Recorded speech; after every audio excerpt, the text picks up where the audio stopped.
Hey guys, what's up? I'm here with my little co-host. You are lucky you're getting an early morning show because I was really triggered. I was so triggered. I was going off. I was like, you know what? Instead of going off, I might as well go off on live. So here I am.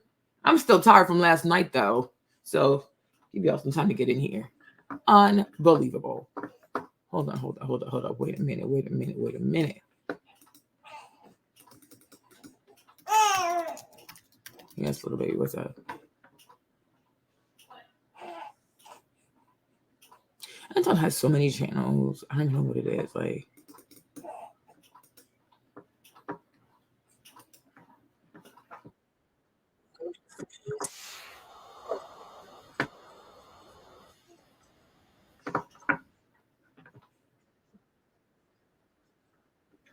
good morning, my people. Good morning. Hey, Val. Hey, Queen. Hey, Janet. Good morning. So we're here for an early morning show because, I'm up early, you guys. I just don't get on the live. The co-host, yes. Okay. The co-host is here. Okay. Now, this right here is a real black co-host with his black job. Okay. What's your black job? Breastfeeding, turning mommy into a pacifier. So I was sitting there, right, laying here with Maverick because I had to burp. Hey, Diana, what's up?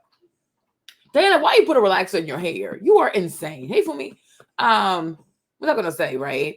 Yeah. Hey, Lacey. So I was sitting here, right, burping the baby.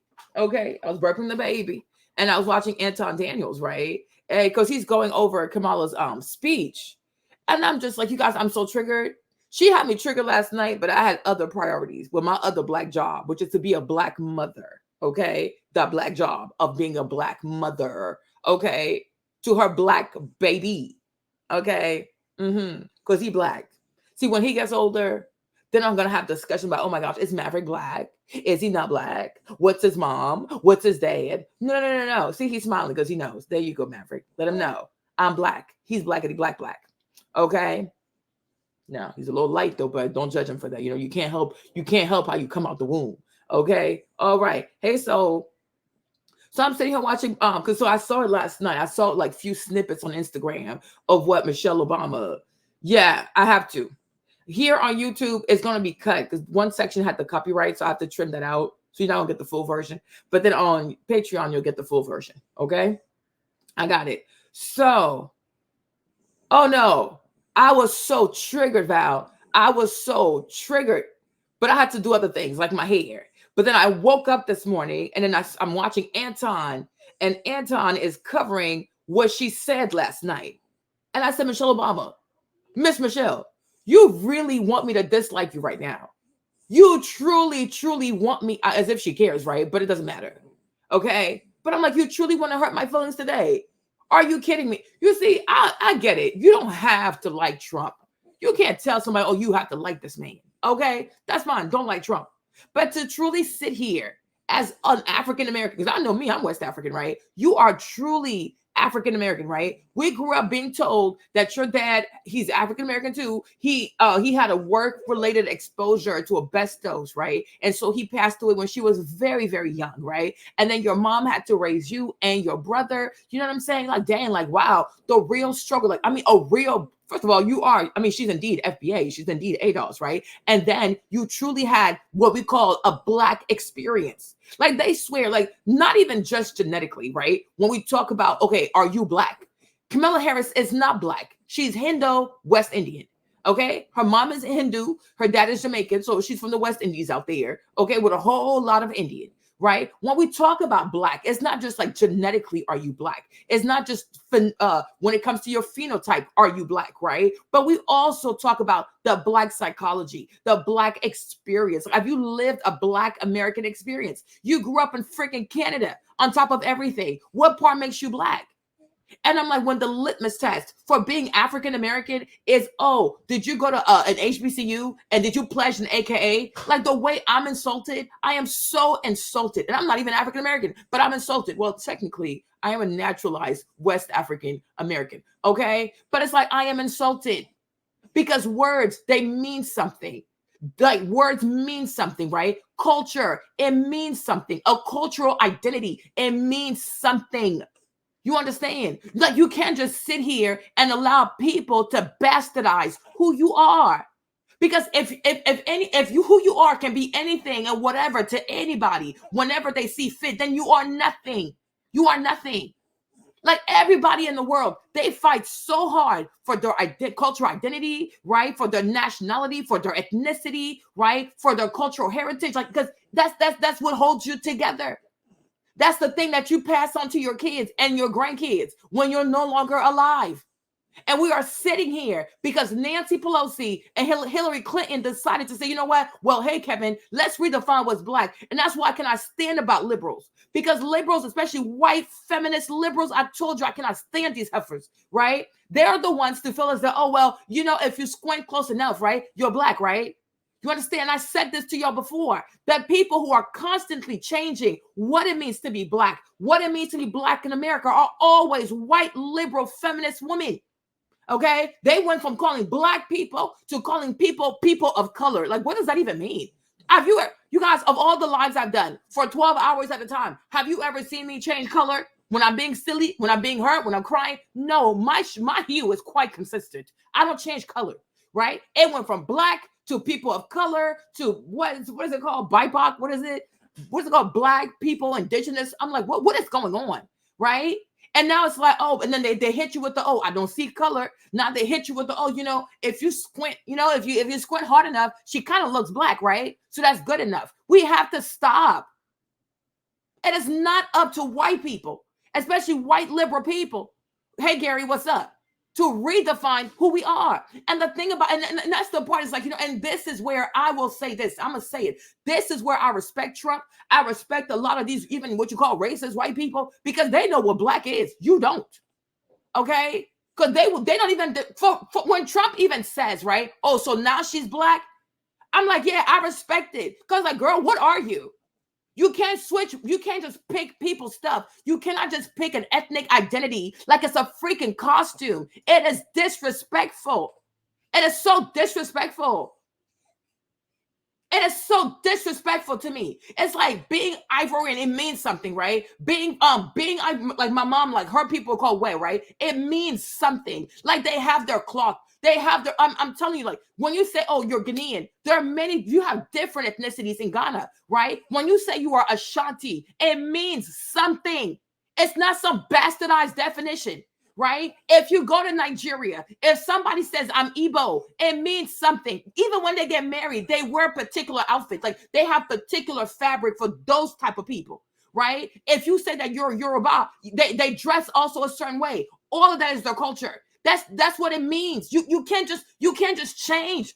You can't just change what it is, right? If somebody says, "Oh, I'm Edo," it means something. Like even their last name. There's a young lady here. Her name is Sophiology, right? Sophie, the girl who said she had a Christian BBL. So I need to go find her last name. When I looked at her last name, I said, "Oh, this young lady right here, she's Edo because of her last name, because it means something. There's a culture." Okay. Yes, I do. I absolutely do. What the freak is going on? Are you insane? And I'm like, what the part that kills me, right? You know, like ever since I've lived in America since 1996, right? All I've ever heard is, oh, white people are racist. Oh, slavery. We are owed reparation. Black people have suffered in America. Wump, you wump, wump, wump, wump, wump. And wish to wish I agree. And then today I see you guys and you're just, okay, she can be black too just because. What are you talking about? She cannot be black just because. You don't have to like Trump, but at least you have to fight for your cultural identity. That's the only thing you have. You can't just be giving who you are to people because they listen to Salt and Pepper. Are you kidding me? Are you kidding me? And then when white people buy black music and think that, oh, I can say the N-word, you lose your crap because you show people that anybody can be disrespectful. And people wonder why nobody wants to pay for reparations. Would you? If you were not black, would you say, oh yeah, take my money because I feel like I want to pay for reparations? You don't even believe in what you're fighting for. Because if being a black American can be anything at any moment to anybody to achieve whatever goal and pursuit they have in mind, right? So what are we paying reparations for? Because at that point, even white people can say they're black. Okay? Even white people can go and dig for that one ancestor that was a slave. You think because somebody is white on the outside, they cannot have black ancestry? It shows what people don't know about genetics and how some genes can be recessive and some genes can be dominant. So at that point, no, we should not pay reparations. Because if anybody could just wake up and be a black American, all you got to do is go to an HBCU. Imagine the number of white people who can go to an HBCU. Do you even know that they have black people in Mexico? So I'm like, imagine the black people from Mexico who can also go to an HBCU. And then, make sure you join a Divine Nine. Ski! And now you're a black American. So now you're just as deserving. What kind of madness is this? This is pure madness. It is pure madness. And how this does not upset people, it triggers me. It truly triggers me. When we talk about being black in America, it's not just your complexion, which she doesn't have. It's not just your phenotype, which you also don't have. It gives Indian with the red dot. No offense. Okay? What does she really know about being black in America, especially being an African American in America? Even me, Marlene, hold on. Let me put this baby down. Hold on. Wait a minute. Maverick, hold on. Mommy got to cook for a second. Okay? You know me. I know, I can kind of say, at one point, right? He did not know damn black man, Raheem. Stop with the madness, Raheem. Stop with the madness. Stop it. Come on. You don't have to like Trump, but at least we have to be honest. We cannot sit here and bastardize what it means to be black American. Are you kidding me?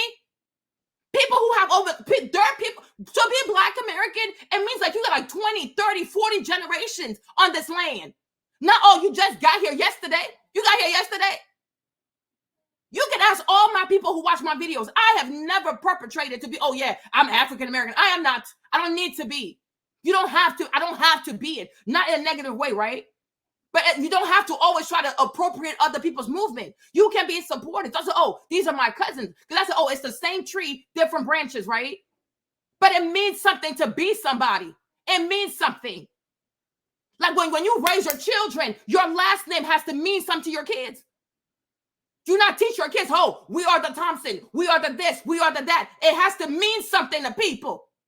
You know what I'm saying? When we moved here in 1996, me, I can say, I know I'm black, right? But my thing is, I didn't really have, even I didn't truly have a black American experience all the way down there. I have a pretty good one, which is why I guess I'm very relatable.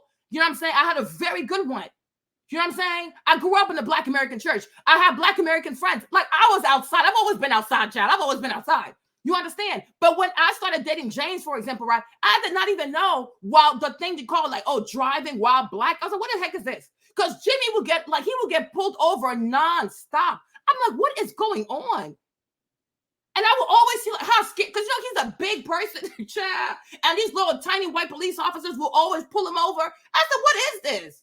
So at one point, I said, you got to drive my car because my last name, I got the big ass African last name. It's whoa. It's a big old African name, right? You know what I'm saying? So when he would drive my car, he wouldn't get pulled over. And he was like, yeah, Marlene, it's real. Because when they run your plates and they see your last name, because I live in the DMV, right? So it's giving something, okay? If you know, right?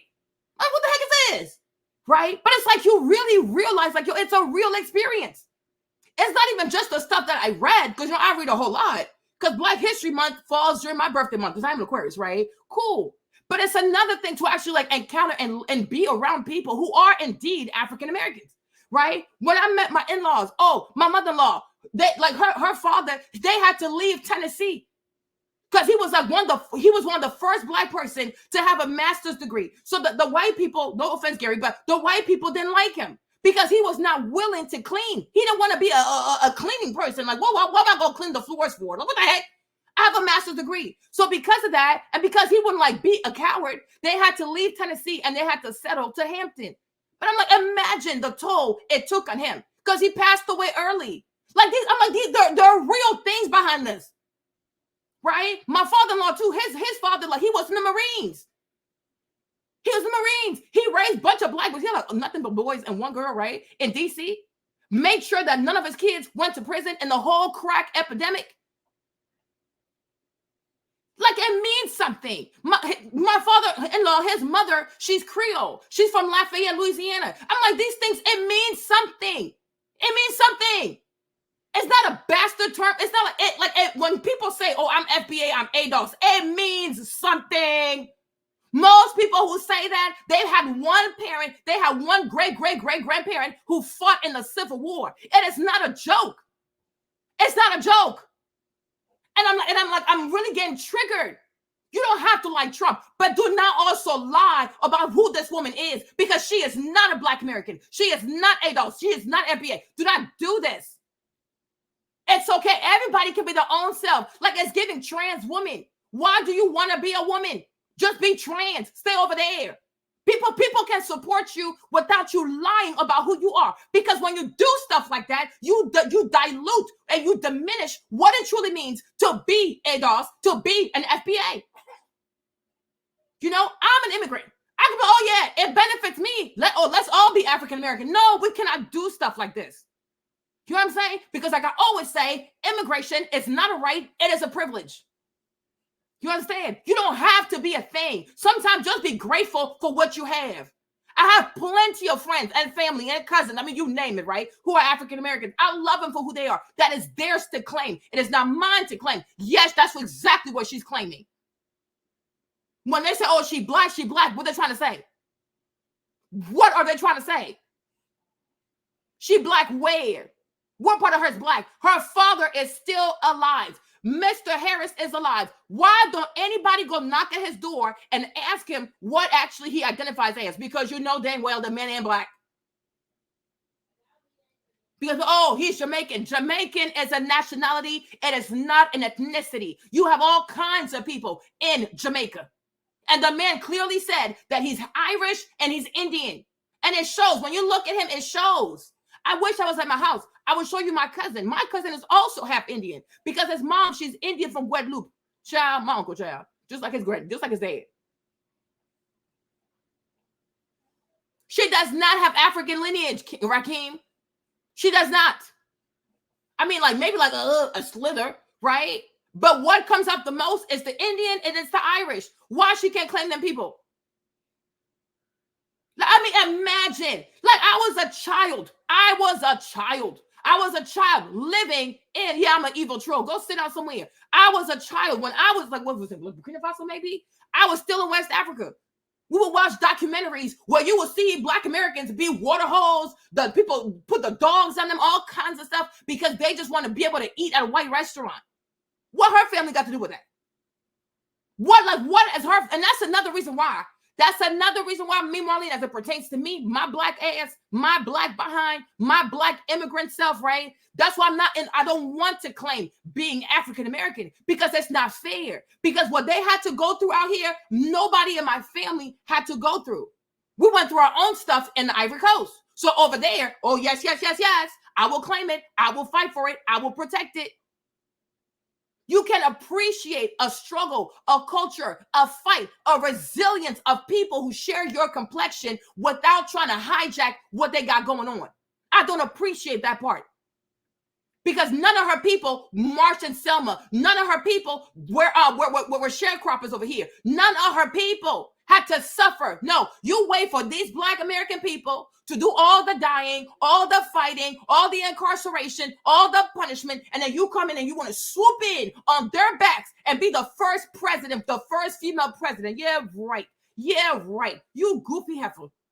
Okay? Yeah, right. Go do that in Jamaica. Go do it in India. Go do it where you're from, where your people died, where your people bled, where your people sacrificed. That's where you have the right to say, hey, I want to lead this nation. You want to lead this nation based off of what? Okay? You want to lead this nation based off of what? Your mama got here yesterday. Okay? They don't even, like her mother, her father, they don't even have 2-3 generations on this land. They haven't even invested. Well, how exactly are they invested? You see me, Marlene? I'm not only a Black immigrant, I'm a West African immigrant. I'm from the Ivory Coast type of immigrant, right? I am married to a Black American. I have 3 boys with a Black American. I wear the last name of a Black American. So I'm like, even me, I could run for office. Because I am way more invested. I am way more nested than she is. The audacity of some people. The audacity of some people, because people are just way too comfortable. People are just way too comfortable. People need to know to stay in their place. Before you think you can lead a people, lead a nation, I need you to ask yourself, right? What have you done for this nation? In the words of Janet Jackson, what have you done for me lately? Okay? It's a very unique one, right? Just like being Nigerian, like even being Nigerian too, it's a thing. Being Yoruba is a thing. Being Igbo is a thing. Being Ashanti is a thing. It means something. It is not random. You know what I mean? Like my dad's people too, like, because I told you, like, the Ivory Coast and Ghana is like this, okay? That's like next door. So my dad, he's like, he falls into the Ashanti kingdom, right? They dress a certain way. My mom's people, they're more towards Liberia. They dress a certain way. Matter of fact, let me show you. Let me show you that we're gonna start. You're gonna understand what I'm trying to say when I say you cannot just redefine who a people is as we go along. White people, you better gather yourself. Do they ever sit here and try to redefine what it means to be an Italian American? Do they ever sit here and try to redefine what it means to be Irish American? What it means to be a German American? No. They don't touch anybody's stuff, right? Go ahead and even try to touch the Jewish people, trying to redefine what it is to be Jewish or to be a Semite. They will lose their ish. But when it comes to Black America, anything goes, and that needs to stop. People got to learn to put respect on people's name. Barack is not a Black American, but because he's married to a Black American woman, right, he was able to slide underneath with his evil heart. And the fact that she sits there as a Black American, as an ADOS, as an FBA, the daughter of a Black man who raised her on regular money in the South Side of Chicago, and he died of asbestos from a work-related exposure from Michelle Obama, to sit there and talk about her dead mama. Your mama will be ashamed of you, Michelle Obama. Because what you're doing here, it is scandalous. This girl is not Black. And why can't she be who she is? Why must she get the credit for a fight she did not fight? This is not fair. Hey, Nicole, and even me, you know why I'm even triggered? Because the majority of these enslaved Africans, they came from West Africa. Many of them came from the Ivory Coast. So some of y'all, we share the same blood. Your people did not suffer on this land. And you were here for a season. Your parents, your mom is an immigrant, your dad's an immigrant. Then y'all left, you went to Canada. Me, I came here in 1996. I have not left since then. I might even die here because, I did marry a Black man. I do have Black American babies, so I might have to be buried here. I don't know, but I would like to be buried in the Ivory Coast, though, near my ancestors, okay? But it's like, it's a real thing. And the thing that bothers me when it comes to Barack Obama, when it comes to Kamala Harris, I'm like, Black Americans, like, seriously, to all my cousins out there, what is wrong with you? Are you not proud of yourself? Do you not believe in yourself? Is it always Black immigrants who are going to come here and take all these prominent positions? And you're going to just sit back and like, yeah. No, get behind me, Satan. It is not your turn. Are you not tired of this? As soon as the Indian people saw Barack Obama, who's half Kenyan and half white American, become president, all of a sudden, all the Indians were inspired to become president. Vivek Ramaswamy. How many generations of his blood been in America? What? He just got here yesterday. Okay? Nikki Haley. How many generations of her people been in America? They just got here yesterday. They are fresh new immigrants. And they have the audacity to think, oh, yeah, I'm an American. I've been so Americanized, I can be president. No, there has to be a requirement also that your people need to have at least 10 generations up in here. Okay? You don't get to just come over here and be like, oh, yeah, my mom got here, I've been here, and I was born here, so now I get to run for office. Based off of what? Based off of what? Based off what? And all I keep seeing are Black American children just in the cut. Oh, okay, you do it then. Okay, you do it. Oh, you do. Oh, you want to be the first Black president? Oh, yeah, you Kenyan boy, you do it. Oh, you want to be the first Black woman president? Okay, you Indian woman, you do it. Do you not believe in yourself? Do you not believe in yourself? Do you not think that you can do it? Why is it so hard to have a full-blooded FBA run for office? I'm asking somebody a question. Because that's the way you should think to yourself, right? Until one of us is president, All you heifers gotta wait in the back of the line because your people have not invested. Okay? Yes. James went to a French school in New Orleans. Maybe one day he'll come on and talk French to you. Okay? You can't do stuff like this. Even Jimmy, I always tell my husband, I say, oh, you have to, because like him and our first son, James, they got the first name, right? I always say to him, you got to talk to your son, and the last name, you got to teach him who the last name, like what the last name is about. You have to let him know why he's named James. You know what I mean? Because even yesterday, I was telling Trey, I said, the real James, the OG, like not his granddad, but his great granddad, right? The real James, right? I call him the OG, right? I was like, let me tell you something. Your granddad was a Marines. You know what I'm saying? When he was like, Jimmy told me the story, because when I first met Jimmy, he was like, oh, my granddad was hard. My granddad was hard. Oh, here we go. Because my husband, he's a liberal. You know what I'm saying? They're always complaining about structure and discipline. I said, James, be quiet. He was hard how? Because I'm African. For us, being African, people are hard. Your parents, they spank you like it's life. I'm like, okay, he was hard how? Tell me more. I'm like, that's small stuff. You know what I'm saying? That's the small stuff, right? Because I'm like, I understand it. If you're a black man, you're raising a bunch of black boys in Washington, D.C., in the era of Reagan with the crack cocaine, yeah, he didn't want his kids to go to prison. So maybe he was excessive, yes, but ultimately, did anybody go to prison? No, okay? Y'all always want to be so focused on the method as opposed to the result. The result is, in your bloodline, in your daddy's bloodline, nobody went to prison because they had a crazy-ass daddy. So let's say thank you to the man. Because had he not been that way, who would you have had as a model for your dad? You understand me? Okay? And on top of that, he was a Marines too, because he used to enroll, he used to enroll young people, because he enrolled young people to go to war in Vietnam. Right? But then when it got real, he was like, it's not fair for him to be at home. And the young people that he sent, because I'm sure he enlisted a bunch of black people, right? They out there in Vietnam probably getting their asses whooped. So he enlisted, he also went to Vietnam. Like he's an OG, y'all, like, of Marines. The proud, the few, the proud, and the brave. Oh, I know that's right. You understand? It's a legacy up in here. It means something. That's why I tell Trey, when mommy tells you to get up and to study even for 10 hours, remember that your great-grandfather was a Marines. You're not just anybody out here. Me, Marlene, I'm all about the bloodline, on the front line. Not about to play with me. Right? And I say, you got to tell that boy. And if we even have his granddad, when he went, Jimmy's granddad, the Marines, when he went to Vietnam, he has a bag. Like, they have this long bag, whatever. We have it. And I said to him, I said, when Trey goes to college, I'm going to give that to him because now it's an heirloom. You got to know your last name and means something. So the great granddad, he was a Marines. Jimmy's dad, he went to the Naval, he went to the Air Force Academy on a full ride scholarship. You better know something. You better not reckon. And that's why I told that boy, if you think getting a bachelor over here is going to impress somebody, try harder. Okay? If you think a master's degree is going to impress people in this household, you better try harder. Because your last name, it got to mean something to you. You're not just anybody. Right? Like, it means something to be somebody. Like, it means something. And what I'm saying is like, oh, people just sitting here bastardizing everything. No, you will not. Not on my watch, as Inyala said. I am triggered.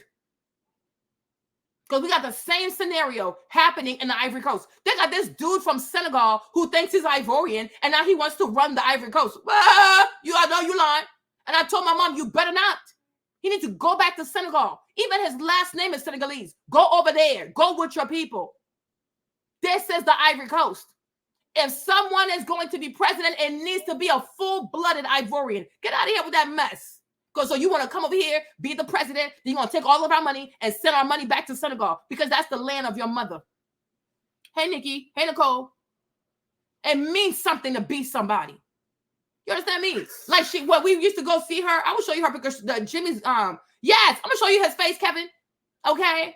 That's why I get so triggered. I understand where Trump is coming from. You have to love your country. You got to protect your country. You got to protect your institutions. You cannot just allow anybody to just sit in the White House because you in your feelings. You can't be so much. I'm like, you cannot be so much in your feelings that you cheat yourself out of what is rightfully yours. Make it make sense. I'm like, you think about this whole Kamala Harris situation and all the Black Americans supporting her. I'm like, it's giving the story of Esau. Esau traded his birthright to Jacob because he was so desperate for food.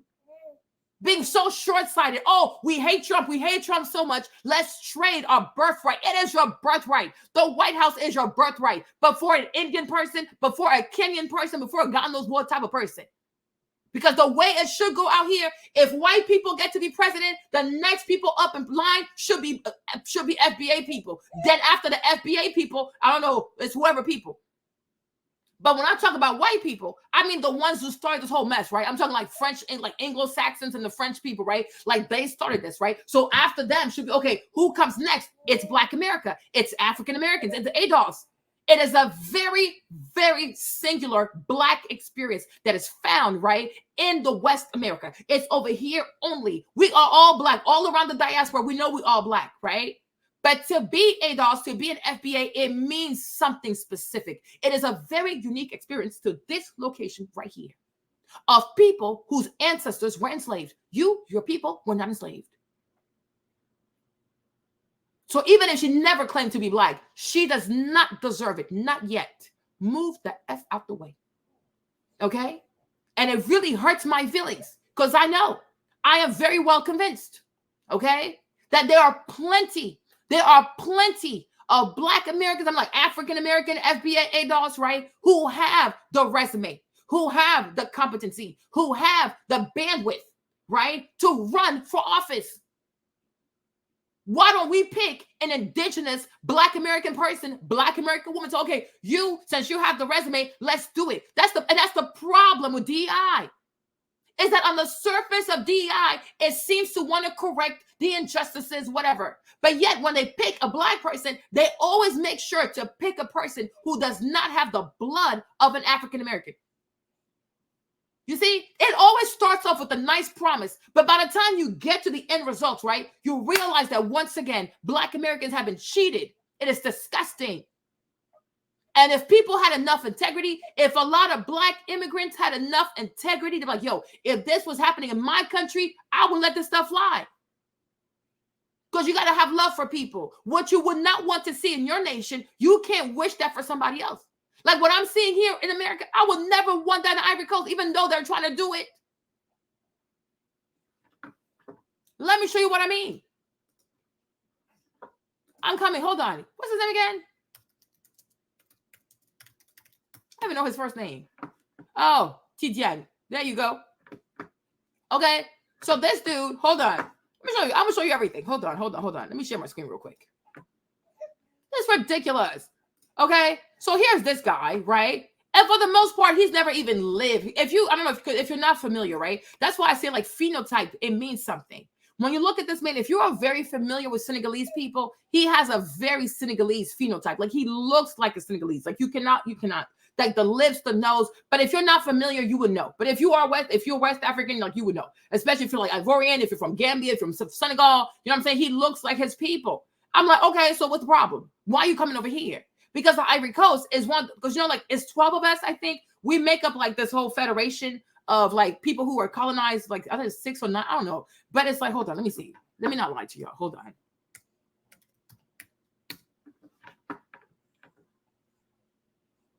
Okay, because we have this bank, right? It is like the Central Bank of West African States. Exactly. So this bank was built by the French people to control all of our money, okay? And the headquarters are in Senegal. You understand? So I'm like, the fact that they're trying to appoint a Senegalese, like they want to bamboozle Ivorian people to see this man as a Senegalese, right? When like pretty much the Federal Reserve, all these like these West African countries that were colonized by France, right? They put all their monies together in that central bank. That central bank is in Senegal. It is located in Dakar, okay, which is the capital of Senegal. So you think it's random that the man that they want Ivorians to accept as an Ivorian, or he can lead the country, is from Senegal, the place where the Federal Reserve is located? Okay, no, it's giving a heist. Okay, it is giving a heist. This is nothing more than a heist. It's a run on the bank. I was like, no. And I told my mom, because she was like, oh, we're tired of the current president. You better stop. Because it's better to have the demon that you know than the angel you don't know. This man is up to no good. He needs to go back to Senegal And from my experience also, not to be offensive, you know what I'm saying, with a lot of West African, but my experience with a lot of Senegalese people is that they are xenophobic. They are, to me, that's my experience, is like they are seriously xenophobic.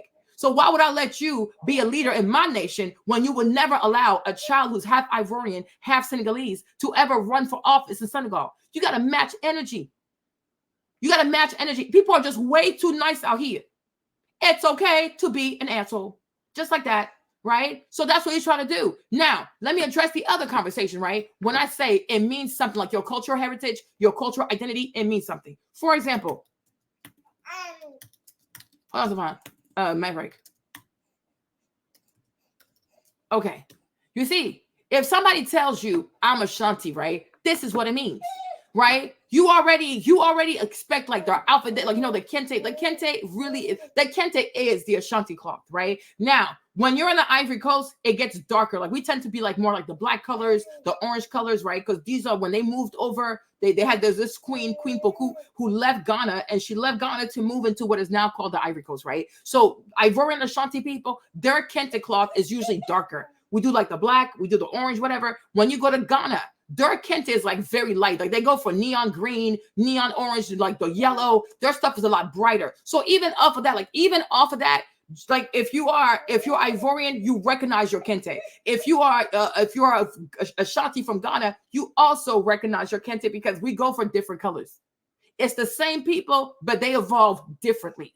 You understand me, right? So like, it means something to people. Like the way you marry, the way you dress, the way you bury your dead, like all that stuff, all of that is part of your cultural heritage. It is not a joke. It is very sacred. And I know, no offense, Gary, right? Through like slavery, colonization, invasion, white people have made a thing to just like bastardize blackness. You get to Africa, you say to yourself, well, they're all black anyways. What's the problem? Right? And that's the mindset of liberal people, because they don't see us as this distinct like experiences of blackness. Right? They went to South Africa. The Anglo-Saxons went to South Africa. They're like, oh, well, they're all the same. And all of a sudden, they combined the Zulu people, the Xhosa people, the the Bantu people. You know what I'm saying? They combine all these black people and say, oh, well, they're all black. And this is why even today, we'll have all these civil wars. Because, yeah, we might have the same complexion, but we don't have the same culture. And so when you force people who don't have the same culture, who don't speak the same, most Africans do not speak the same language. Okay? My mom and dad are from the same country. They don't speak the same language. So think about what happens when you force people like that to integrate them. Like, it's brutal. It is very, very brutal. Right? And that's why to this day, Africa is plagued by all these civil wars, because cultural identity, it means something. And it's not something that you trivialize. You got to respect it. Right? So this is what it means to be Ashanti, right? There are other people there, but usually the Ashanti people are like the more known people of Ghana, right? Okay. If I tell you, look, hold.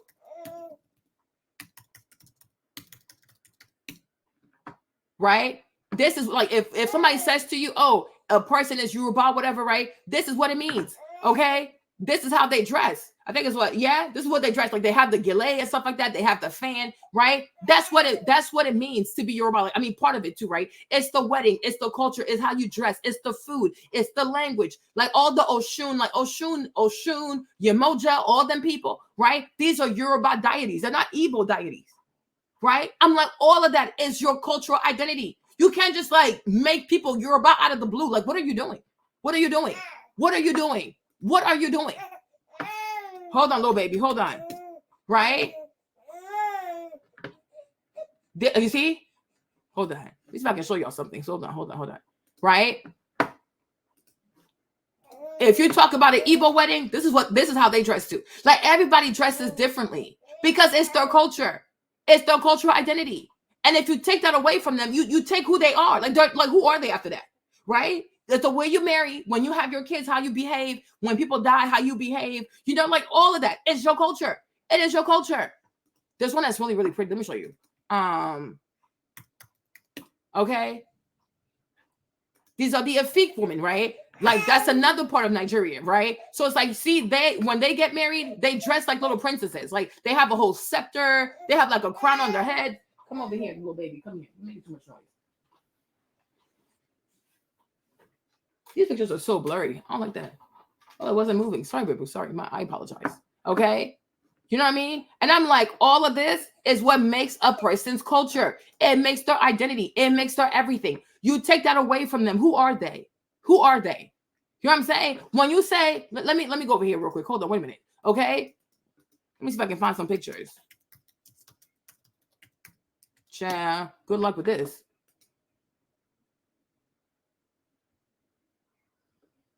I want to find a good picture.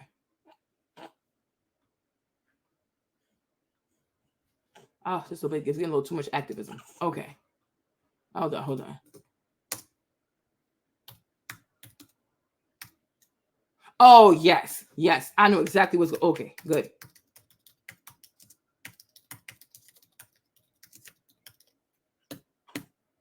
I'm like, what is wrong with these people? Okay. You see this? If I say, like, you know what I'm saying? If I say, oh, Black America, like, right? Because, you know, what's a big part of Black America is the Black church, right? And nothing that says Black American church, like the Black mother with them big hats. These hats are so obnoxious sometimes. But you know what? It's the culture, right? But I'm like, that's the culture. You know what I'm saying? That is the culture. It means something, right? And then it's funny how, the thing that's so funny, when you like, if you study like all Black history, like diaspora Black history, right? And it's funny how all Black mothers who go to church always cover their heads. Whether it's an African mother, it's a Black American mother, it's a Black Latino mother, they all cover their heads. I'm like, I think it's so funny, right? But they all came up with all these different headpieces. You understand me, right? That's the culture. You know what I mean? Like when we talk about, like, if you say, when you say Black America, it goes like the church, it goes right with it. You know what I'm saying? And there's a certain way. When we do the altar call, you know what I mean? Like, you know what I mean? It's a thing. You know what I mean? Like we didn't do that in the Africa, like West African church. We don't do that. I mean, we do all kinds of stuff too. But like, you understand why they move like that, because we'd be moving too. We just move differently, right? But I had to learn the, like, you know, when you catch the Holy Ghost, the little dance with your feet. Child, I'm good with that one, right? But you got it. Like, yo, this is what happened when we came here. This is how they transformed, and that's why I respect it. You know, like, you know, I know, like, you have a lot of African people. Sometimes they get mad when African Americans say, well, I'm not African, I'm not from Africa. I'm like, no, you got to understand what they're saying. What they're saying is, yeah, there was up to a point where we're all related, right? But eventually they evolved. Like, they had to create their own culture in order to survive on this land.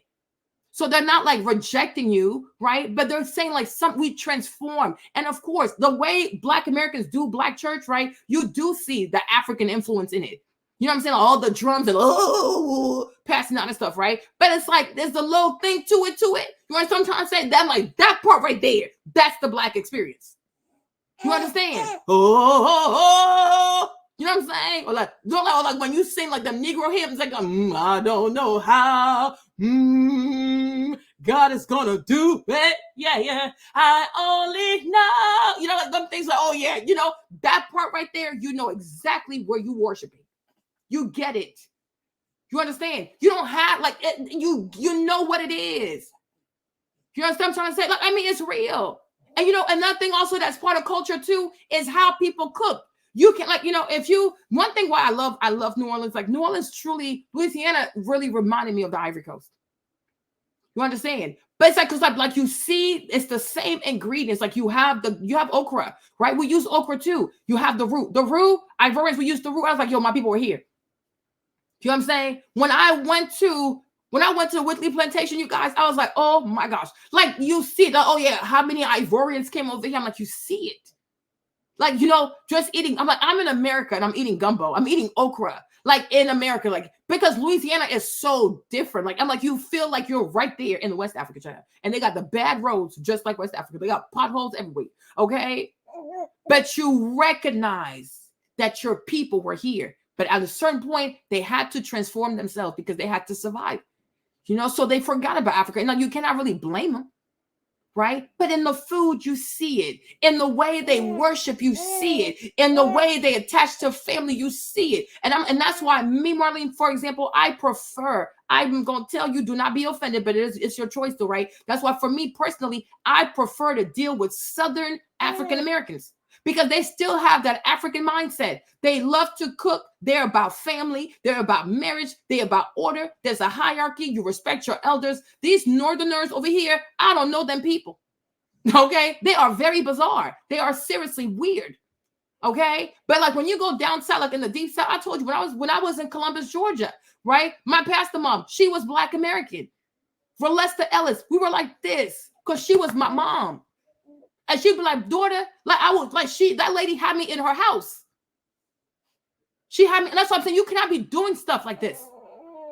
She looks just like her mom, but she's light skinned. She'd be like, oh, daughter, because her mom used to pick cotton in Georgia. Like it means something.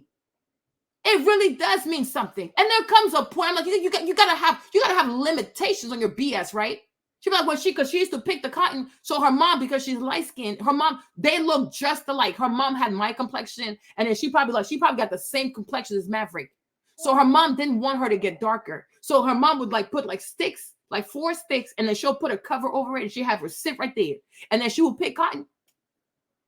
And she would tell me about how they didn't have a refrigerator. They used to call that ice box. She's like, oh, my mom would make me go and buy some ice because we didn't have a refrigerator. You know, I'm like, these are the stories. Even her husband, my pastor dad, I told y'all, he got sick when I was there, right? Because he had diabetes problem. He had kidney, he had too much. So they had to cut off his leg. Remember I told you? But they took me in. I was at that church. I'm like, the church was so small. We're like 4 or 5 people. And I would sit there with baby John like, yo, these are your people, Trey. Okay? That's the culture. She'd be like, daughter, okay, now it's your time to preach, daughter. Read the verse, baby. Read the verse. I said, okay, mom, what verse is it? You know? We were there all the time. She didn't want me to leave. And I told you, when I went to her house, I went back home because I didn't think that was her house. She said, come see me, right? I'm driving down. There's a place in Columbus. There's a street called, oh, I shouldn't tell her street, huh? But y'all, it's a place over there. It's called Sugar Lane somewhere. And I'm like, there's no way she can live here because the church is so small. I'm talking like them, like those small churches you see in the slave movies. Like it's white. I mean, the church was white. Her car was white because she had a mean little Cadillac. Child, she Black American child, and there is nothing like a Black American who drives a Cadillac. I think 2 cars that mean a lot to Black Americans are what? Cadillacs and a Charger. Okay, Jimmy used to have a Charger. I said, you are such a Black man. This is ridiculous, right? But she had a black Cadillac. She had a white Cadillac. She had a white church. Her house was all white. So when I pulled up to her church, because I said, oh God, I don't want to go to a big church because they lie and they take your money. Yo, it is a conventional church house. Okay, so it's like when I got there and I saw her, and she just reminded me of my grandma. She just reminded me of my mom's mom. And I told my mom, I said, mom, this lady, the way she loves white, I explained everything to my mom. And my mom was like, Marlene, that's your grandma. Because at that point, my grandma passed away. And she was like, that's your grandma right there. And she said, most likely your grandma led you to her. But it's like, you felt like you just knew we were connected. Because it's the bloodline on the front line. Although it evolved in a different direction, but when somebody has the blood of the enslaved in them, there's a connection. There is a real connection. Because the church was so small. I mean, there's nobody in the church. It was like me and Trey. Like it was me, her, Trey, her husband, and like maybe 3 or more people. But every Sunday and Wednesday, she gonna be there, so I was there too. Because then I had nothing else to do at Columbus, right? And then so she told me to come over to her house. So when I went to the house, when I went to the neighborhood, when I pulled into the neighborhood, I didn't think she could live there. I'm like, how can she afford this? Like, what the heck? So I left. Then she saw me the next time. She's like, daughter, why don't you come over? I said, I think I got the wrong address. So I followed her home, and I was like, what? Because I was right there at the stop sign. And I looked, I was like, no, she can't live there. That stop sign that made me change my mind, her house was right there because the house is so huge, you guys. The house was free. Even when Jimmy saw it, he was like, oh, is she stealing from the church? I said, Jimmy, nobody goes to that church. Okay? It's like me, a Trey, and like 4 other people. What money she gonna steal? I'm the one who gives the most money. Because that's when I started laying lashes, right? At that time, I would go there because for me, the way I was raised, you can't go to church empty-handed, especially she's an old woman. And my mom said, Marlene, that's your grandma right there. Love her like you would your mimi, right? I said, okay, that's not a problem because that's that West African heart. So like I was always dropping $100. So she was like, daughter, yeah. When Jacqueline Hill gave us a shout out, like I made a lot of money that time, right? I think I took like $3,000 or $5,000. I just gave it to her. She looked at me like, daughter, where'd you steal this money from? I said, Mom, I didn't steal it. I sell stuff on the internet. She said, the internet? Woo, baby. She's like, y'all, you should have seen, but you should, oh my gosh. That's she said, baby, what you sold stuff on the internet. She said, oh, the internet? What that kind of job that is? I said, well, you put stuff online. She said, oh, y'all gonna come here. Marlene, I was like, you are crazy, right? But that's my girl. Like, we would go see her husband when he got sick. We would drive down to Phoenix because I felt bad for her. You know, she was so old. I would drive with her, you know, and then at night I would drive behind her because I was like, y'all know something bad to happen to her. You know what I mean? She's like, oh, because I would always wait on. She had a hard time with me leaving. We were like this all the time. Right? And I'm like, even her. So I'm like, her, like, she would tell me about her life. Her husband also, I think my pastor dad, he went into, I think he was like, he was in the army or something. I can't remember, but he served. He served, which is how a lot of Black Americans have houses because they serve. So they get to have those GI Bill benefits and stuff like that, right? She's talking about how much he used to cheat. Like sometimes she'll be preaching and then she'll just have like a memory like, oh, I remember he used to cheat on me. I said, oh, Lord, not today. Like these two were too funny. Like it was just hilarious, right? But she stayed because one time he cheated too much because he bought a brand new Mustang or something and he had a little girlfriend and she caught him and then she packed her bag and packed her kids and she moved to Virginia. Like, Then he came and he got her. Like, it is so crazy. I'm like, oh, Lord Jesus. Oh, Lord Jesus. This woman not going to let it go. They're like in their 80s. He'd be like, Mom, you need to stop now. It's getting old. I told you I was sorry. You know, like, I'm like, these people are insane. But I'm like, it means something. It means something. And I'm like, you haven't invested shit. You came here, everything was already built and functioning. And now you feel like you are more deserving than the descendants of people who have over 10 generations, 20 generations over here. You think you need to be leading people based off of what? Based off of what? What does she know? What do you know? And that's the part that hurts my feelings with Michelle Obama. Like, do not do this. Endorse this woman if you want to. But you don't get to go along with Nancy Pelosi and Hillary Clinton and bastardize what it means to be Black in America, what it means to be ADOS, what it means to be FBA, none of that kind of stuff, right? You endorse her for who she is. Endorse her for who she is because we're not doing this today. We're not doing this today. When we were leaving Columbus too, like, you know, we had to drive through Selma. Like, we drove through Selma, like all these places and like, you know, Alabama. So I was like, oh my gosh, you guys. I started having flashbacks. I said, Jimmy, get me out of here. You see the poverty. You see how well, you see how bad Black Americans are doing in the South. It is really horrible. It's really horrible. So many people who are Black Americans are so underbaked in the South. They don't have access to banks. They don't have bank accounts. They do everything at the Walmart, okay? At the grocery store, that's how they cash their checks. They pay all these fees. They pay fees on top of fees, on top of fees, on top of fees. You live in the South, you see there's a pawn shop everywhere. In every Black neighborhood, they got all these pawn shops, liquor stores, all kinds of stuff. Nobody ever talks about that. Even these so-called wealthy Black Americans, they're a bunch of traitors. They're a bunch of traitors. You see, hold on, Maverick. Hold on. Maverick, you gotta be a good person today. Yes. Well, let me tell you something. Okay? You gotta be a good person today.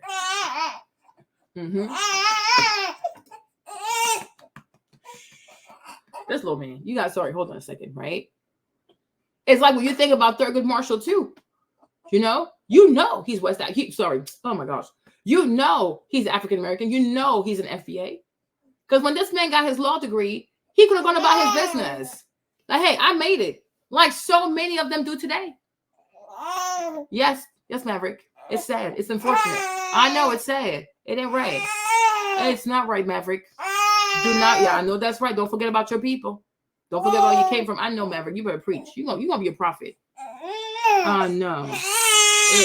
I know. It's a sad state of affair, Maverick. Okay? Hold on, you guys, right?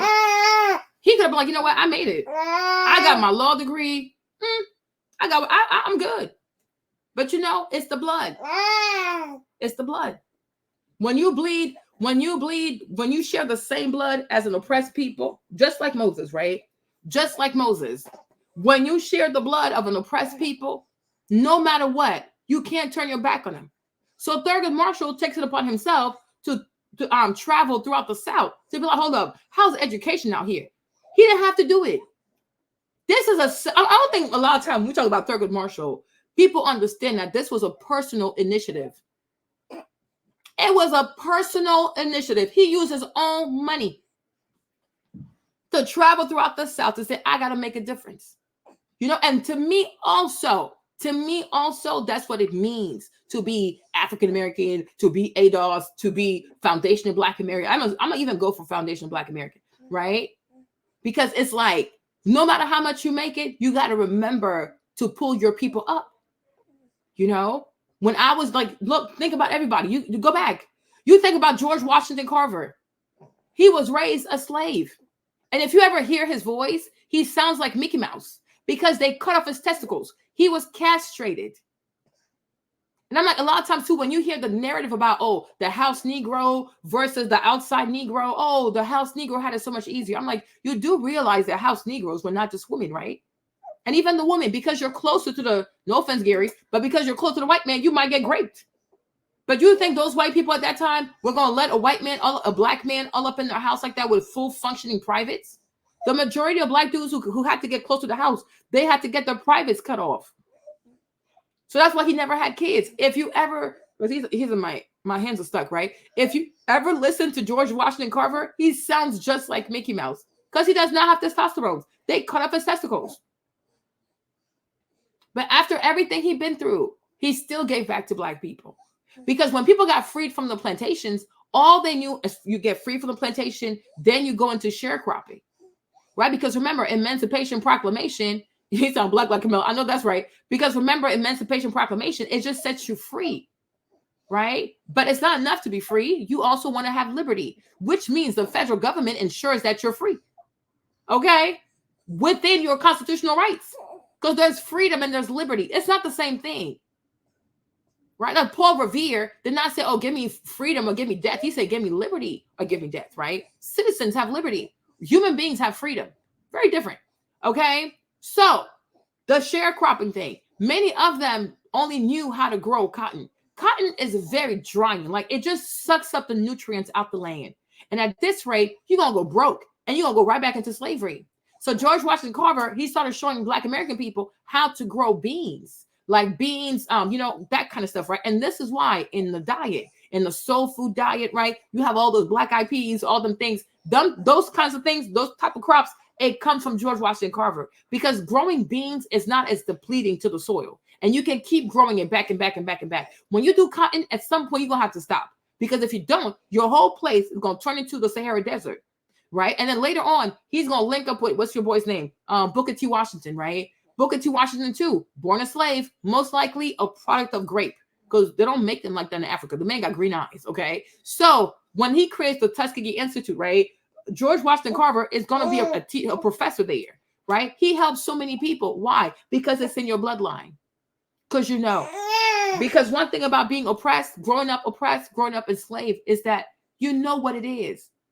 And when you make it out, you remember to go get other people, just like Harriet Tubman, right? So when you see someone like Kamala Harris say, I would do something specifically for Black people, at that moment, you know the blood is not her bloodline. And that's why these white liberals trust her, because when it gets real, they're not going to have a hard time convincing her that Black America is not a priority because she does not share the blood. She doesn't have the blood.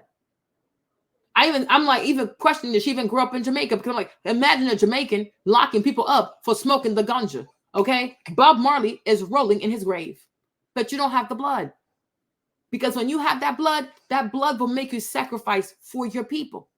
Right. You look at Frederick Douglass when the Freedmen's Bank was bankrupted by a white man. Sorry, Gary.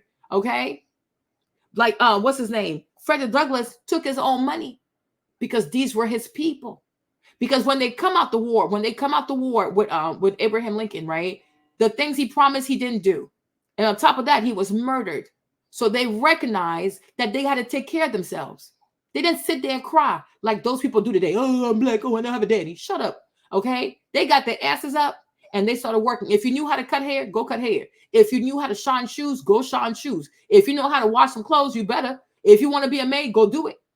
And that's how they got themselves back through entrepreneurship. That's why I've told you, the more I think about it, I've come to the conclusion that MLK did something awful to Black America. He took away that entrepreneurial spirit and he gave them the heart of a socialist. And now here we are. We have all these problems, right? And so the Freedmen's Bank had so much money, but because they were black, they were not allowed to run their own bank. So they put a white man on top of that. The white man stole all the money. The bank goes bankrupt. Frederick Douglass comes in there. He puts his own money. I think he put like 10 grand or something, which would be the equivalent of $100,000 today, adjusted for inflation. But you see, if the blood didn't run in his bloodline, he wouldn't have done that. Okay? It's the blood. You understand? You look at someone like W. Du Bois. W. Du Bois is mixed because his dad is Haitian. His mother is African American. Right? But you see, when you have the blood, when it runs through your veins, you're going to take care of your people. And NAACP, W. Du Bois, he's the first Black American person to go to Harvard undergrad and grad school. He had a PhD, right? I'm mistaken. He had a bachelor's and he had a PhD from Harvard. And when he's up there in New York and stuff like that, all he does is encourage Black people to do what? To be entrepreneurs. And he invests a lot of money in Black entrepreneurs, right? His approach is very different than Booker T. Washington in the sense that Booker T. believes like, oh, kind of play nice with white people and they'll come around, right? Because he's in the South.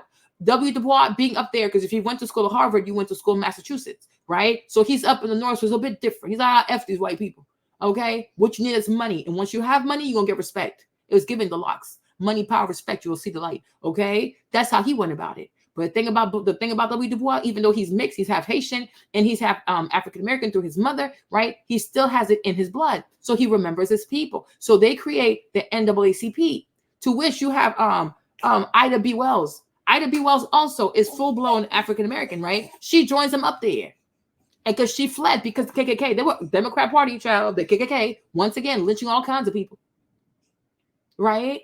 But when it's in your blood, you don't turn your back on your people because you understand. You might not always agree. Like you people, y'all got to do better. But you can't turn your back on them. You know what I'm saying? Like, it's like me. I'm don't be blackity black. Next thing you know, I'm blackity black all over again, right? Because it's really hard. Because it's your people. It's like the story of Moses. Moses tried. But after a while, after 40 years, he had to go back because you're not like them people. And he knew he was not. So when you see Kamala Harris say things like, oh, I will not do something specific for Black America, at that very moment, you should have known she does not share our blood. And so she will never understand. You understand? It's the same thing with Barack Obama. You think if a Barack Obama was like, if he was Black American, and not even just that. I told my other friend this because I said a lot of people, if you're a Black American, you probably look at Africa and be like, oh yeah, they're all the same. It's like, we're really not, right? The majority of people who are sold onto this land are West African. It's not East African, okay? I don't know why the British could not manage, I don't know, to capture, abuse, torture Kenyan people to bring them over here. Maybe because Maasai people are a bit different. Okay, they're crazy. I mean, if you kill lions with your bare hands, you might be hard to put on a slave ship. I don't know, right? But I do feel like one of the reasons why, for example, it could be that most West Africans, when they do immigrate to America, have an easier time blending with Black America because, yeah, we do have a common ancestry. Because the majority of people sold on this land came from West Africa. They didn't come from East Africa, right? So even with that too, I'm like, so even on a slavery level, we don't even share common blood because West Africa is very different than East Africa. We're very different people. We look different too for the most part. If you ever see, when you start to go like towards East Africa, when the forehead starts to show up, like the forehead be popping up, like, yeah, they have really prominent foreheads. It's cute, not to be offensive, okay? Not to be offensive, but we're very different. And we think differently, and we act differently, right? An Ivorian is more likely to understand a Ghanaian, and vice versa, right? A Ghanaian is more likely to understand a Nigerian, right? An Ivorian is more likely to understand a person from Senegal because it's like we're all outside, like we're all outside on the West Coast, which is the best coast, yeah, West Side, okay. However, East Africa is very different, you know what I'm saying? They're a people to themselves, right?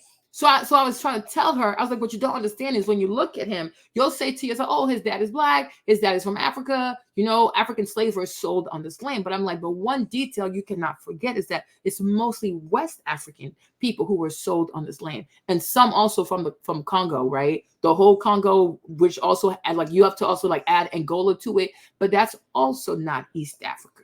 That is Central Africa, right? So it's like he does not share a common lineage, right, with the people who were sold on this land.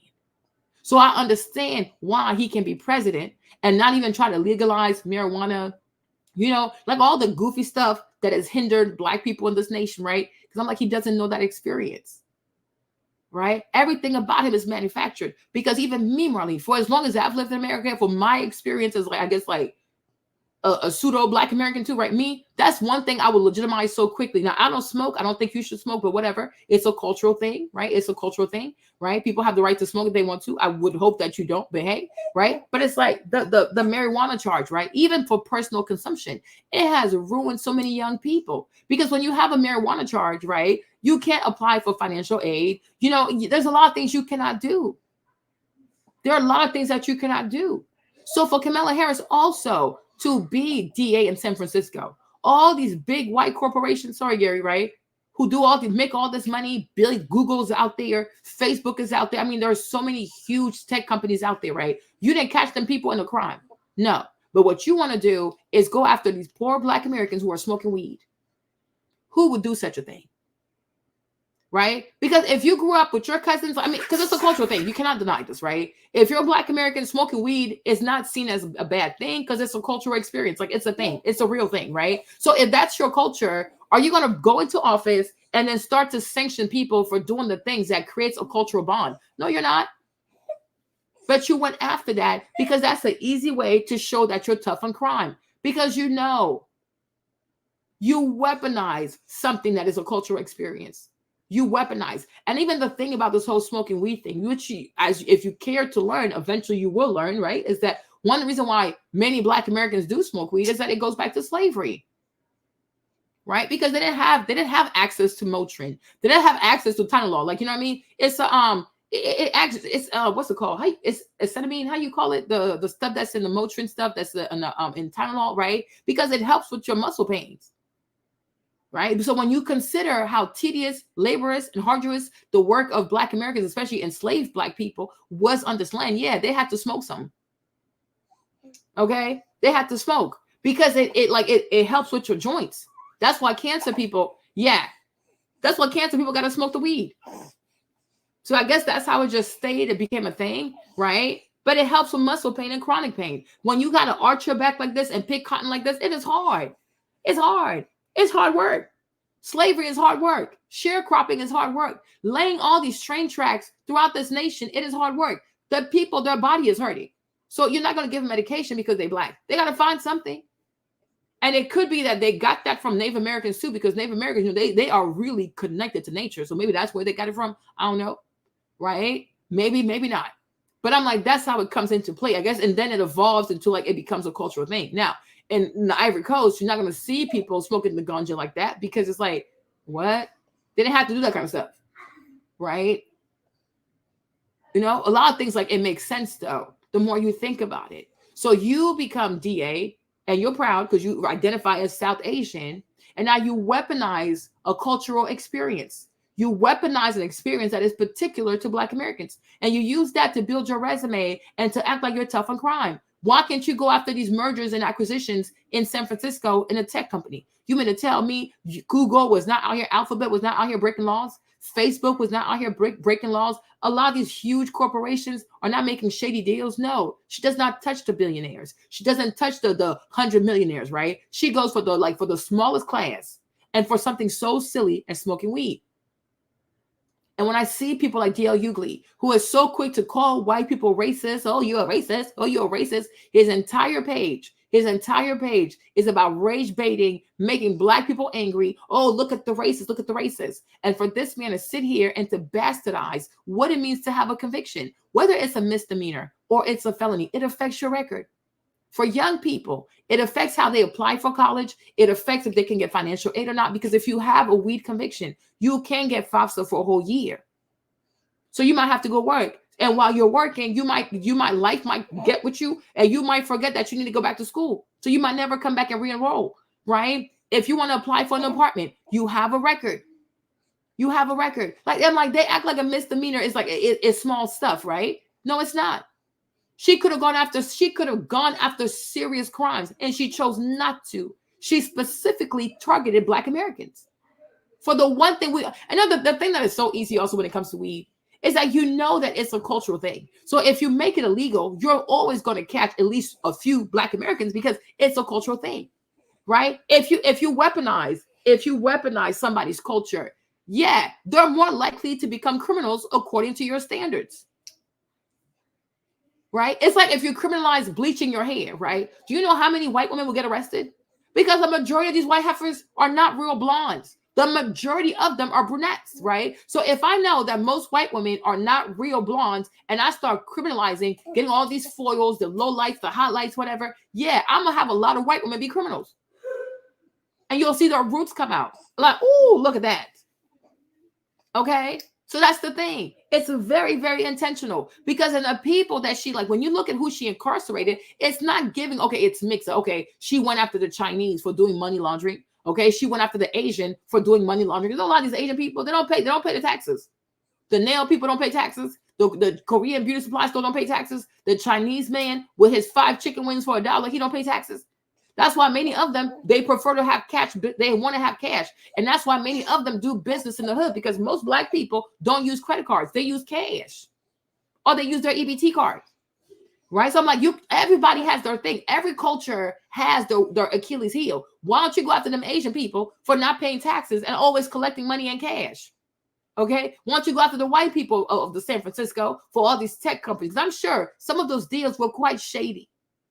Go after everybody so that when we look at your record, it's a cornucopia of different ethnicities getting locked the hell up. No, 1900, okay? Oh, Gary, 1900 marijuana convictions.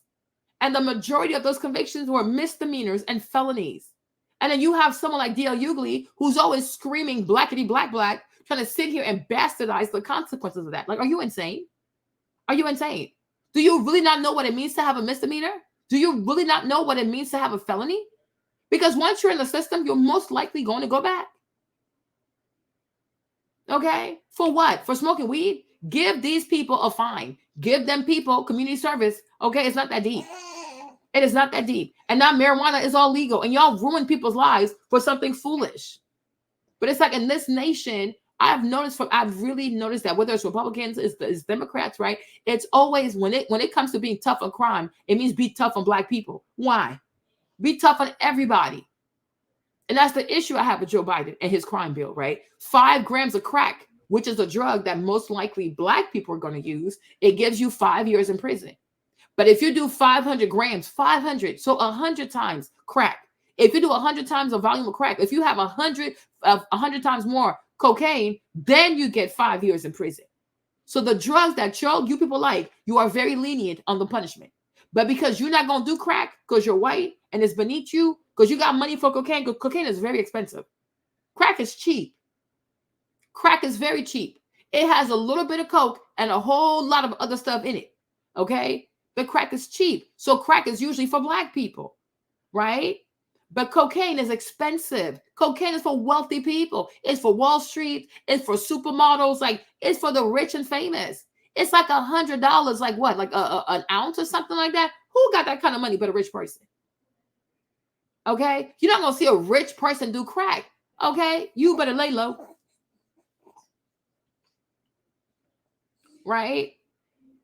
But it's like, so because black people like to do crack, you are excessive.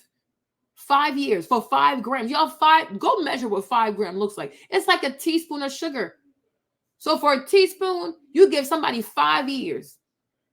But if the 500 grams of cocaine, at that point, you need to have 500 grams for you to have 5 years. Are you kidding me? Are you kidding me? Then she comes, so that's Joe Biden, right? The author, the enforcer, okay? The fighter of the crime bill. You better lay low. Okay. Meanwhile, she also said, well, you know what? This is how you make it in America. You bully black people. Right? So she comes in there as a DA. She becomes the enforcer of the crime bill. Oh, yeah, go after black people because, they always got something because most likely they'll have weed on them because it's a cultural thing. Right? If you're going to go after people, go after serious crimes. How many murder convictions did she have? I would like to know. The whole time she was DA in San Francisco, right? How many murders occurred during her tenure as a DA in San Francisco? And of those murders, how many convictions did she get? You know what I'm saying? No, you're not going to go after these murderers, right? Right? No, go after the small person who smokes weed. And that's how you are tough. That's how you're going to build your career. And now you want to sit here and pretend that this woman has Black people's interests at heart. We have to stop. Like I said, you don't have to like Trump, but do not also be a scammer. Oh man. What is wrong? What is wrong? Oh. You need to go to sleep, though. Mommy has to talk. Okay. There you go. Eat something. Let me show you. Hold on, because you had my hand, so I couldn't work. Yeah, no, she's not gonna go after that. The marijuana. Let me ask you something, right? Let me ask y'all something. Let's be for real. Like I said, I'm a Christian, right? I would tell you not to smoke because the Bible says present your body as a holy sacrifice unto the Lord, right? So I don't believe in smoking. You understand? I don't believe in smoking, right? But my thing is, is it really a crime that is detrimental to public safety, right? If people are smoking weed, whether they're smoking weed inside the house, smoking weed in their cars, smoking weed on the porch, or even smoking weed at the park, is it truly detrimental to public safety? No, you could say, I don't like the smell. Like that part I can agree, right? If you're not familiar with it, you might not like the smell, right? Okay, cool. But is it something that truly makes you unsafe? Or would people prefer that you allocate your resources, okay, Ms. DA, okay, to actually capturing criminals and robbers, people who steal cars, okay?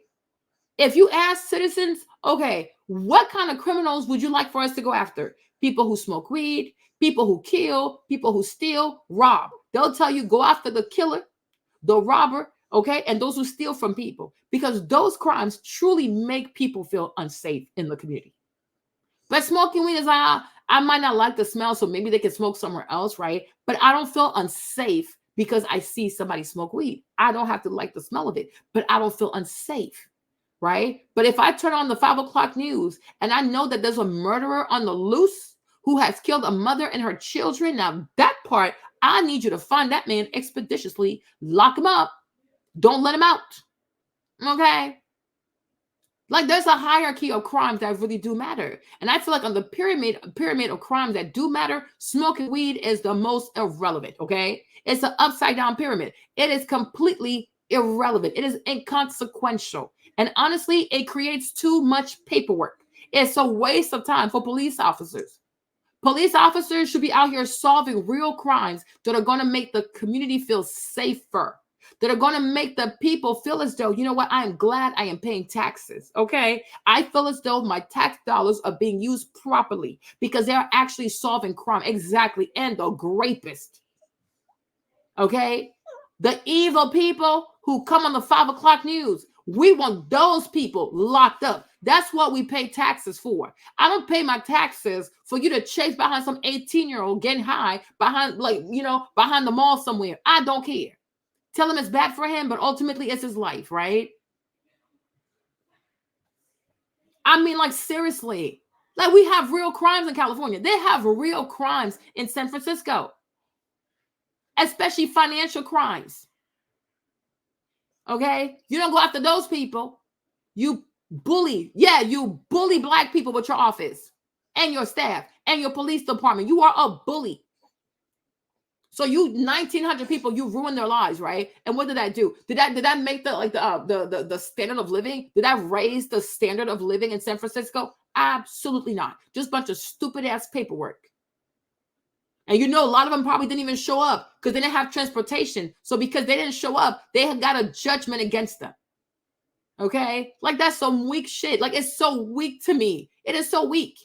How easy it is. Oh, I'm going to be tough for crime by going after little people, young people who smoke the weed and can't even afford transportation to come to court.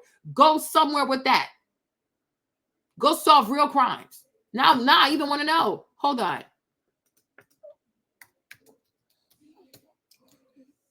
Like, about your foolishness.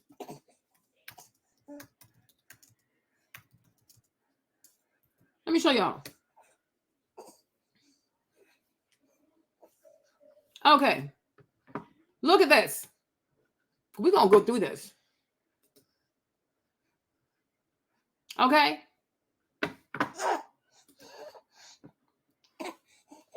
Child, what the heck is this? You got to have a, hold on, hold on. Okay. Sir, mommy needs to work.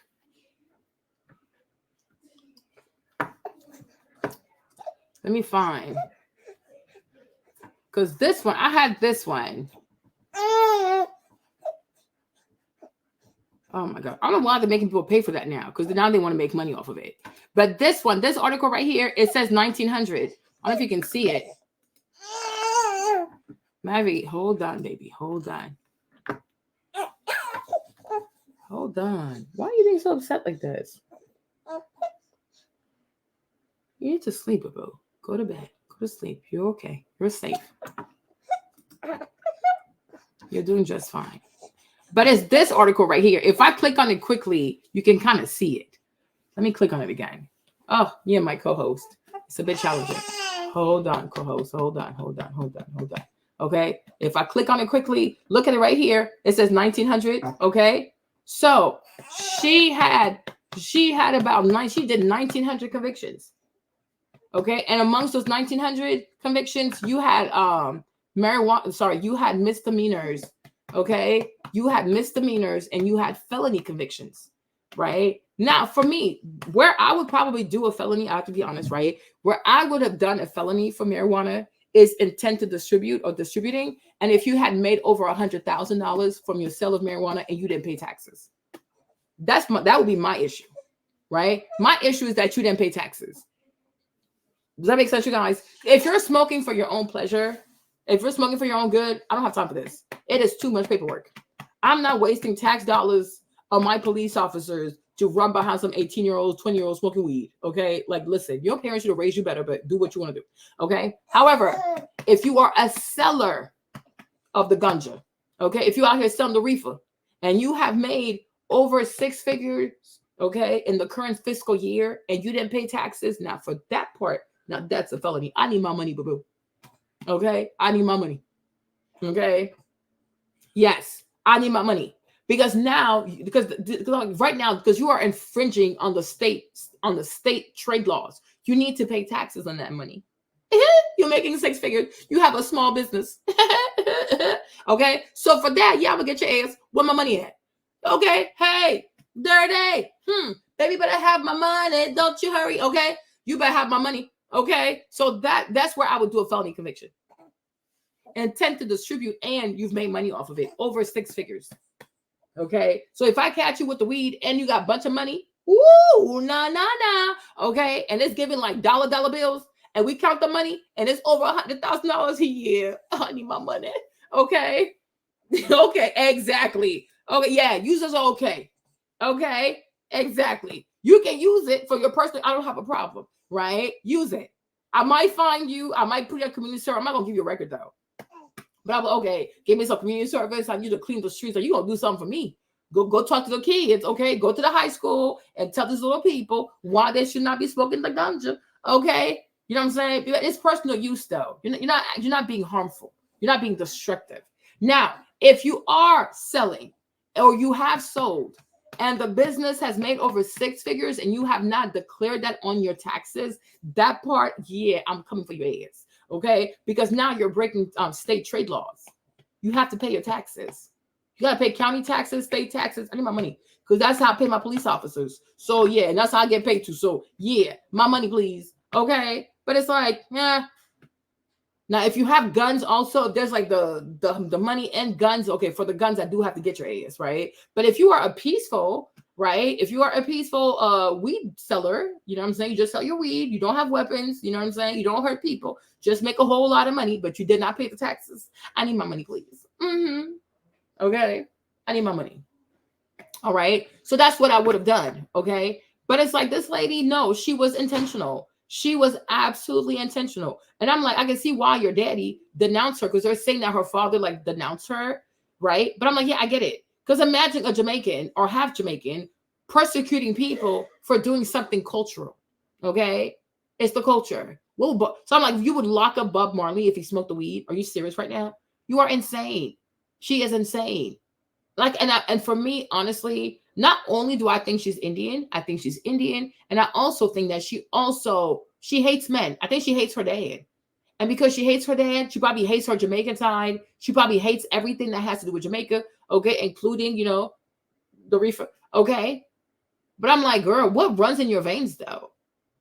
You know, like my uncle, like, you know, my uncle, like the wife he married, I mean, they had a baby, whatever, but she was like a very racist. She always had all these negative stereotypes about African people. And my mom would say to her, but if that's how you feel about African people, why did you have a baby with a black man? Make it make sense. Like, she never let our cousin come over. Oh, you're welcome, Curves. Hey, Curves, what's up, baby? Right? My mom would be triggered. Like, she'd tell her brother, like, 20, where you met this heifer at? She's like, oh, Auntie Leo, don't feel that way. But she's like, why would you say that? So, like, my mom never met her nephew because she always felt as though if he came around, we're going to kidnap him. I'm like, kidnap him to go where? What are you even talking about? Like, what is going on here, right? So it's like Indian people can be funny. They can truly be funny because she's Indian, but from Guadeloupe. So like them little French islands, right? So, I mean, they took over those islands and they brought Indian people over there. When I go back to my house, my parents' house, I'll get my cousin's picture. You'll see. When you look at him, you can tell he's black, but you're like, no, he's mixed with something, right?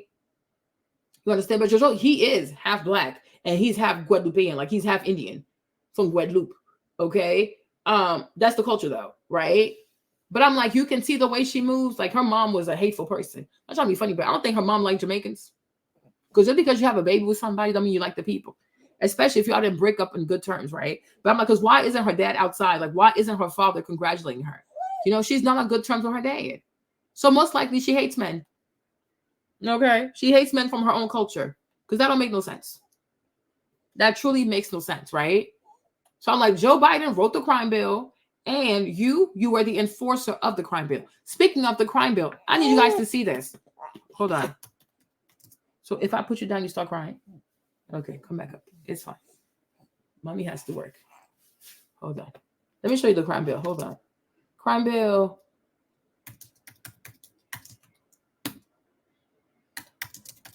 Let me show you. Put up.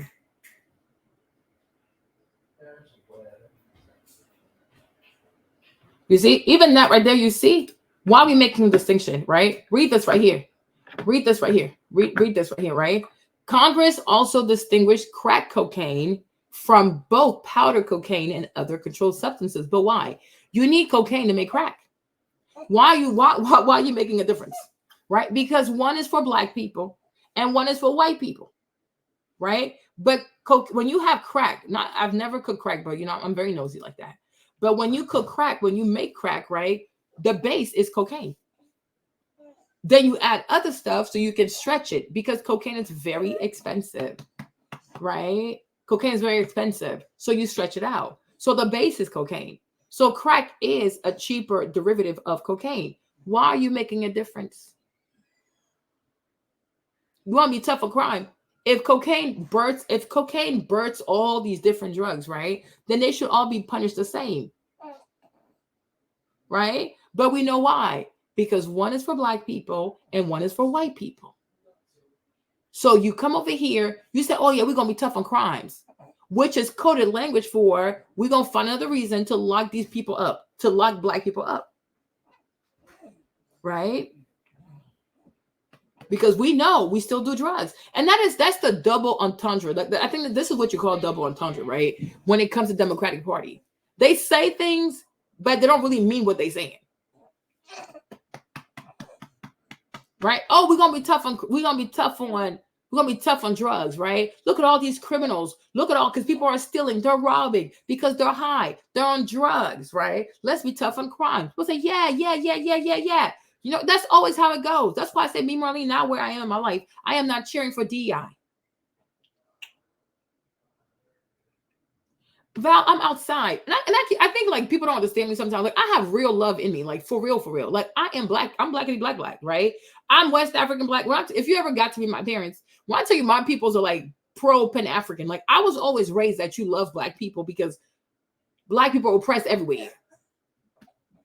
That's how I was raised. Like, mama, if you ever, mama, oh, Val, come let me cook for you, my baby. Like, that's just, I don't know how to explain it to you, right? So I'm like, we're all black people. We just have different cultures at this point, right? And to me, it's a beautiful thing. That's why I don't get involved in diaspora wars. Because I'm like, what? There was this beef between this girl. Her last name is Diallo. So most likely she's Mandinga. Like, she's like Jello is like a Mandinka last name. It's like Guinea, Senegal, Ivory Coast. You know, it's like my mom, her mom. Those are her people, right? So she got into it with her fellow like African Americans, and then she started screaming, "Oh, you slaves, you slave!" And I'm like, "Girl, do you not understand that if you're West African, right, and you want to use slavery as an insult to an African American, you don't see the part that you're also insulting yourself."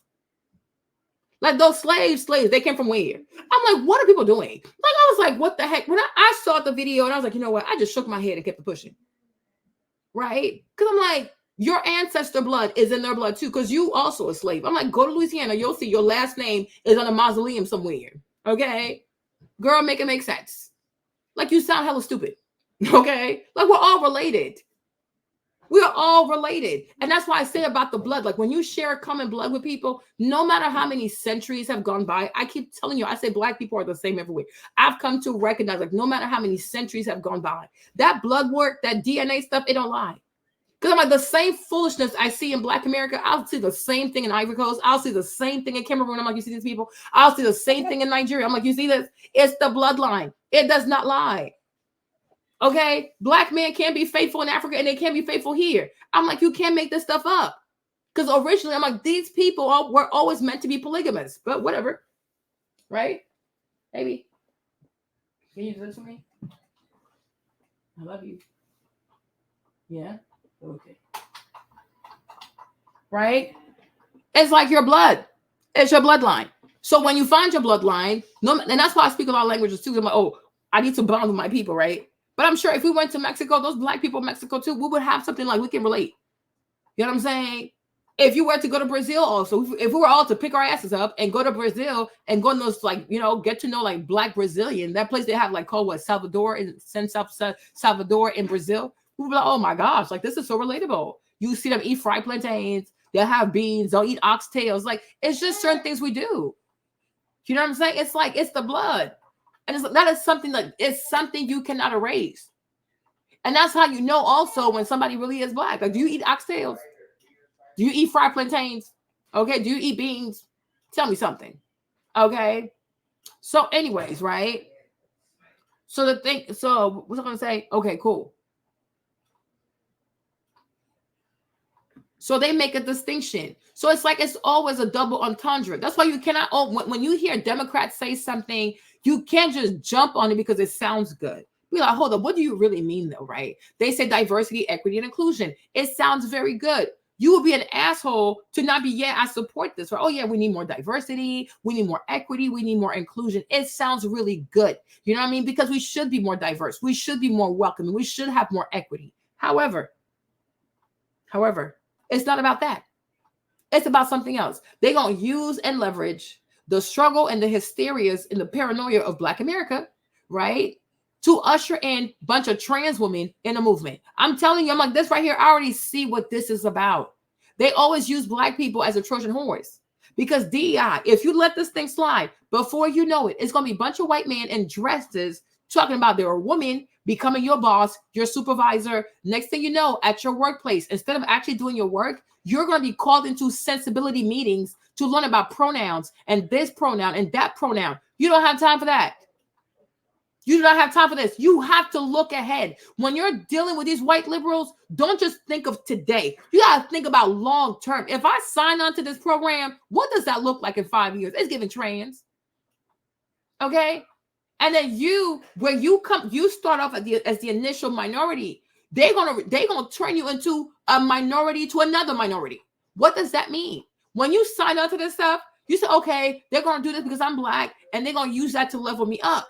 But eventually, because they're gonna allow white men who identify as women who wear dresses to be your CEO, to be your manager, you're like, what the heck? That's not fair. But now, when you say it's not fair, it's gonna be classified as a hate speech. You got to think ahead with these people. Sorry, Gary, not to be offensive, right? But whatever the white man gives you, the white man take it. Do not be a fool. So when you start to recognize what it's really about, you say, no, thank you. I don't want to sign up for that. It's okay. I'm fine with racism. Okay, keep it the way it is, right? It's the same thing with this whole like critical race theory, right? On the outside, it sounds really great. Yes, we should teach people more about Black American history. Yes. But is that really what it's all about? No, because critical race theory involves race, gender, and sexuality. So of course, they're going to leverage, they're going to levy, they're going to take advantage of the Black cultural experience, right? And the pain and the anger and all that stuff of Black America to say, oh no, we must fight for this. Look, Black America, they don't want to teach Black American history. Like, what? How dare they? We deserve this, right? They always play the same trick. But because my people, like I said, it's the DNA from Africa to America to Latin America, right? To the West Indies to Hispaniola, right? People of West African ancestry tend to be very emotional people. Okay, I had a conversation with my mom on Saturday. She tried to get me with the emotion. I said, sis, I'm not falling for it, right? Because I know my people. They are very emotional.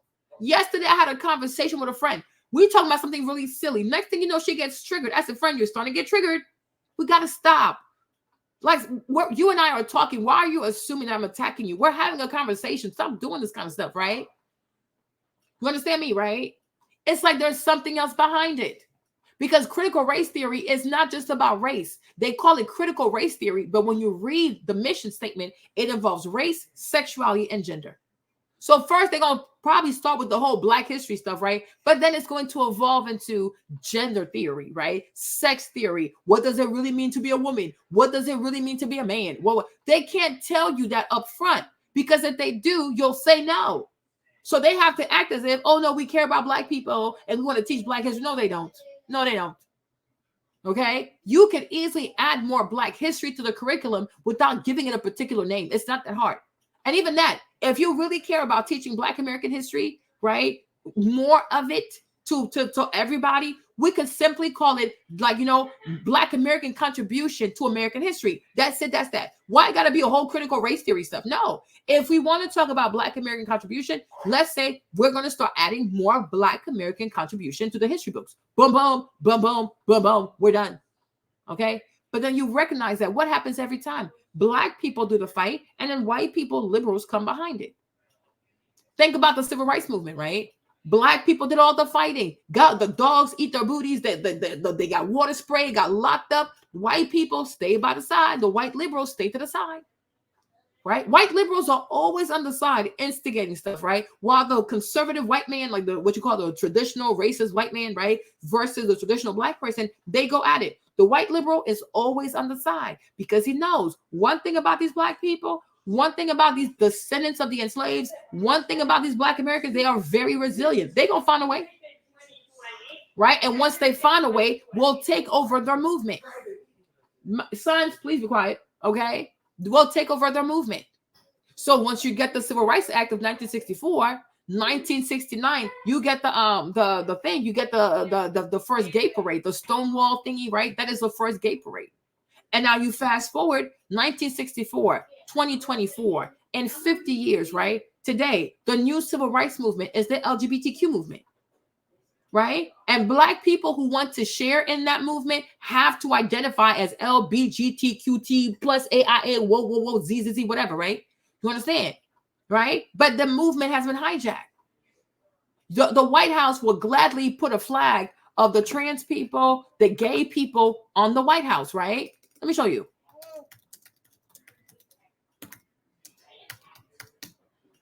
Right? They don't have a problem doing this. Right? They don't have a problem doing this. Because the civil rights movement now is about the movement of love. You know what I mean? Love and love and love and love. Which is why these liberal white people love the Obamas. Because the Obamas are the ones who legalize same-sex marriages. When a white liberal cheers for a Black person, it's usually because that Black person is a sick pervert. Right? If you were about family, traditional family values, marriage is between a man and a woman, they wouldn't like your ass. Liberal white people always like a Black person with perversion on the inside. Do you sleep with men? Do you sleep with women? Are you bisexual? Do you do drugs? Are you a shooter? Do you kill in your neighborhood? Right? If you're really, if you care to be honest with yourself, amongst white people, all white people, right, from conservative to liberals, right, the people who consume the most gangster rap, street rap, drill music are never conservative white people. Like the white boy who drives a pickup, like the F-150 and has the Confederate flag, you never gonna catch this man listening to drill music. Like, what is this, right? But liberal white people are always listening to what? Oh, I shot somebody today. Today was a good day. Then use my AK. Blah, blah, blah, blah, blah. That's the kind of music they listen to. But they claim to be your ally. But they listen to music talking about black people killing black people. And it excites them. Like, think about what I'm trying to say. Right? Have you ever seen the black flag, like the Black American flag, be flown all over the White House like this? No, you have not. And no, you will not. But yet, who laid the foundation for this? Black America. And today, they no longer are the face of the civil rights movement. Instead, it's the white liberals. It's white men in dresses, right? It's white men in dresses. And one thing I said to y'all, I said, every time a white man wears a dress in America, bad things happen to black people. The problem with the dress is like, you're so used to the dress being long. Let me show you something. Okay? Hold on. Wait a minute. Right? Right? Because in your head, see, and that's the thing. Like when I think, because I really think about these things a lot, right? When it comes to Black America, I think the issue is you are so accustomed to one idea of what a racist is, right? Like if somebody shows you this, you know exactly what that is, right? KKK, the lynchings, you pick black people up, you put them on the cross, you set them on fire. Like you recognize this outfit. But the problem with a lot of Black Americans, right? Cousin, I got to tell you this, right? One of my issues with y'all is that you fail to recognize that evil evolves. Because, once you recognize, now that you know this image, if this image stayed the same, you would recognize it. So it's no longer, how can I say this? Like, it's no longer like nebulous, right? Because you recognize what this is and you are ready for this. But one thing about life is we have to recognize that all things evolve. Evil evolves. No, I'm not being funny. I'm being very serious. It evolves. You are still waiting for your villain to come in this type of dress, because that's also a dress. And I'm telling you, he will no longer come in this. He's been exposed. This right here is irrelevant. It is a relic.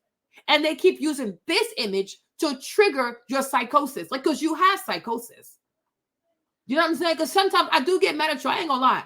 I'll be roasting y'all. I don't understand why they don't see this.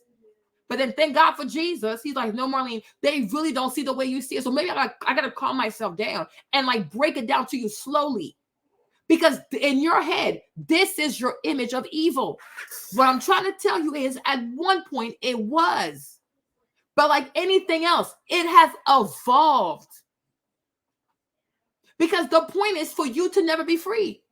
But the problem is they only have you looking at one specific image and making you feel as though this right here is what you must fear. I'm telling you, yes, but you have to know all things evolve. Evil evolves.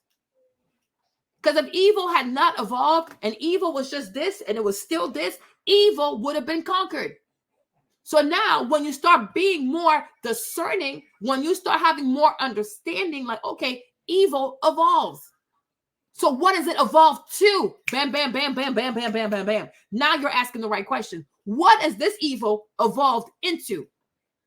And the thing about it too, right? When you consider that the Democratic Party is the party of the KKK, you got to understand this, right? They had this fake exodus to make it seem like the Dixiecrat left. No, some left because it's about performative distancing, right? We're going to make a statement that we are leaving and we're going over to the Republican Party. Why? Because Black people, since Abraham Lincoln, had a loyalty to the Republican Party. Like, think about the scam. It is a serious scam. When I'm telling you, it's giving Esau and Jacob, you don't understand me. Listen to me, right? Think about what I'm saying. These white, when I tell you these liberal people, they're like, I don't like them, but at the same time, you got to respect their genius. Well, I always tell y'all this. Sorry, Gary. I always say this to you. I said that white people are powerful at branding and storytelling. Do I not say that to you guys all the time? One thing about white people, you have to respect their gift for storytelling and branding. They don't make nothing new. They just rebrand and they just tell stories. That's why they're so good at marketing, right? Because honestly, what does the iPhone do that a more like what's it called? The other phone does not do, right? It all comes down to marketing. Do you really have to pay $500 for some headsets because they're made by Apple? Okay, what's so different about those headsets, right? But it's all in the marketing. And I feel like where we go left, like where we are completely remiss, is that we fail to appreciate that marketing also works in politics. Because even me, I was blindsided to it. I was like, no, when I used to think about marketing, I'm thinking like, oh, to sell a product, you know what I'm saying? Buy my lashes, buy my bag, buy my this, whatever. You know, you usually think of marketing and selling a product, right? Or even like musicians, artists, right? Oh, they're using marketing to inform people, hey, I have a tour, I have an album, blah, blah, blah, blah, blah. But we usually think of marketing in the sphere of selling a product to a consumer. But what about ideas, though? What about ideas? What about who is good and who is bad? Who you trust, who you don't trust, right? There's so much marketing in politics to the point that we got to a point now we don't even know what's real, what's fake because of how much marketing is involved. Politicians are being marketed to you as the solution to your problem, right? And so what they do in marketing is that they do what they call psychoanalysis. Right? Where they study a person's psychology. They know what triggers you. They know what you're scared of. And so they word themselves their messaging to get you to be scared. But what I'm saying is, when a white man wears a dress, nothing good happens to Black people. But you are accustomed to this dress, right? So when you see the other dress, right?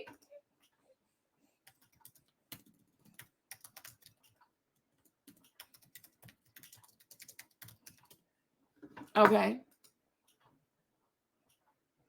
Right? So when you see this dress, you don't think nothing of it. Because for you, it's innocuous.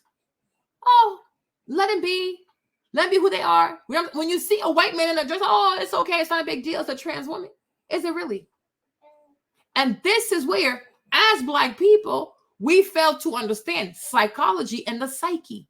If you were born a boy, you were raised as a boy. You not just any boy. You were born a white boy. You are raised a white boy amongst other white people, amongst other white men. You understand power, right? You understand patriarchy. You understand it all. When you wear a dress, does that psyche go away? Does your grooming go away? Does your inner identity go away? No. This is nothing more than a costume. And so my people see this, right? And like, oh, it's not a big deal. Because you don't see a white man in a dress. You see a trans woman. Because that's the game they play in front of you. All this stuff is just a bunch of games, right? But these are still white men in a dress. And a lot of times you see how they behave. They don't act feminine at all.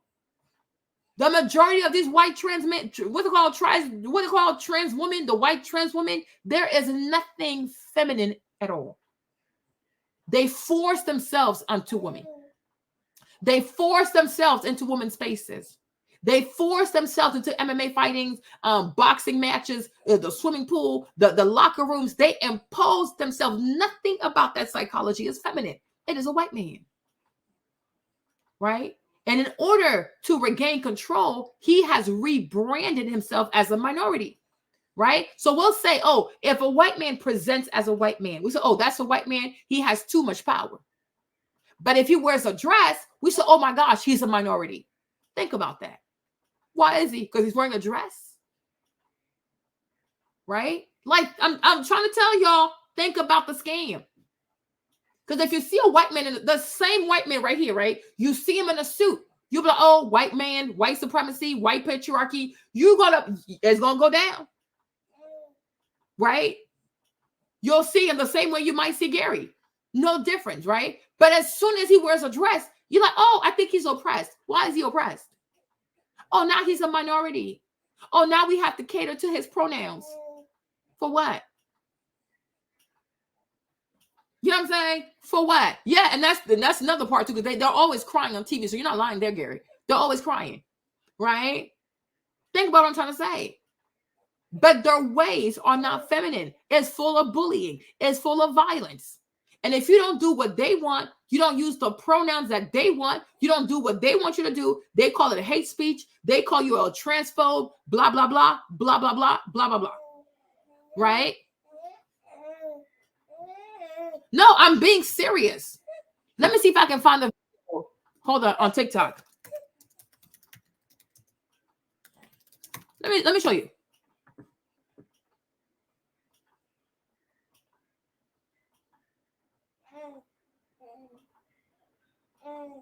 Because they were like this hold on.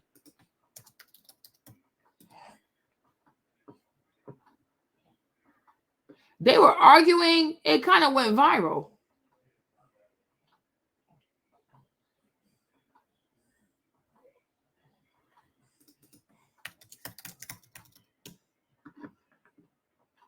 Started yelling at that black girl, all kinds of crazy. And I'm like, what? Hold on. Let me find it.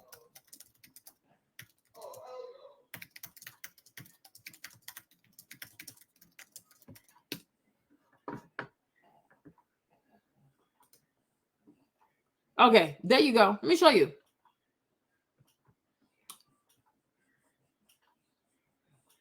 Because quickly it went left. But I wish I had the thing. Let me see. You don't get my point.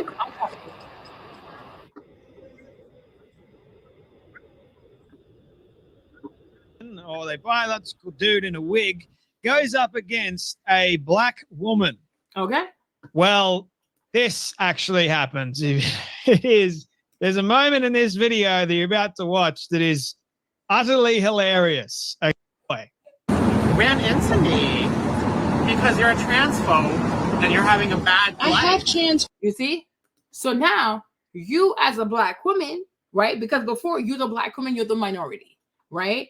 As soon as the white man wears a dress, wears a wig, he is on the high. Because you know, like this whole victim Olympics thing with the whole minority stuff, identity stuff, right? It's a hierarchy, right? So let's say you, the black woman, you are at the top of the food chain when it comes to oppressed people, right? When a white man wears a dress and a wig, you go down because he goes up, right? Because even if we want to do things like based on gender or whatever, in America, white skin will always come over black skin, right? So the trans man, given that he has white skin or she has white skin, wherever you want to say it, right? White always trumps black, right? Like, that makes sense, right? So if you're all by yourself as a black person or you're a black woman, you are at the top of the food chain when it comes to, oh, she's the most oppressed, protector, whatever, right? When a white man decides, now he says he identifies as a woman, he wears a dress, he wears a wig, because of that white skin, he has to be on top of you, right? So now a white trans woman is more of a protected minority than you. So now you, the black woman, you cannot be called a transphobe, which is considered to be hateful. So you can also get canceled. I hope I'm making sense, right? So within your minority life, a white man can wear a dress and oppress you because now he identifies as a super minority. So you're just a minority. A white man in a dress is a super minority. So when he's a straight man, right, you understand that he has white privilege, cool, because he has too much privilege. When he wears a dress, he can now consider himself to be oppressed, right? And then he can look at you, a black person who has a history of racism, slavery, and say to you, well, you know what? He can't call you racist, but he'll say you're transphobe, which is just as detrimental as being called a racist. Think about what I'm trying to say. Okay? Think about what I'm saying, right? So now this dude, because he has an outfit, he has a costume on, thinks that, okay, this black woman is a transphobe towards me because now I have more rank than her. If it's not making sense, it's going to make sense. Let's keep watching the video. Does that make sense, Val? Right? Because if he's a white man, because you're a black woman, given the legacy of this nation, you are indeed an oppressed minority. But if he wears a wig, he's now more oppressed than you. Like what? And that's a scam. And that's why I say every time a white man wears a dress, bad things happen to black people. But because black people today don't see this outfit as dangerous, because they fail to recognize the psychology A white man wearing a dress, he is still a white man on the inside. He still has the psychology of a white man on the inside. But you, like most of my people, you just look at the outside. Oh, look at, he's so cute. Oh, she's cute, girl. Yeah, girl. Bye. Because the psychology in there is white supremacists. And when you really think about it, white trans women are more white supremacists than a conservative white man from the South. Because these people, they demand things that are not even approved by the Constitution. Because for this, when you think about this whole pronoun business, the zim, zer, zim, zim, zim, zer, zer, zer, zer, whatever, right? Honestly, we should have a referendum. People, the American society should decide if we want to change the English language. Because we should. It should not be forced upon us. But it's like these people are able to demand things from us that are honestly things that should be approved through an amendment. This behavior is so unconstitutional.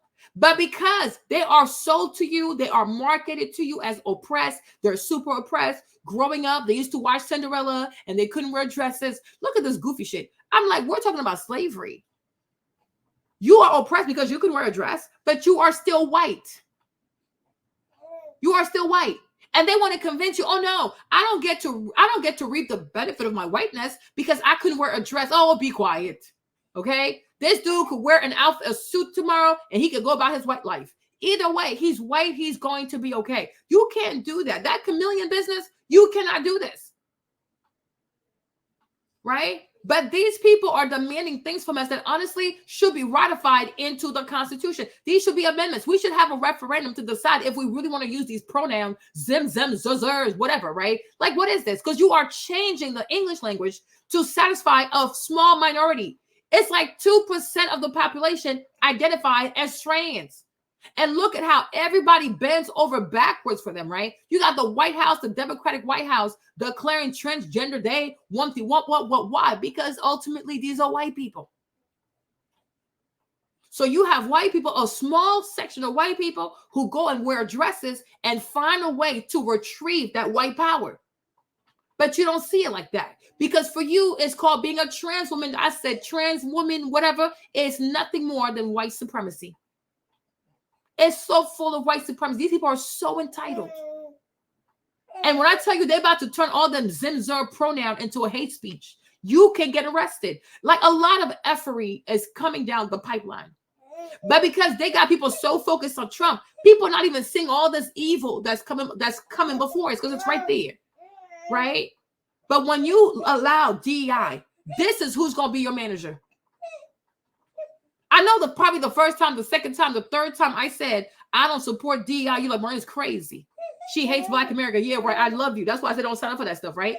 Ultimately, within 5 years, you let this DEI thing slide by because you think it's about helping Black people. Girl, I'm telling you, you're going to have to work for someone like this. Do you see yourself going to work every day and the person like that is your manager? I don't think you can, sis. You're going to lose your shit. So you either going to have to quit or they're going to come lock you up. But either way, they're going to put a hate crime on your record. Because these people right here, if you don't bend the knee to them, they destroy your life. Even a racist white person. You can call a racist a white woman a Karen. Nothing going to happen to you. These people, if you misgender them, it's a hate crime. You don't use the right pronoun, it's a hate crime. Like, what is this? But yet in America, if you use the N-word, which many of these white liberals do, right? White liberals will fight you up and down to use the N-word because, oh, but I bought the CD, I bought the whatever, so I should be able to say the N-word, right? It's always white liberals. But you can say the N-word, it is not a hate crime. It is not considered hate speech, right? You don't use the right pronoun for a white man in a dress, there you go. It's a hate speech. And we're sitting here and we are allowing these white people to do that. I'm like, this is every time I see the white trans movement, it gives white supremacy. Let me play the video. I'm gonna take care of this baby. Hold on. Friends. So why did you walk into me like that? You're looking for problems and you're purposely antagonizing me. Am I? So I'm gonna give you a minute and then I'm gonna call the cops because you was going in that direction and now you're following me to this location and I'm gonna stand here for 1 minute. You antagonized me. Okay, what's your name? You're a Black woman calling a cops on a trans woman, and I just want you to What's your name? I want you to think about what he told you. See what the person told her? You are a Black woman calling the cops on a trans woman. Aren't these the talking points of Black people? So they're going to use your own lingo. They're going to use your own terms. They're going to use everything you say and weaponize that against you. So she's confused. Like, what? Like, excuse me? She's confused. But what she's not recognizing is that in this moment, this white trans woman is more of a minority than her. When I tell y'all it's giving Esau and Jacob, y'all gonna understand. Right? People have evolved. Things have evolved. You see, you're still waiting. You're waiting, expecting to see this outfit. This outfit is gone. This thing has no more power. They just use that to scare you. You know how when they show you the devil with horns, you know what I'm saying? Like, hold, let me show you. You know what I'm saying? You know, it's giving this. Okay? Yeah, you know what I'm saying? Oh, the devil, right? He has horns. Oh, Lucifer, he has horns. I'm like, he has horns where? Right? Because usually when you think of the devil, this is what you think of, right? So you expect this. And a lot of times, evil people are very beautiful. Okay? Some of the most evil people in the world are so attractive. They are very attractive. They dress well. They smell good. They talk a good game. Wumpty wump wump. But in your head, this is what Satan looks like. So this is what you grow up to expect. You expect the devil to show up like this. He will not show up like this. Okay? He will not show up like this. You like, or like, what's the witch in Snow White? Okay? Right? You expect the devil to look like this, right? Because this is how you've been trained to see evil. Oh, evil is ugly. It's easily recognizable. It has horns. Yeah, right. Okay? Evil evolves. Okay? Right? And Maleficent. Where's Maleficent? Okay? Right? Or you expect evil to look like this. Like, yeah. So you think, and that's the thing, because we all have perspective bias, right? So you think like, yeah, oh, I know what evil looks like. It has horns. It's mean. Are you sure? Are you sure? Right? Are you sure? Think about all the real evil people in the world. Do they have horns on their heads? No. Okay. Think about some of the people who infected people with HIV. Do they look ugly to you? No. They're very attractive. Right? The majority of love scammers, they are very attractive people with the gift of gab. Right? But this is what society, the media, TV, Disney, they have you so brainwashed, and they have like, hey babe, they built this false sense of security, like this false sense of arrogance, where you now think that you know what evil looks like. And you're so convinced that you know what evil looks like, but you really don't, because everything evolves. So now if you're looking for evil, you need to ask yourself, right, in 2024, what does evil look like in 2024? It's very different. Right? Your evil of 2024 is not going to look like this. It's not going to dress like that. Those days are gone. The evil of today, it looks very different. But you play with it. And one thing I said about this whole LGBTQ movement, I said like their branding is very pretty. Okay? Makes sense? Because they have very pretty branding, right? LGB, what is it called? LGBTQ? Right? Oh no, do pride. Right? You see? Right? When you look at it, it's so pretty. Right? You're not thinking about, oh, this is bad. Right? It's very pretty. Because I love marketing. I love colors, right? But when you see this, it doesn't evoke fear. You're like, oh my gosh, it's not giving this. Now this gives fear. Oh my gosh, you know what I'm saying? You're like, oh, a Ku Klux Klan rally? What in the world? Right? This is giving fear to people. I see this, I'm running. Okay? Look at that. Right? But when you compare it to this seems so innocent. It seems like a lot of fun. It seems like, it's about love. And you see, one thing they always do, they always have a flag. They wear dresses and they always have a flag. Okay? They always wave a flag. Okay, there you go. I told you. They wear a dress and they have a flag, right? So see, this is the dress. Okay, I'm gonna show y'all. I'm coming. Right? This is what you know. Where's one of these dresses out here, child? Where are the dresses? Where is the outfit, right? So this dress right here, right? The dress of a Klansman, you know this dress. You know this dress very well. So you are, but these are dresses from the 1900s, right?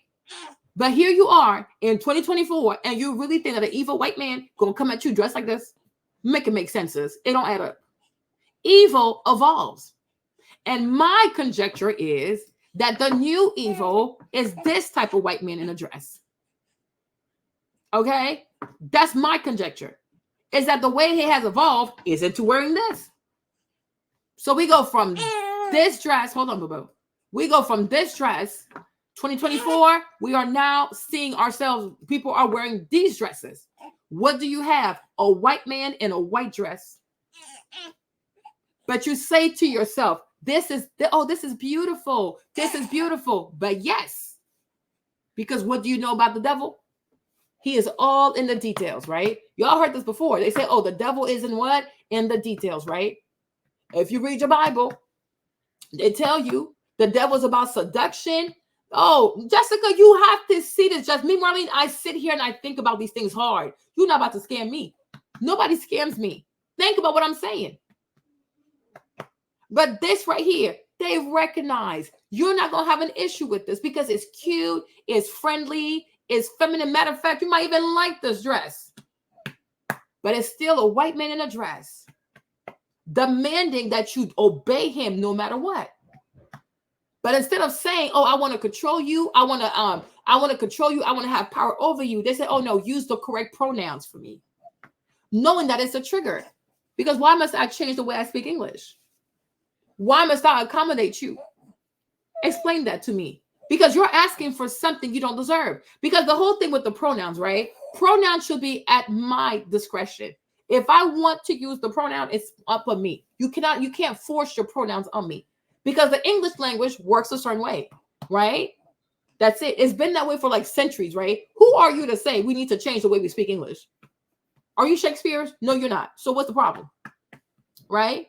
But you are being forced to use whatever pronoun they decide. You have people who change their pronoun every 24 hours. I'll show you a video.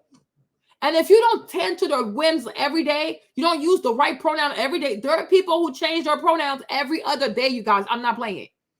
And if you don't agree, hey, miss, if you don't agree with the pronoun, you are a hateful person. I'm a what? Hold on, wait a minute. So if you, think about this. You guys, when I tell you this, I'm not trying to be funny. And I ain't going to lie to you, right? I don't want to deceive you over here. I'm being very honest. I support Trump. The reason why I support Trump, because I want to get rid of all this. I'm tired. Okay? But I'm trying to tell you something. If you allow these Democrats and these weirdos to keep going like this, if you have sons, right? A day will come when a trans girl goes up to your son and says, take me out to prom.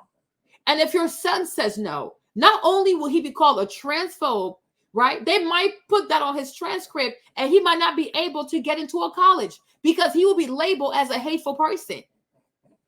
The day will come. If you turn down a trans woman, right? It will be considered a hate crime. I'm not playing with you. You might not be ready to hear that today, but as you spend the rest of your day, the rest of the week, I'm urging you to think about what I'm saying. This is where we're going because honestly, Rome never died. Okay? Rome never died. Exactly. You have to see it coming. You have to see it coming. Where boys won't even have the right, they won't even have their own autonomy to their sexual preference. Because if you say no to a trans woman, you are hateful. You are committing a hate crime. The day is coming. And this is why I take a stand today. It's not because I think Trump is a better person. I mean, like, he's a good, like, whatever. No, I just feel like he's the one to restore some sanity a little bit. Like, this needs to stop.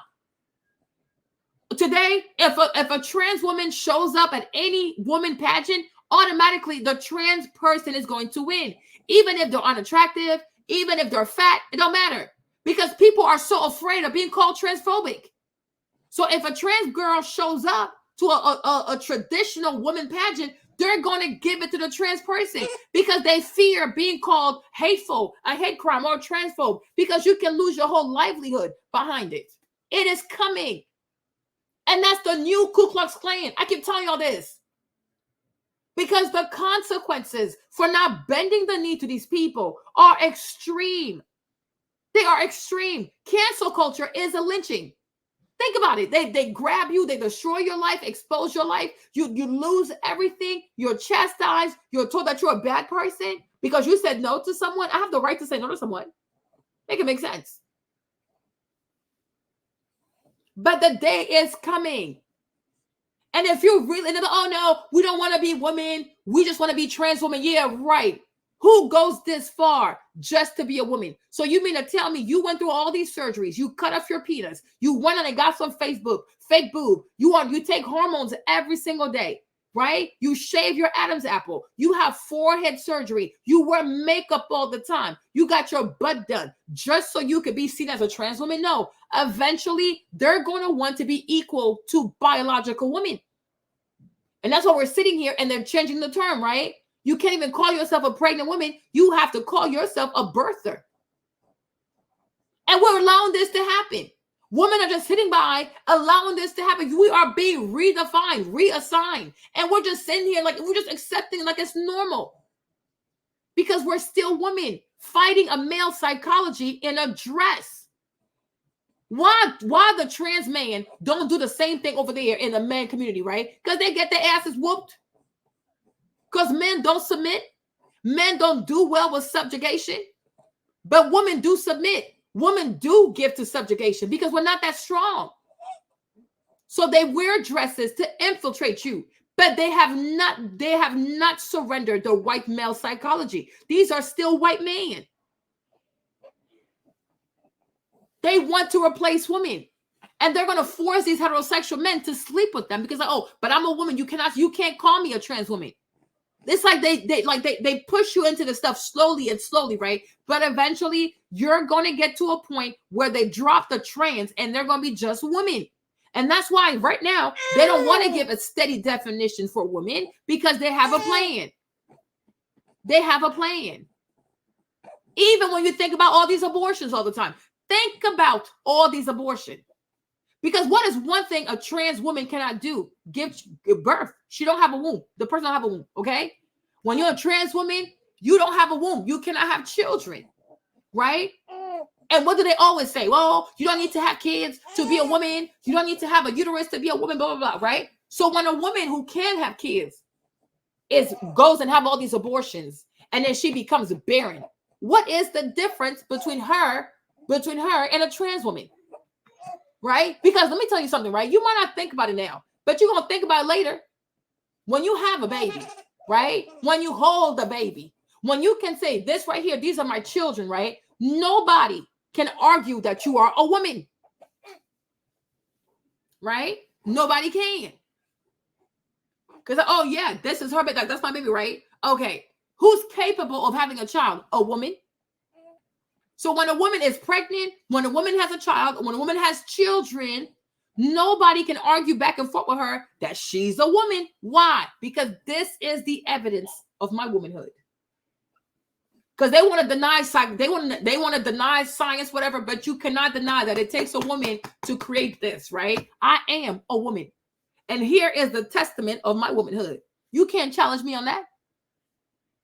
But when a woman chooses to not have kids or she chooses to have all these abortions and she has nothing in her hand, and you see a very pretty, because some of them are very pretty, right? You see a very pretty trans woman, what's the difference? What's the difference? Oh, but Marlene, I have boobs. The trans woman got boobs. Oh, Marlene, I have an ass. The trans woman got an ass. Oh, Marlene, I got long hair. Well, the trans woman, her front lace is giving inches, is giving scalp, honey. I can detect the lace wear, okay? Some of these trans women, they look better than natural born women. They have better makeup. They have better clothes. They're more sexy. They're more attractive, right? What's the difference? The difference is right here. It's this. So when they tell you go have all these abortions, I'm asking you, think carefully, because you're about to turn yourself into a trans woman. You keep letting people scrape your uterus. Eventually, you become infertile. You'll be barren. And what makes you special? And because I'm like, y'all don't understand. These liberal people, they're demonic. They are so demonic. What makes a woman what makes a woman different, what makes you special is your ability to procreate. That is a gift that God only gave to women.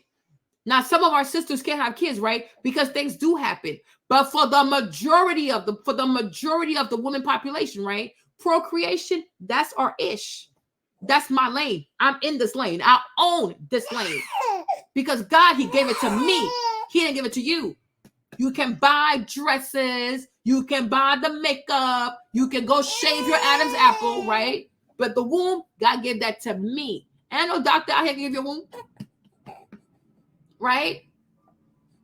So this is why, because they have a plan for these trans women, and you're not supposed to hurt their feelings. So the less women have babies, the less women have children to carry and bellies to rub, right?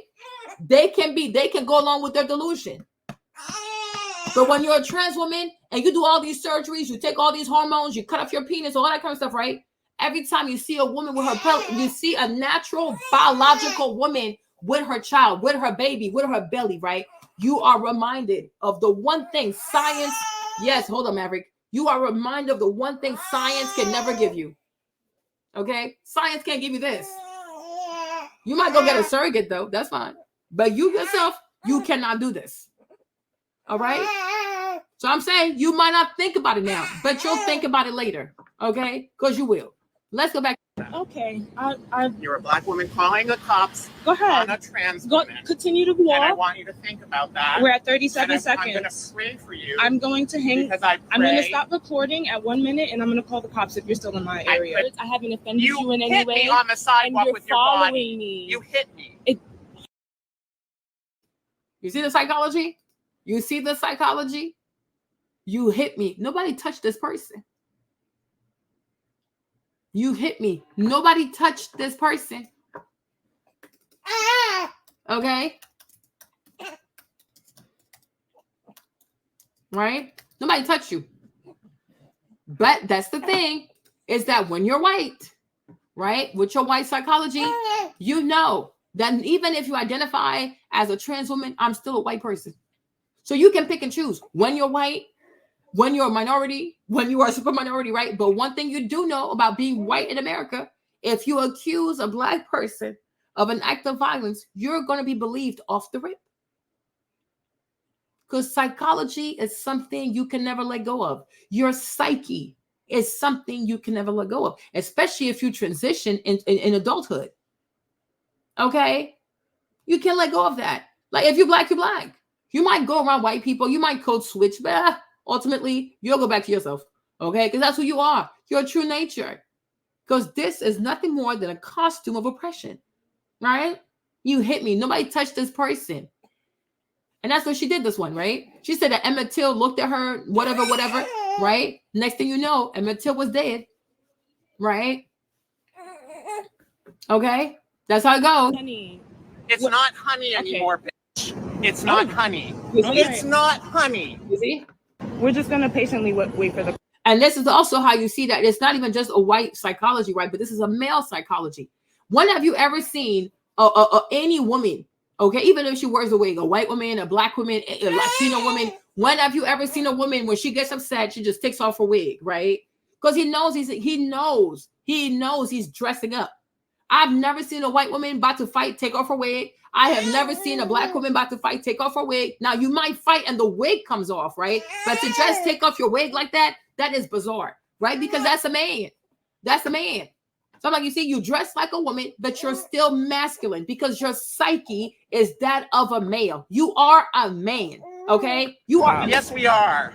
This is getting... You're a hypocrite. It's You're a getting a liberal little bit hypocrite. more And aggressive. you're a bitch. Yeah, I am aggressive. I have PTSD, bitch. Okay. You with the wrong tranny today, bitch. I apologize. I'm That's sorry. what you should be doing. You should be deleting that f***ing video. I will not. Because You see how he's talking to her? You see how he's talking to this black girl? If he was dressed as a white man, he would know better. Listen to what I'm saying, right? If he was a white man, if he was dressed in white man attire, right, he wouldn't dare talk to her like this. But because he understands the power that comes with being a trans white woman, right, he's allowing himself to behave this way. Think about what I'm saying. If he was dressed as a traditional heterosexual white man, even a gay white man, he wouldn't dare, right? But because he understands the power dynamics. When you are a trans woman, you have more power. When you are a trans white woman, you have even more power. So that you can start talking to people reckless. Because you see, if he was a regular white boy saying this, Maverick, hold on. If he was a regular white boy saying this, he would be called a racist, right? But because he's a trans woman, you can't call trans women a racist because they're oppressed. Oppressed people can't be racist. Oppressed people can't be bigots, right? That's an oppressed person. He's a trans woman, Marlene. He's a trans woman. You see the games they play, right? People will redesign their entire identity to regain control and power. Okay? Think about it. Let's keep going. I have a lawyer. I have 2 and 3 lawyers, honey. I will sue your pants off. I'm not going to anymore. Okay? I will sue your pants off. I'm not speaking anymore. Good. I risk my life every day getting ready in the morning, and you have the temerity to hit me with. Now he's saying he risks his life every day. Make it make sense. You risk your life for what? I risk my life. Okay? Stealing. And if you listen to him, all these talking points are black woman talking points. Okay? I risk my life every day. I work so hard every day, right? The things that black women say, now your talking points are going to be their talking points. They're going to use your words against you in the court of public opinion. Go ahead, sis. I hope y'all paying attention, right? Okay. All right. Your body. I don't know if you guys noticed, but my hands are shaking because I have anxiety currently because of this individual is not leaving me alone. You need therapy. And you know what? You'd be better off in the hood because the hood people, they know how to act. Okay. They know how we treat each other. You went to Bard. You have a master's. You have an MBA. I am currently starting to shake more. Leave me alone. You! I have PTSD from being assaulted by people like you. And by that I mean insecure assholes. I'm not a racist, in case that's where you're gonna go, oh, racist trans woman attacks me on sidewalk. You assaulted me. You see what I told you? He knows. You cannot call a race. When I tell you white trans people have immunity in this country, you think it's a joke. Then people talk about, oh my gosh, Trump wants to give full immunity to the cops. Oh, please. These people right here, they have full immunity. Because he knows. It doesn't make sense to say a trans racist person. How? Because the way we're being taught is that trans people are oppressed people. They're oppressed white people. They're not like the other people. They're not like Gary. These are different white people. They are oppressed white people. They're suffering white people. You know, they've always fought to be who they truly wanted to be. All they want to do is love people, okay? All they want to do is be themselves. It's to be themselves. Oh, yeah, sure, because it sounds noble. It sounds noble. So you let them in, right? And you let them in. So he knows. It's an oxymoron to say a racist trans woman. How you gonna be racist? Right?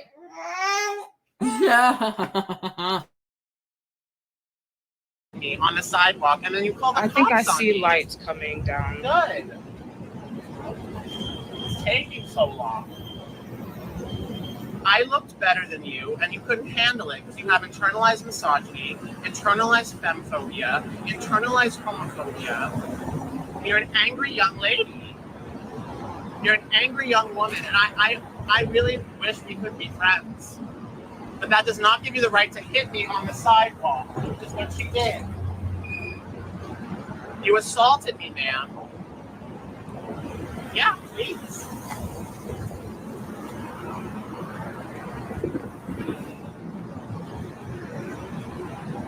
I'm really looking forward to seeing this performance.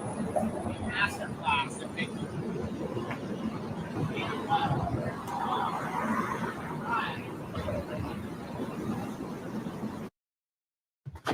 I swapped this for this.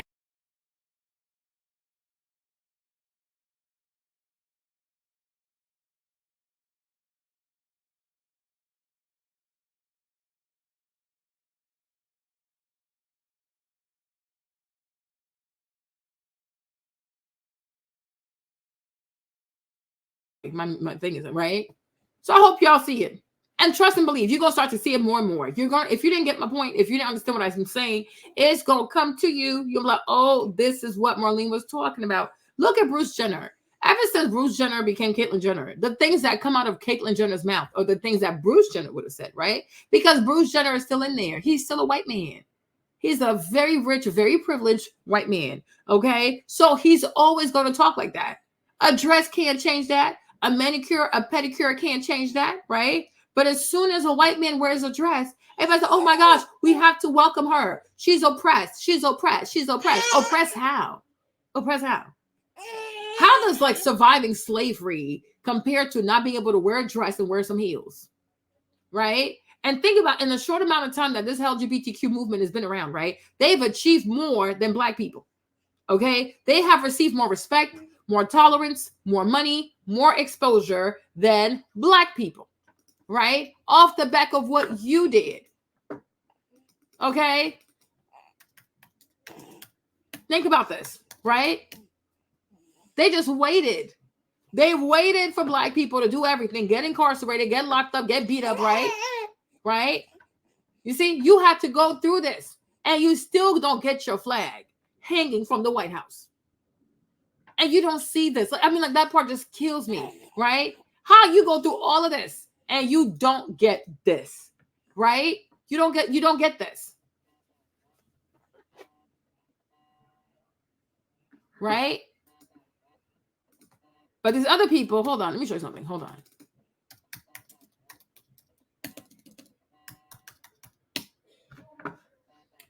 But these other people, this is all they have to do. Right? You know, walk around half naked, you know, kissing in the streets. I mean, all kinds of stuff, right? Look, and they get way more. They get this. Right? Make it make sense.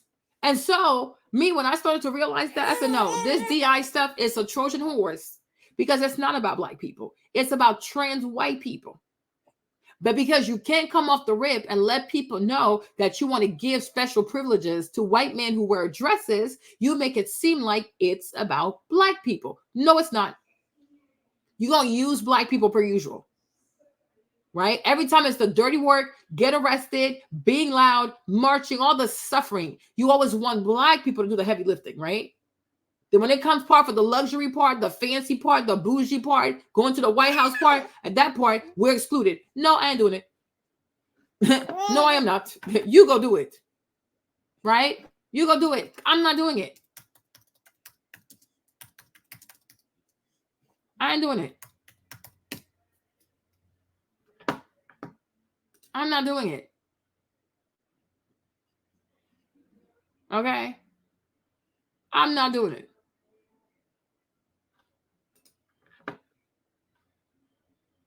Because look at this, right?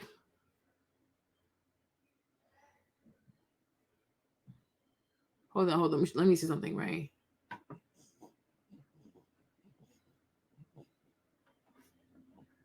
Let me see.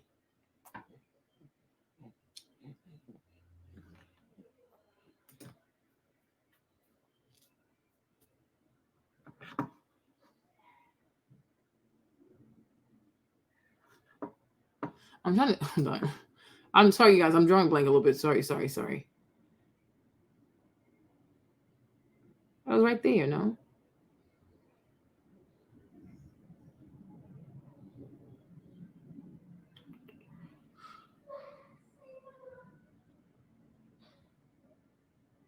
Okay.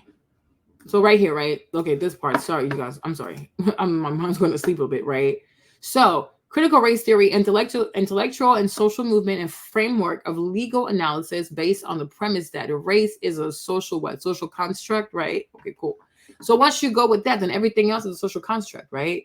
Gender is a social construct, right? Sex is a social construct. They want to start redefining everything before you know it. So they use Black people first to say, oh, well, let's talk about race, whatever, which I do agree. There's only one race, the human race. But these people here are perverted. They're not just trying to say, okay, let's all get to a universal understanding that there's only one race, which is the human race. And based off of that, we should all try to do better. Treat each other better, be kinder, be more loving, have more mercy, stop all these wars because we're all humans. Like we all are one human race. It's one race, right? But no, these are people who say, like they say the truth to a little bit, but they have ulterior, sinister motives because they want to deconstruct race in order to also deconstruct gender, deconstruct sex, etc., etc., etc. And I'm like, no. And also, if we talk about theories, right? Theories are like, okay, it's a theory. Has it really been proven? I don't know. Why would you want to expose children to theories? You should expose children to facts. What are the facts? If you are XX chromosome, what does that make you? You are a woman. If you are XY chromosome, you are what? You are a man, right? Make sense? Okay, cool. We don't need to expose children to theories in the efforts of making things more equal or trying to, showcase the contribution of Black America in American history. No, we can simply add more contributions of Black Americans, engineers, scientists, artists, poets, writers. We can simply include more of them in the history books. That's it. That's that, right? We should show children facts. Now, when they get to college, especially like a 400 level or at a grad school level, right? If they want to mess around with theories, go ahead. Because at that point, you're an adult. You can stand up for what you believe in face of these theories. But children should not be exposed to theories. Okay? I'm not, no. XX is a woman. XY is a boy. That's it. That's that. We're sticking to this. Okay?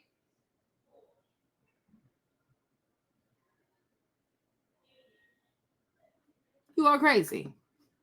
So now let's go back to oh my gosh, I was watching this earlier, right? I don't know how Anton saw it, but I was here. Let me go back to this because we came here for this. I talked for a whole lot.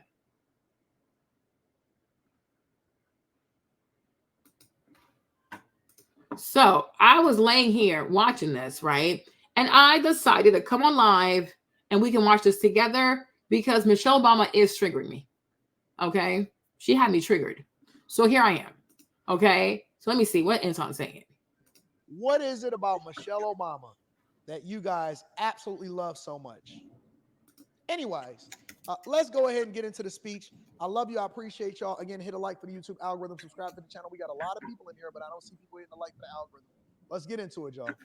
Please welcome former First Lady Michelle Obama.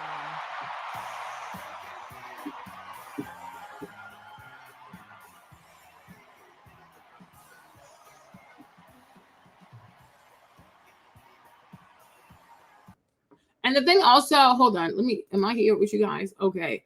The thing also that's you see how, because this whole convention to me, when I saw day one, I didn't watch day two yesterday, but it was like heavily trying to rely on Black culture to legitimize this Indian woman, right? So we're right here, we're listening, like the song, again, it's Stevie Wonder, right? Stevie Wonder playing in the background, right? And I'm like, if you know anything about that Taurus, okay, all right, to Stevie Wonder, he really was a Black civil rights activist. And to use this man's music to legitimize foolishness like Kamala Harris to me is crazy. I mean, like, it's so heavy. Like, I'm like, do y'all not have anybody else that y'all could rely on to help this woman, to legitimize this woman? Why are you using Black people so much like this? Right? They do this every 4 years. So I don't know why Anton's playing this song, though. Hold on. I got my own over here. Hold on. Let me see.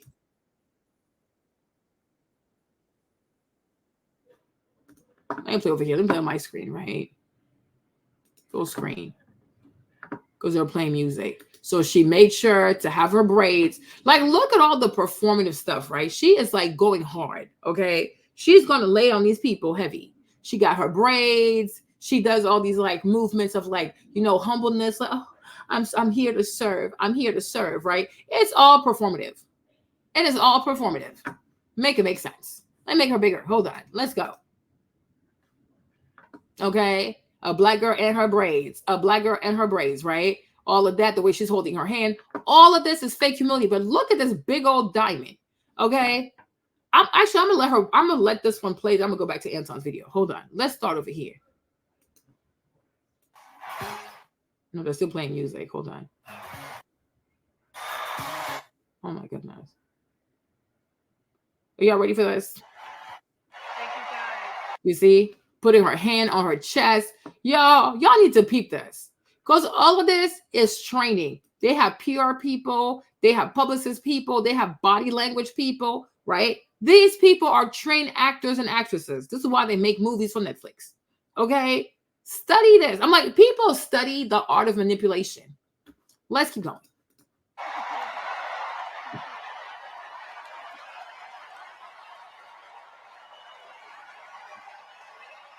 Okay. We got a big night ahead. Thank you all so much. Thank you so much.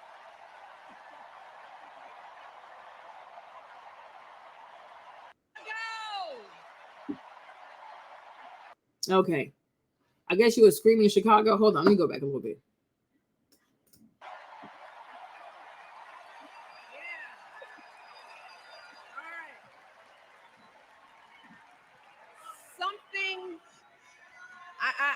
Something wonderfully magical is in the air, isn't it? Yeah. You know, we're feeling it here in this arena, but it's spreading all across this country we love. A familiar feeling that's been buried too deep for far too long. You know what I'm talking about. So she said a familiar spirit. She should not be running for president. Stop saying foolishness. Running for president based off of what? Like, what has she done? Because she was married to a man, she should run for president. And also, America is not a monarchy. You can't just be, oh, my husband gonna be president, then she gonna be president. Next, what? Her kids are also gonna be president. We are not turning America into a banana republic because people are obsessed with skin color and gender. This is ridiculous. This is ridiculous. Like, if you have an entire family become presidents, what is that? A monarchy? Like, I'm like, what is going on with people? Okay. So she's like, oh, familiar spirits. I'm like, girl, what? Like, demons are over here. What is familiar? Right. And what I didn't like about her, when she comes on, her husband do the same thing. Chicago, Chicago. If y'all remember when these two heifers were running for office, they, oh my gosh, they were milking the Chicago thing. Black Chicago, Chicago. We fell for that stuff hard, right? They make all their money, right? They leave the White House. Do they go back and live in Chicago? No, they don't. They live in Martha's Vineyard. Okay. Always finessing, leveraging Black people, the poverty of Black people, the abandonment of Black people, right? Y'all love Chicago so much. What have y'all done since you left the White House to help the crime rate in Chicago, right? When all these Black people are screaming about what is happening in Chicago with the illegal migrants, right? Where are you people? Chicago, Chicago, you are Martha's Vineyard, okay? These two heifers are in Martha's Vineyard. Hold on. No, we're not going to do it. People need to be exposed, okay? Let me see. Okay? Chicago, Chicago. This is their house in Martha's Vineyard. Okay? This is where they live. Because later on, right, Michelle Obama is going to start talking and try to make it seem like, oh, look, Trump is rich. That's why he can't relate. Boo-boo, I can't relate to this also. Can you relate to this? Can you relate to this? Can you relate to this? Like, stop. You're not poor people. You haven't been poor in like 40 years. Okay? This is how they live in Martha's Vineyard. They bought a $12 million home in Martha's Vineyard. Can you afford this? You got that kind of money? Do Black people live there? I don't live next door. I don't have, exactly. But you want to sit here and talk about Trump like you ain't got money too. This lady she made over $100 million from her book. Look at how they live. I'm like, girl, you oppressed where? Y'all, look at this. Look at this. Chicago, Chicago, Chicago. Hey, Callie, they use Chicago, Chicago. They leverage that Black nostalgia. These people are sick. They are sick. Want to act like you're oppressed, you're suffering, you're going through racism. Oh, be quiet. You're more successful than so many white people on this land. You live pretty much like Trump lives. What is the difference? Okay? When they made their money, did they go back to Chicago? Do they even have what's it called? How you call it? Do they even have a center for children, for Black children in Chicago? Have they invested in Chicago? What have they done for Chicago? Okay, Chicago, Chicago, Chicago, what? What have you done? Okay, do you know how much money she made off of her book? I have time for Michelle Obama today. I have time for her today. A Black girl and her braid. A Black girl and her lies. Hold up. Wait a minute. Okay, Michelle Obama. Book sales. Do you know how much she made off these books? Okay, always leveraging Black people. These people made a fortune off the backs of Black people. And on top of that, her husband did nothing for Black people.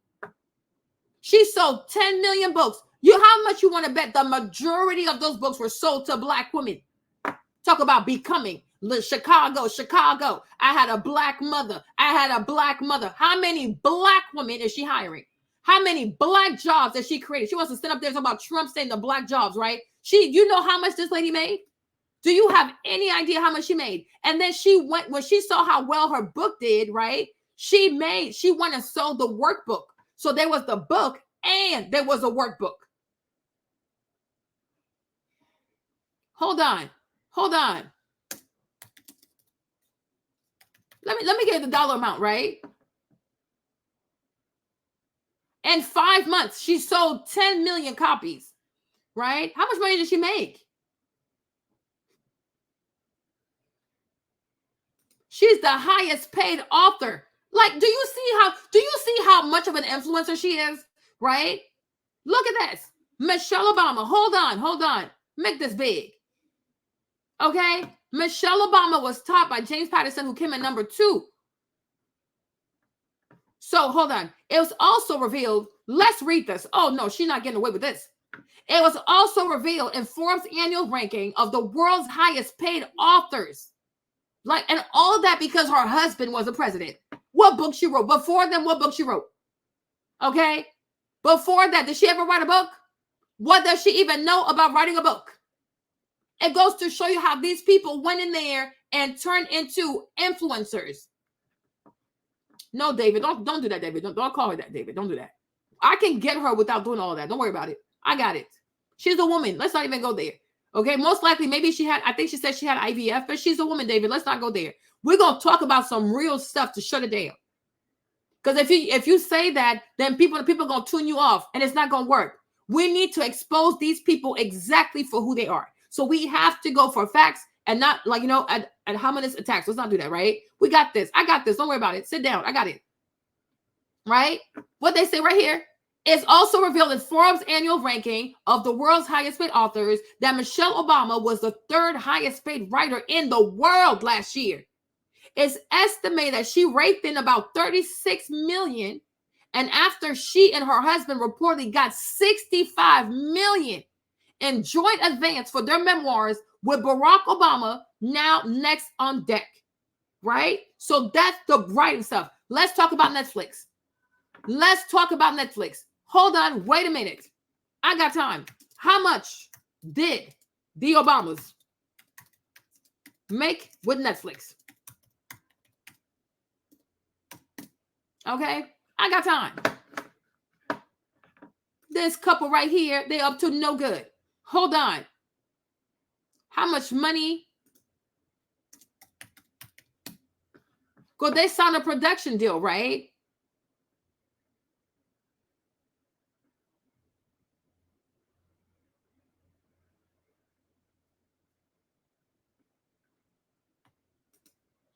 Let's see right here. Okay. You see, once again, leveraging Black people and getting rich off of their pain without doing. When I tell you this Kenyan man is evil, y'all gonna understand me. Okay. Let me also show you this. Then we won't talk about Trump. We got time today. The Obamas have found a way to stay culturally relevant. I know that's right.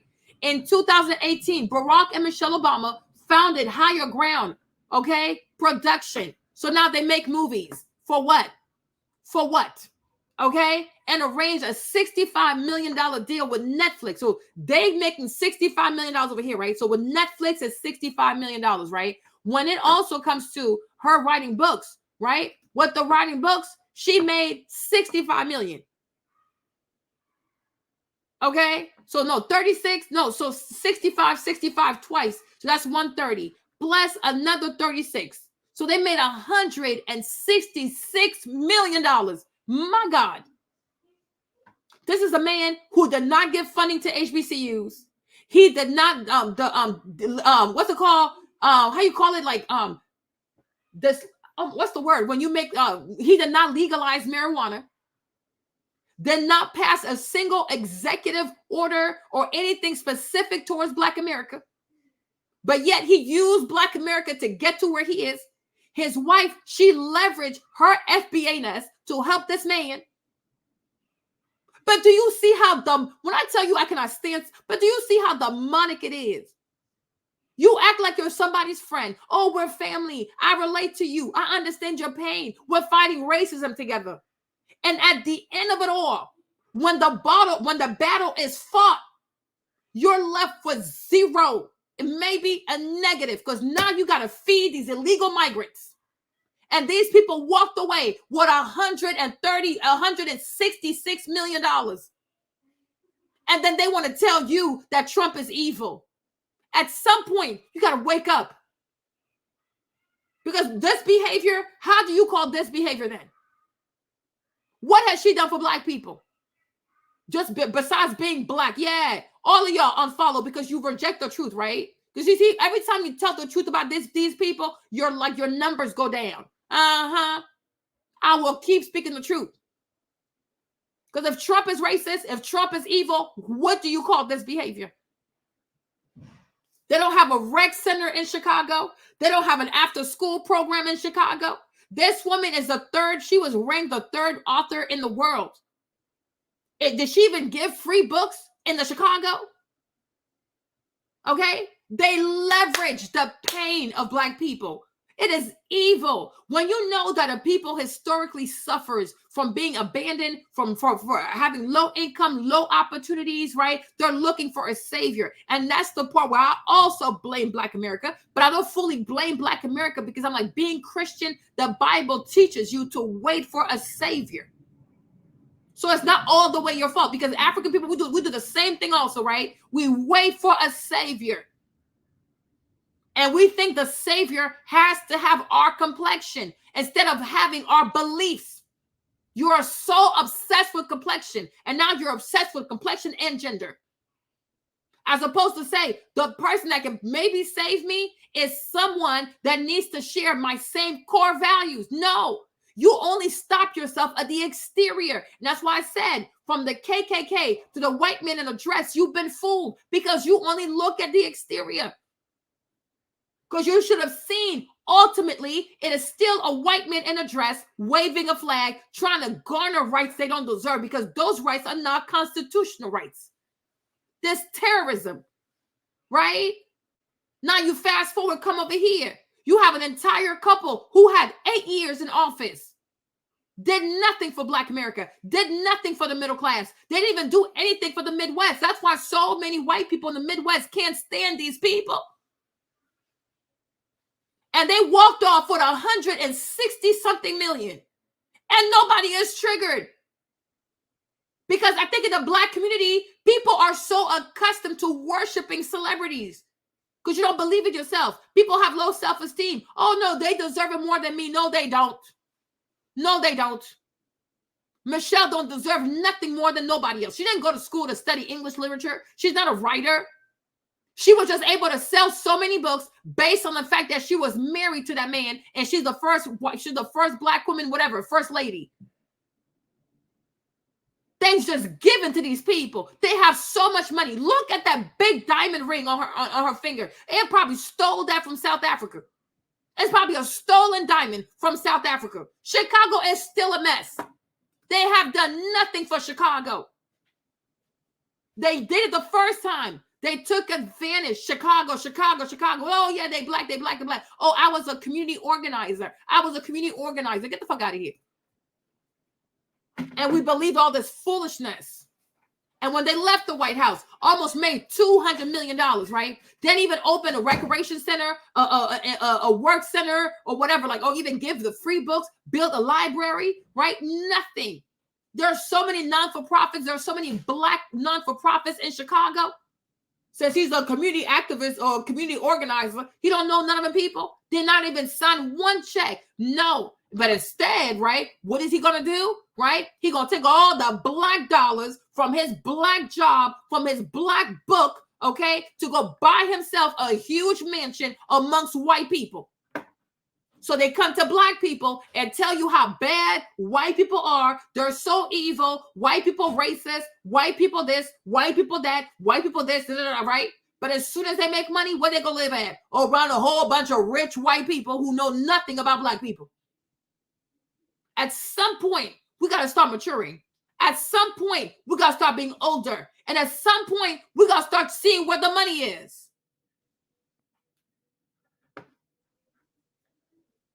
Like a bunch of crap. Like, what is this?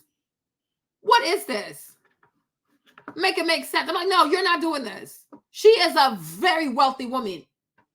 When she went to the White House, when they both went to the White House, they had student loan debt. Okay? They barely had money like that. You go in there, you have okay money. You leave the White House, you're worth almost $200 million. And they're not done yet. Even their daughter, she's doing like movies at the Cannes Festival, like, or like the Aspen Film Festival, whatever, right? They are so privileged. They're so rich.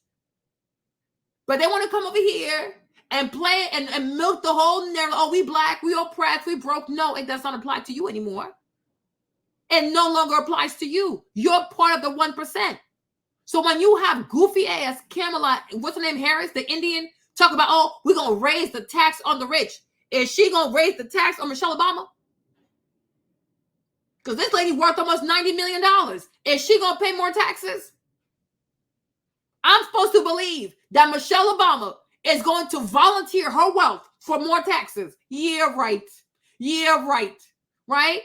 When someone like Nancy Pelosi, right? Hold on. Wait a minute. They're so fake. These people are so fake. They are so fake. They sit here and they pretend to be poor and they can relate to the working man. Working man where? Okay? Working man where? Hold on. Right? This is Nancy Pelosi. Right? Nancy Pelosi and her husband, they have a net worth of $230 million.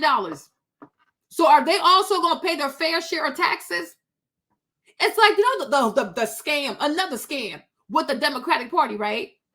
Is that they really have these people thinking that they're poor and that it's the Republicans who are rich. No. If you look at Congress, especially if you look at the Senate, the majority of the wealthiest senators are Democrats. It is not Republicans. But once again, it's all this illusion. It's like it's the marketing of it all. Because they seem more noble. They always talk about taxing the rich, making corporations pay more money the whole time. These are extremely rich people talking to you. And that's why I told you, they ain't about to tax no rich. All these taxes stuff they're talking about is going to fall on the middle class because these people are rich themselves. But they know most people are not going to go look. See me? I will look. And one day we can sit here and go over the net worth of all these senators. When I tell you, even John Kerry's like a billionaire.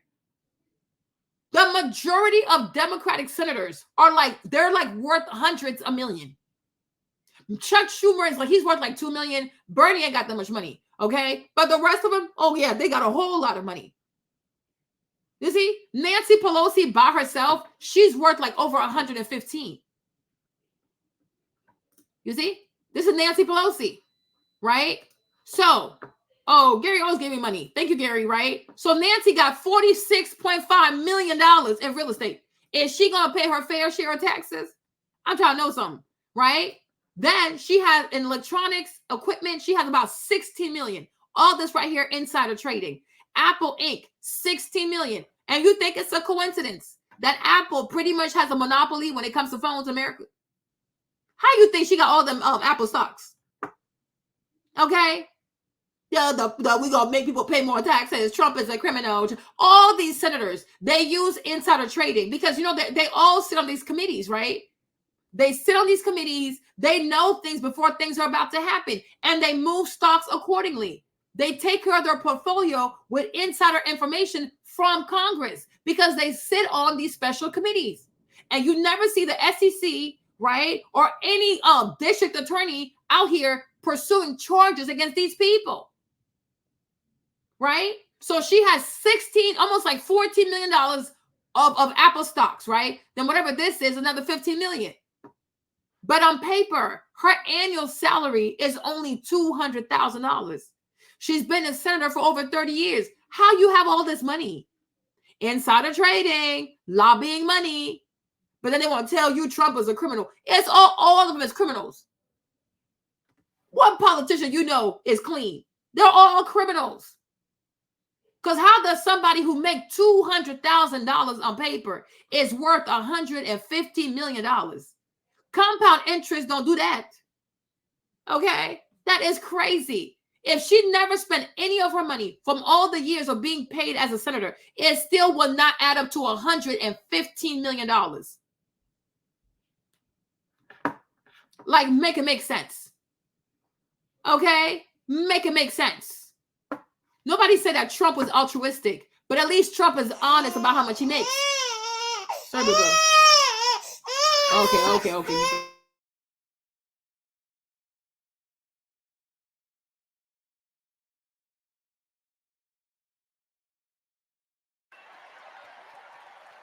It's the contagious power of hope.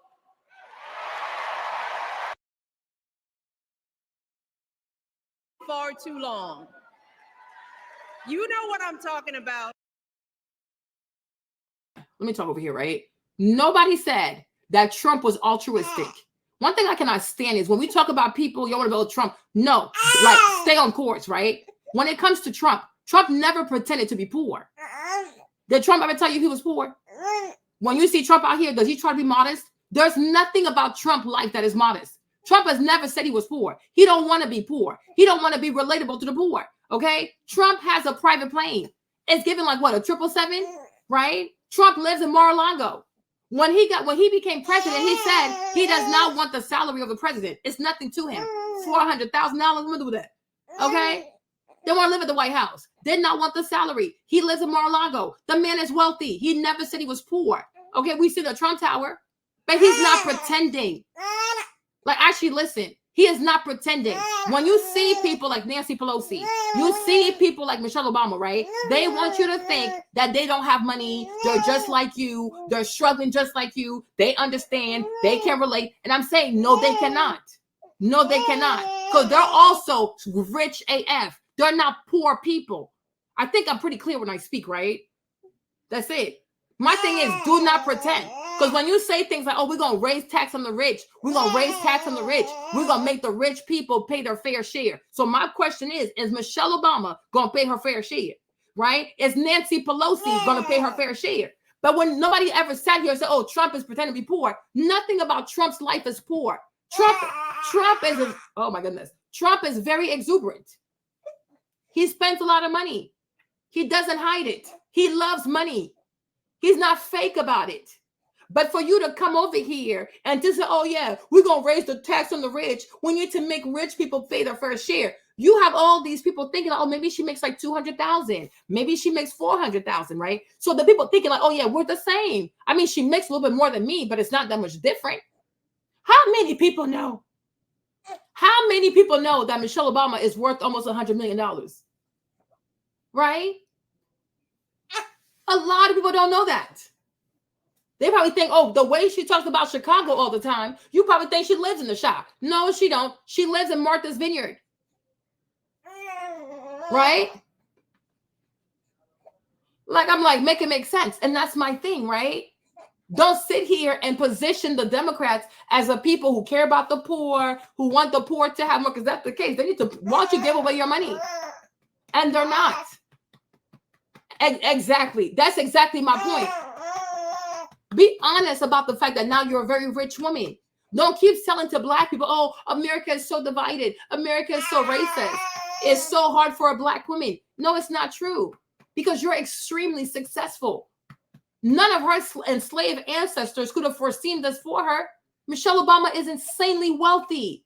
And for her to keep talking about America as if it's a country that hates Black people, is horrible to Black people, you can't succeed over here when you're Black, like she sells this victimhood stuff, right? When she's extremely successful. America has been good to this woman. America, yes, Maverick. America has been extremely good to her. That's what I'm saying. Don't sell that to people. She's the third best writer in the world. Okay? Because America has been good to her. But the way Michelle Obama talks, you like, it makes, if you're a Black American, it makes you want to hate America. Like, oh, there's nothing here for us. They hate us. They resent us. The police is after us. The lady lives around white people. She lives in Martha's Vineyard. She has intentionally chosen to live in a place where she's surrounded by white people. So they can't be that bad. They cannot be that bad. Her publisher is probably white. The Netflix people are white people, right? They're not that bad. So why don't you tell Black people, like, you know what? Not everybody that's white is Black.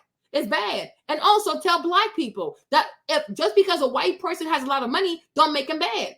Because if white people did not have money, how would they have paid you all this money to write them books? Right? Like, make it make sense. And that's the part I don't like. Like, there's still a lot to do in America. That's true. America has a long way to go, right? But it's a lot better than what it used to be. And a lot of Black people are doing super well. And she's one of them people. She grew up super poor. And now she's worth almost like $100 million off of one book. One book gave this woman $90 million. Only in America can you see this. But you sit here and you make all these speeches where you demonize rich people as if you're not rich yourself. Like, come on. Like, that's the part I don't like. You're just as rich. Now, you might not be billionaire rich, but still, having $100 million, though, that's nothing to like. That's real money. You don't have to be a billionaire. If you make 100 million, if you have 100 million in the bank, you are part of the 1%. She is part of the 1%. But every time she talks to Black people, she wants you to focus on your color, your skin color, girl, bye. You are part of the 1%. And you use Black people and their pain to get there. She is extremely loaded. Look at the diamond on her finger. Oh, that's a stolen diamond straight out of South Africa. This lady is not poor. But she tries to wear the robe of, like, how can I say this? Like the costume of being relatable. Oh, I'm gonna do my braids, you know, I'm gonna hold my chest like this, I'm gonna do all this and be, no, girl, stop. Stop. When we met you, you didn't have this kind of money. When you left the White House, you left with a major bag. Stop it. America has been good to you. Like, please. We would all trade places with her. Okay? So let's listen to her. It's the contagious power of hope. The same goofy stuff her husband ran on. The audacity of hope. Isn't that the name of his book? These writer people. Okay? Wasn't that the name of the book? The audacity of hope? Right? So it's the same stuff they talked about in 2008. They come back with the same BS because the scam worked. So if the scam worked, why would you change the scam? Right? But when she went to her publisher, did she accept her payment in hope? Oh, you know, hope works. No, she took cash. Her advance was not the advance of hope. Right? In her bank account, she does not deposit hope. Hold on, Maverick. Okay? People don't have food to eat. Gas prices are expensive, right? People can't eat. You talk about hope. What hope? If at least everybody had money, if the economy was good, and then you want to talk about hope, I get it. Right? But we are living in like a hyperinflation. Everything is so expensive. And this woman says, oh, just worry about hope. Hope is all it takes. No, those days are gone. Those days are gone. Exactly. Nope. You and your hope. We say nope. Okay? So she's mega rich and she's telling you hope.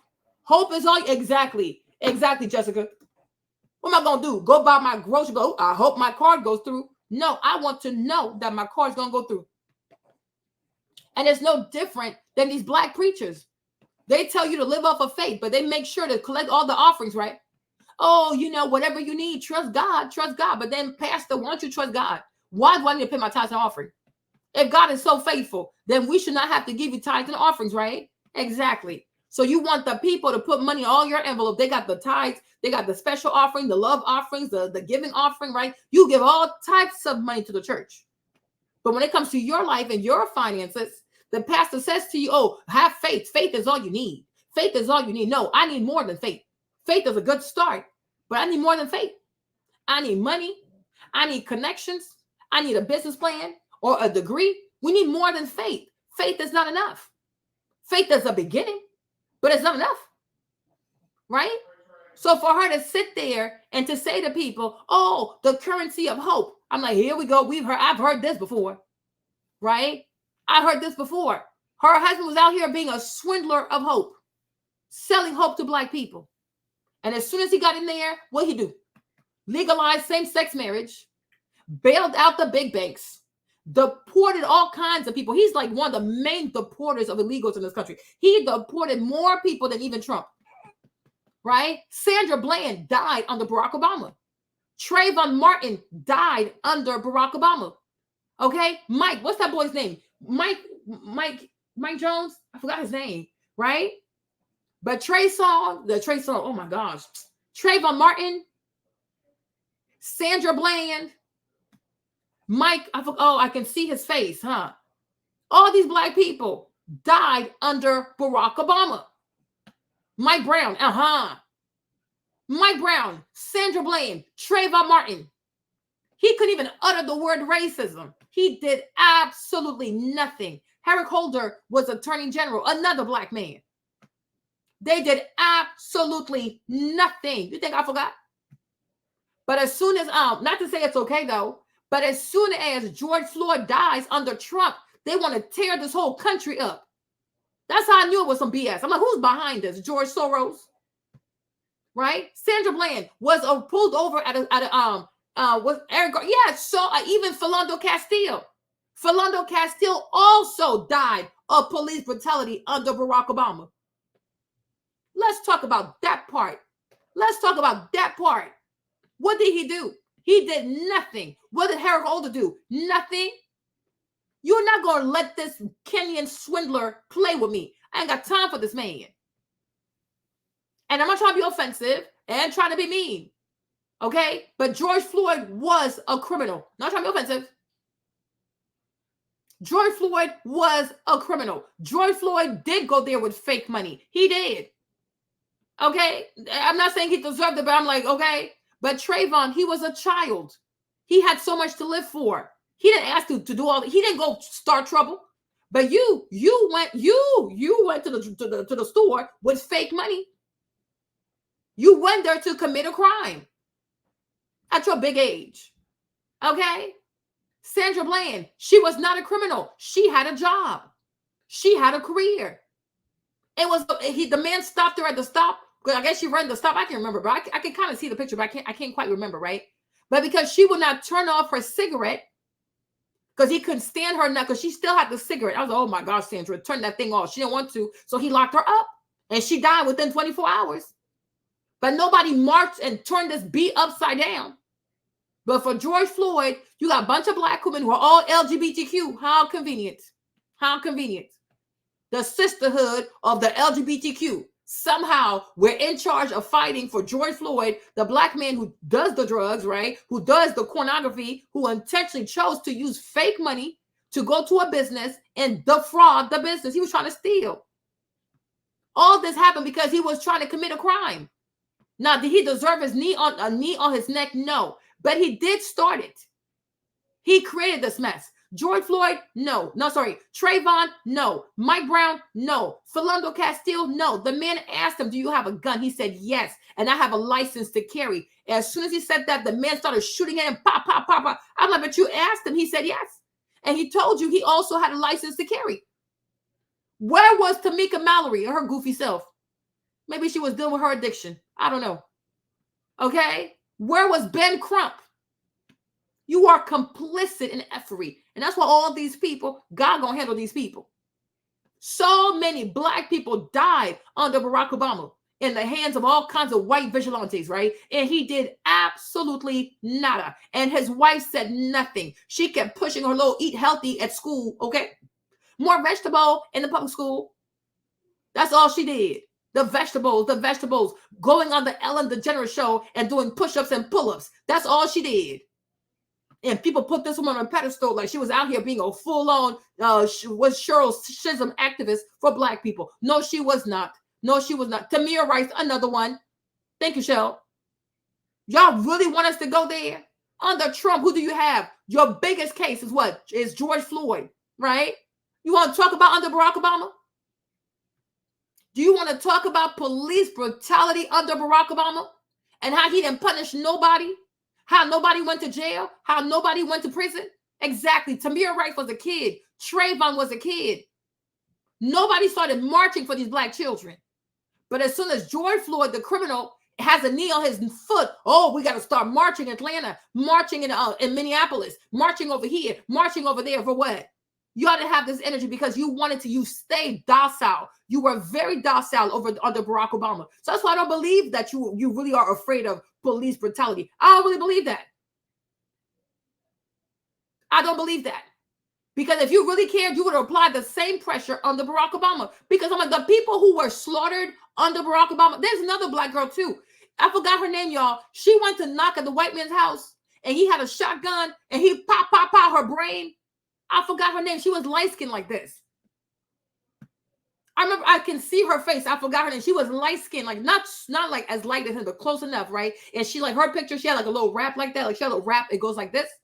Because she knocked on this white man's house and he just pop her with the freaking shotgun. That story went dead.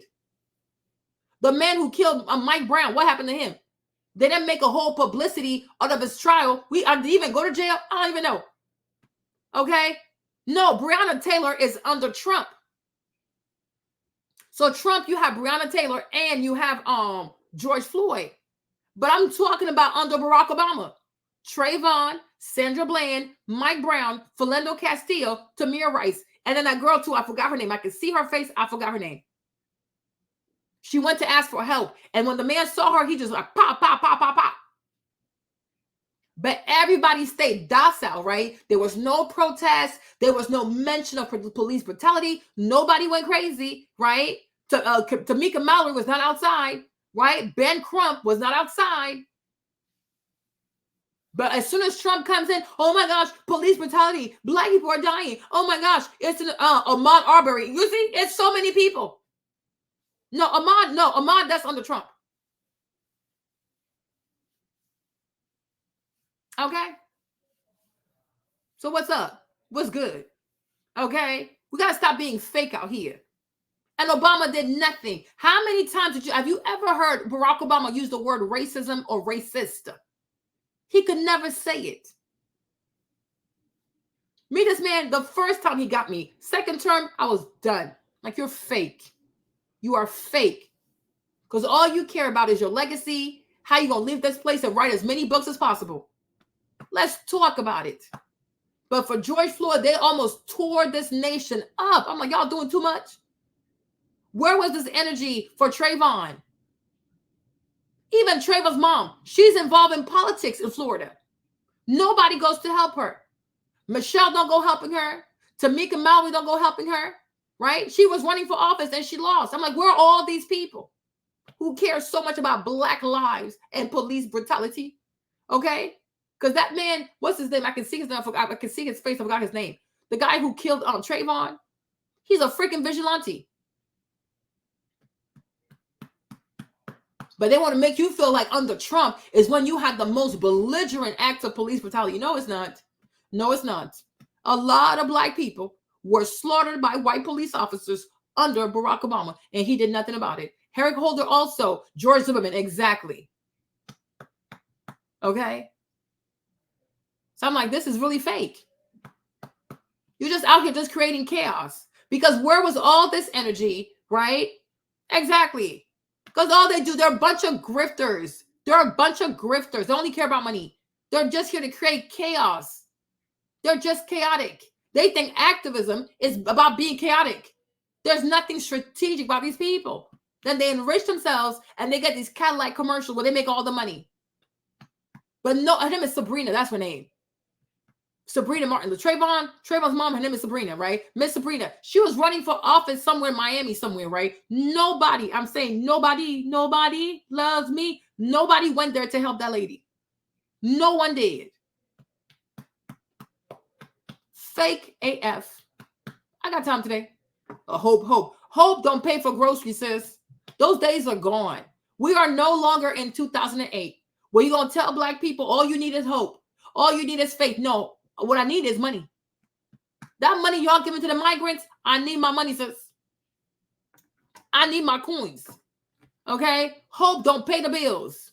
We will not fall for this. Your braids, they kind of cute. But even I stopped braiding my hair because it's bad for your hair. So I don't fall for that also. But that big old diamond ring, I see it. That's probably like, what, a $3 million ring? You're looking like 40 carats on her finger. And she gonna tell you she oppressed. And she can relate to you. With a 40-carat diamond ring. And she probably got that thing cut by, what's her name? Lauren Schwartz. That Jewish lady that makes diamonds for Beyonce. Dripping in diamonds. Stolen out of South Africa. Don't talk about she oppressed. Girl, bye. You are insane. You are unhinged. Let's go.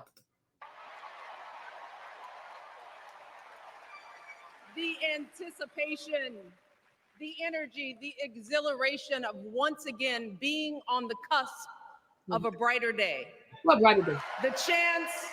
What brighter day? Have y'all seen the Dow Jones recently? What brighter day? Like, these people gonna be stopped. Hold on.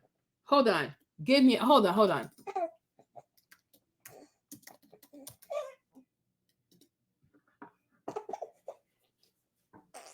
Okay.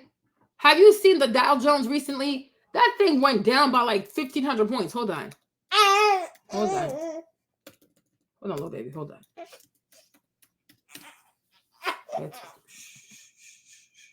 Just sleep. Why do you want to be upset like this? Oh my goodness. Hold on. Oh Lord. Okay, I'm putting a video. That's fine. To vanquish the demons of fear, division, and hate that have consumed us and continue pursuing the unfinished promise of this great nation, the dream that our parents and grandparents fought and died and sacrificed for. America, hope is making a comeback.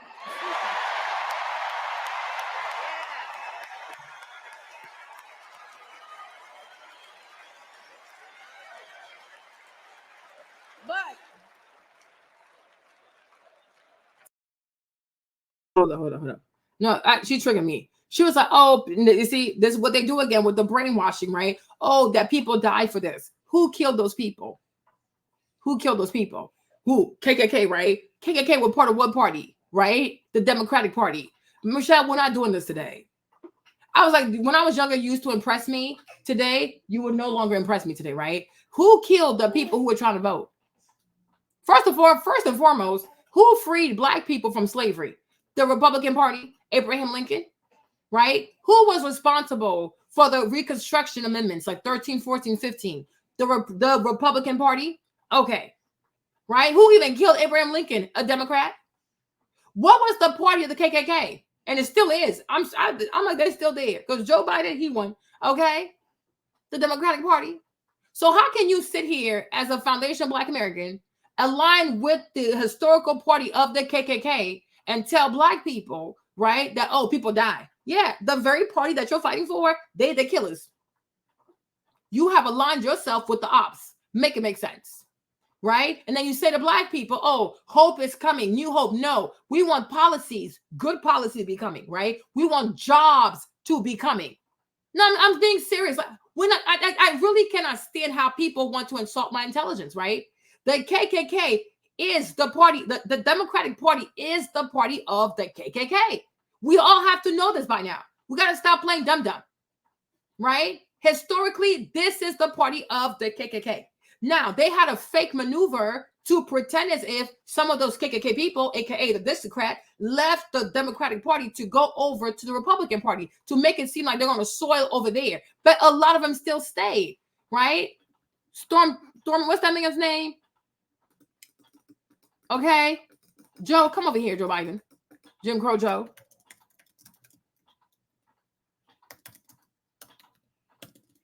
Well, how you pronounce his name? Okay, right? Here you have Joe Biden with a grand wizard of the KKK, right? So he used to be a Democrat, and for the sake of appearance and rebranding, marketing, right, and telling a new story, he pretends that he's moving over there to be Republican. I'm like, child, please. You can switch seats, but what's in your head? It's the same psychology, right? So here is Joe Biden with this man. And when the man passed away, Joe Biden went to his funeral and gave the eulogy. And then you wonder why Joe Biden wrote the crime bill, right? This man right here is pretty much his godfather. That's his OG. That's the man who really trained him into politics and helped him to become the politician that he would become and say the awful things that he would say about black people, right? This is the man who was against school busing, who said that he didn't want his children to go to school with black people because they're going to turn into a jungle, whatever. I'm going to play those clips. Don't worry about it, right? I will play those clips for you, right? But this man is pretty much a grand wizard in the KKK. Okay, Strom Thurmond. Okay, that's his name, right? There you go. Let me show you, right?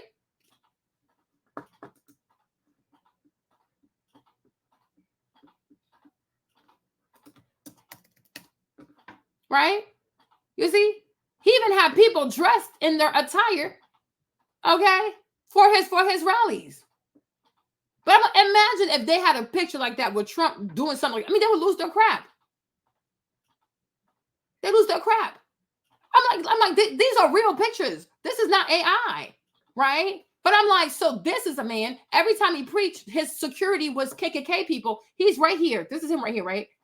That's his private security, right? And then you fast forward when Joe Biden joins politics, right? Joe Biden is taken by this man. He goes under the wing of this man, and you can see, look how he leans into him. He looked up to him. That's his hero. That's his OG. Then they could tell, like, based on how much he leans in, you can tell that these two right here had a very intimate relationship, right? He was like, he looked up to this man. Look at that. And here's Senator Kennedy over there, right? But look at them pictures. Because of Barack Obama. Barack Obama legitimized a racist by ticking him off as his VP. He's evil. Okay? He's very evil. Hold on.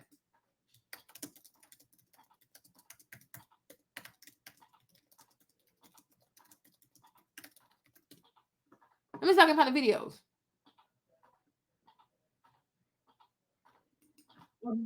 $1994 crime bill. Somehow if you're poor.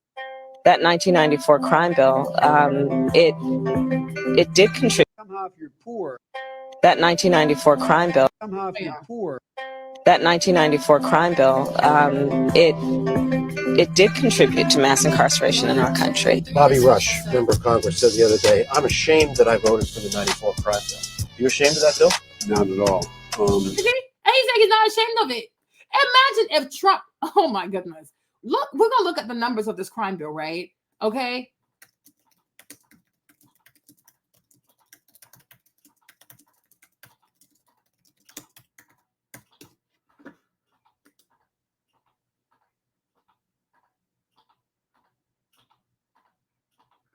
Okay.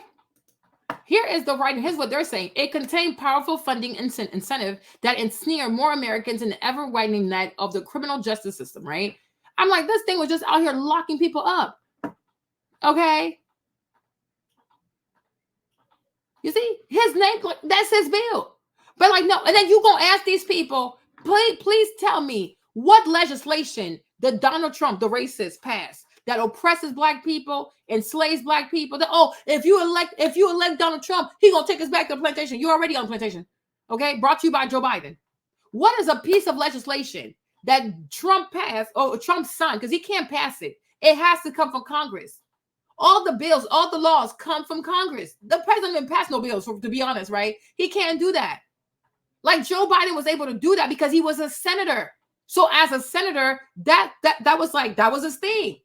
Gonna lock up, be tough on crime, and it's gonna be lock up black people. So Trump was never a senator to even say that he was lobbying a bill, he was passing a bill, or he co-authored a bill, or he wrote a bill. No, he was the president. All you can do is sign a bill, or you write you sign an executive order, right? But I'm like, this dude, his name is on it. They have videos of him in Congress urging and begging for this bill to be passed, right? And hold on, they have the number somewhere.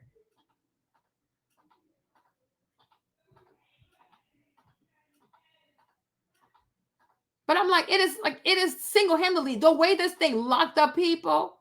It is insane. It is insane.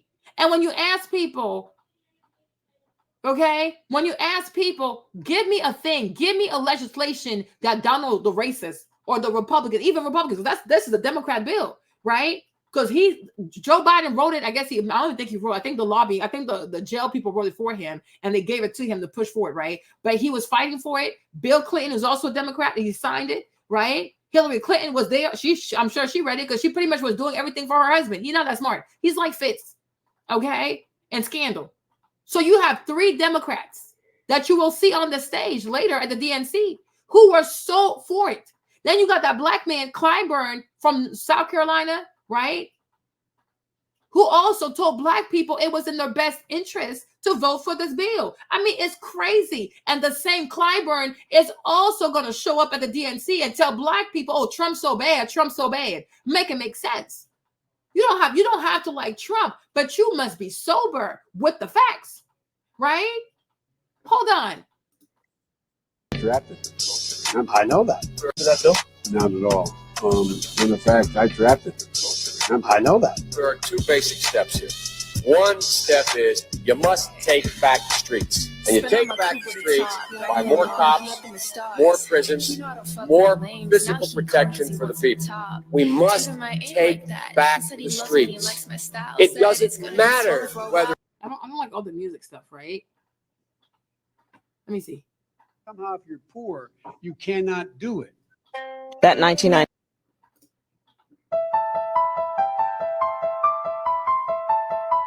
Why do they play so much music like that? What disturbs me more than the policy that you call a policy is the rationale for the policy. The rationale for the policy. You set out 4 principles that you adhere to, and then and I will go over them in a moment. Then you say on page 14, we must not become part of South Africa's problem. We must remain part of their solution. We must not aim to impose ourselves, our solutions, our favorites in South Africa. Damn it, we have favorites in South Africa. The favorites in South Africa are the people who are being repressed by that ugly white regime. We have favorites. Our loyalty is not to South Africa, it's to South Africans. And the South Africans are majority black, and they are being excoriated. John, hold on. Let me play the video. Hold on. Give me a second.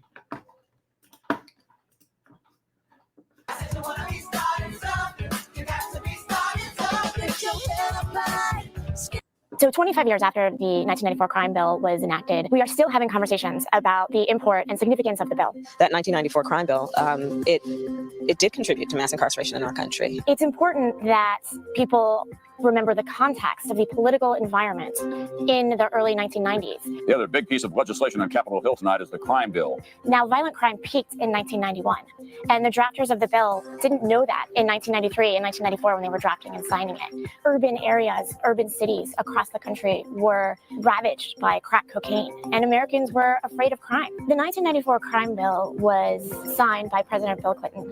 This was a pretty significant bill at the time, and President Clinton and Senator Biden at the time were right that the bill was significant. The most significant federal effort to deal with violent crime in America that has ever been undertaken. It was important for a Democrat at the time to be seen as taking a significant role in trying to reduce crime and violence in the United States.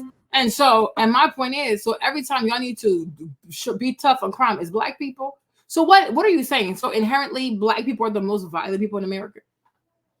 Because there's crime in every community, right? Why don't you also do the crime in the Asian community, in the white community, right? Why is it always black people that give y'all the EBGBs or something? I don't get it, right? I do not get it. I do not get this, right? But it's like this man, he wrote the crime bill. Let me see if I can share this one. Hold on. It doesn't matter whether or not the person that is accosting your son or daughter or my son or daughter, my wife, your husband, my mother, your parents. It doesn't matter whether or not they were deprived as a youth.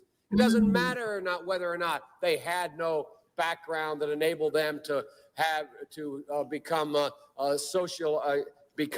socialized into the fabric of society. It doesn't matter whether or not they're the victims of society. The end result is they're about to knock my mother on the head with a lead pipe, shoot my sister, beat up my wife, take on my sons. So I don't want to ask what made them do this. They must be taken off the street. Mm-hmm. That's number one. Okay. There's a consensus on that. Unless we do something about that cadre of young people, tens of thousands of them, born out of wedlock, without parents, without supervision, without any structure. So see, he's trying to say black without saying black, right? Because you know exactly who he's talking about. Okay. All right.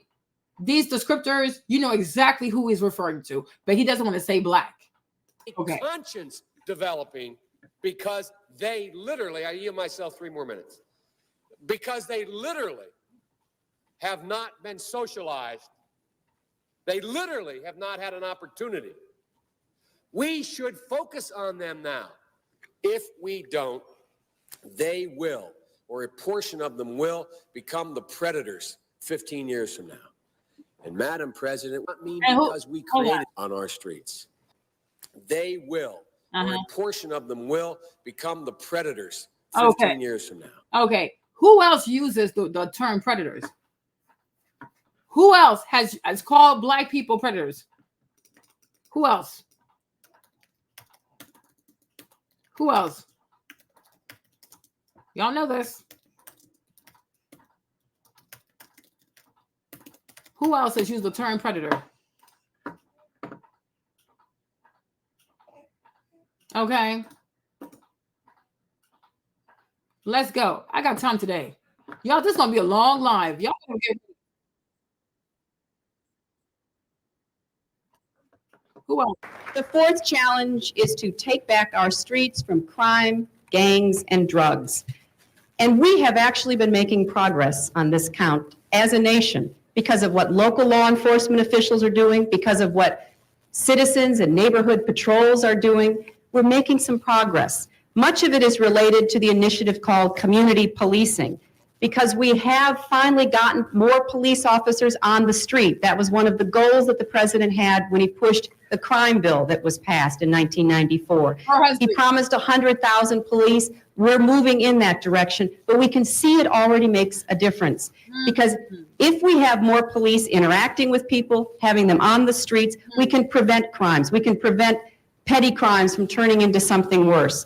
But we also have to have an organized effort against gangs. Just as in a previous generation, we had an organized effort against the mob. We need to take these people on. They are often connected to big drug cartels. They are not just gangs of kids anymore. They are often the kinds of kids that are called super predators. No conscience, no empathy. We can talk about why they ended up that way, but first we have to bring them to heel. And the president has asked the FBI to launch a very concerted effort against gangs everywhere. In addition to that, he has appointed a new drug czar. You probably saw him Tuesday night. He's one of the most distinguished active military generals that we have in our country. He's already proven that he knows how to interdict drugs because of his command of the South American everywhere. In addition to that, he has appointed a new drug czar. What did she say? You probably... She said he has appointed a new what? A new drug czar. And not the same thing they gave to Kamala Harris, that she's the border czar. Okay? And this is like over 30 years ago. These people have not changed. Their language hasn't changed. Their terms have not changed. So he was a drug czar.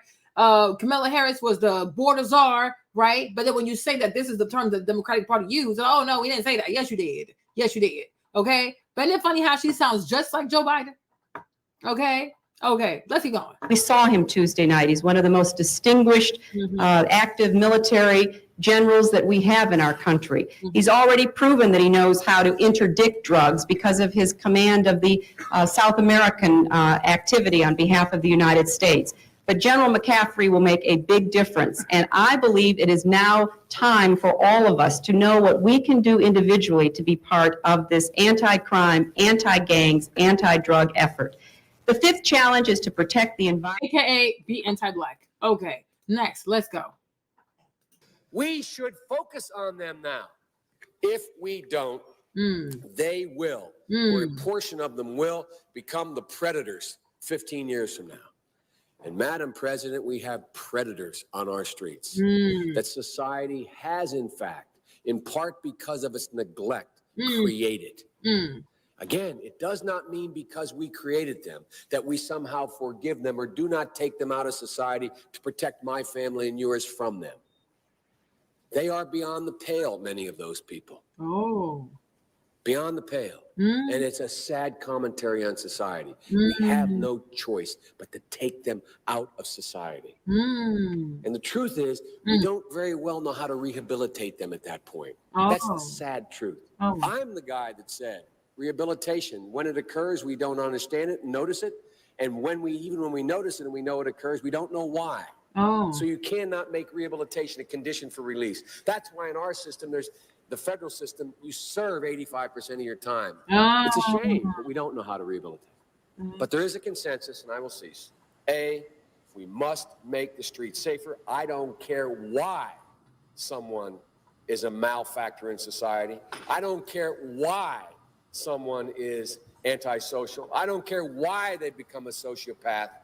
We have an obligation to cordon them off from the rest of society, try to help them, try to change the behavior. That's why we do in this bill. We have drug treatment and we have other treatments to try to deal with it. But they are in jail, away from my mother, your husband, our family. White people, you mean? Okay. But we would be absolutely stupid as a society if we didn't recognize the condition that nurtured those folks still exist. And we must deal with that. Okay. I'm like, imagine if Donald Trump said these things. Oh my gosh. Let's go. Let's play this one. Hold on. We must take back the streets. It doesn't matter whether or not the person that is accosting your son or daughter or my son or daughter, my wife, your husband. President twice before, unsuccessfully. He's never before been the front runner. Now that he is towering over all the other declared Democratic candidates, is former Vice President Joe Biden. He's run for president twice before, unsuccessfully. He's never. And this is another thing too, huh? When you think about Joe Biden and Kamala Harris, right? These are people who ran for office unsuccessfully. They do share that in common. They're like the failures. They're like the class bums, right? Both of these people, right? We did it, Joe. Yeah, you bums made it because there's a bunch of liars out here, right? But Joe Biden, he ran for office twice. He couldn't do it by himself. He had to lash onto Barack Obama. Then he had to lash into this chameleon, right? Her too, Kamala Harris. She ran for office also. She failed. She couldn't do it by herself.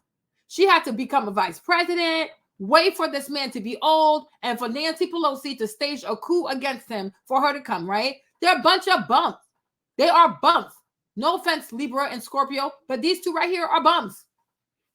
They never did anything successfully themselves, and you wonder why they paired them together.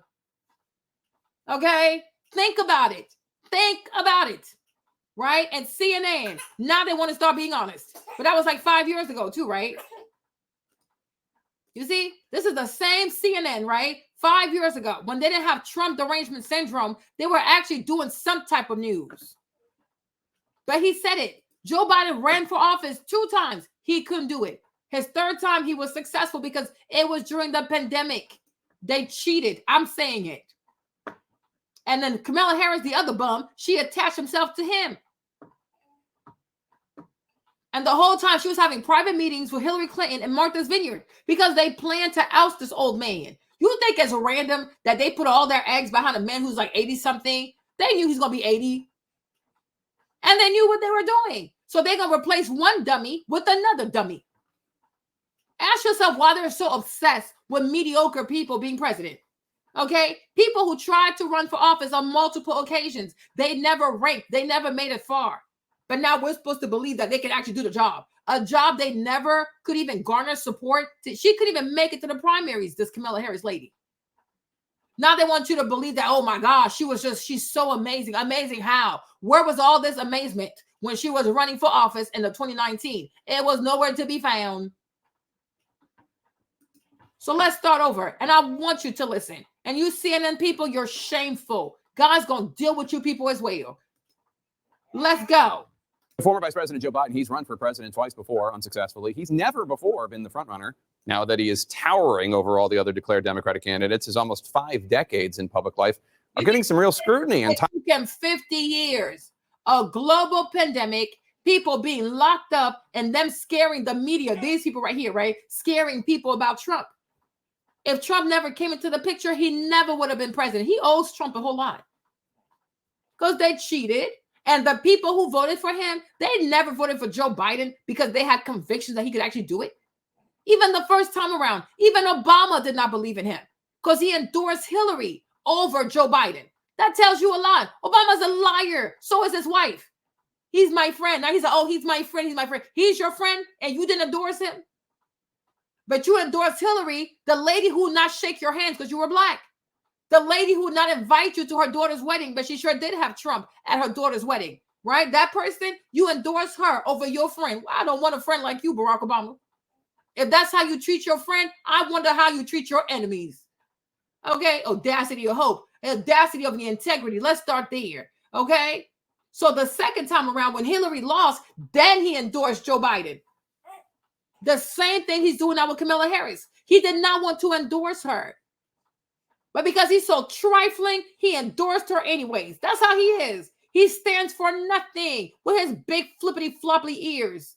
Dumbo looking ass. Okay? He is so scandalous. This man has no integrity. He has no integrity. How could a man who went to Harvard say he endorses somebody who went to a mediocre law school and was cheating the entire time? He means he believes that Kamala Harris, she went to an unknown law school because the whole time she was at Howard, she was goofing off. She was goofing off. She's not serious. Most people who join these sororities anyways are not serious. All they do is party all the time and get drunk and get high and all do all kinds of stuff. No, I'm being serious. She was goofing off.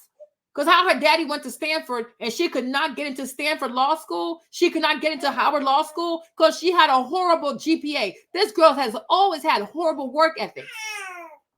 Because when you can, you do. When you can't, you lay on your back, you spread your legs, okay? They want you to have a city girl as the first woman president. Yeah, right. Yeah, right. Every day I wake up, I will pray against it. So help me God. You think we're going to have a Jezebel run this nation? We will not.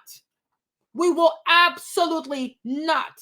So you got Dumb and Dumber. We did it, Joe. We finessed it, but we know we don't deserve it. Bunch of scammers. Bunch of scamming ass, unqualified people.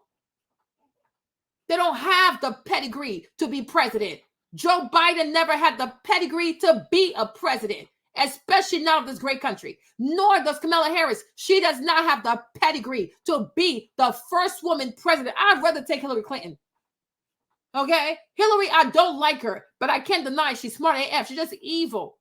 She's just evil and a racist, but she's really evil though, but she's very smart. Hillary is very, very smart.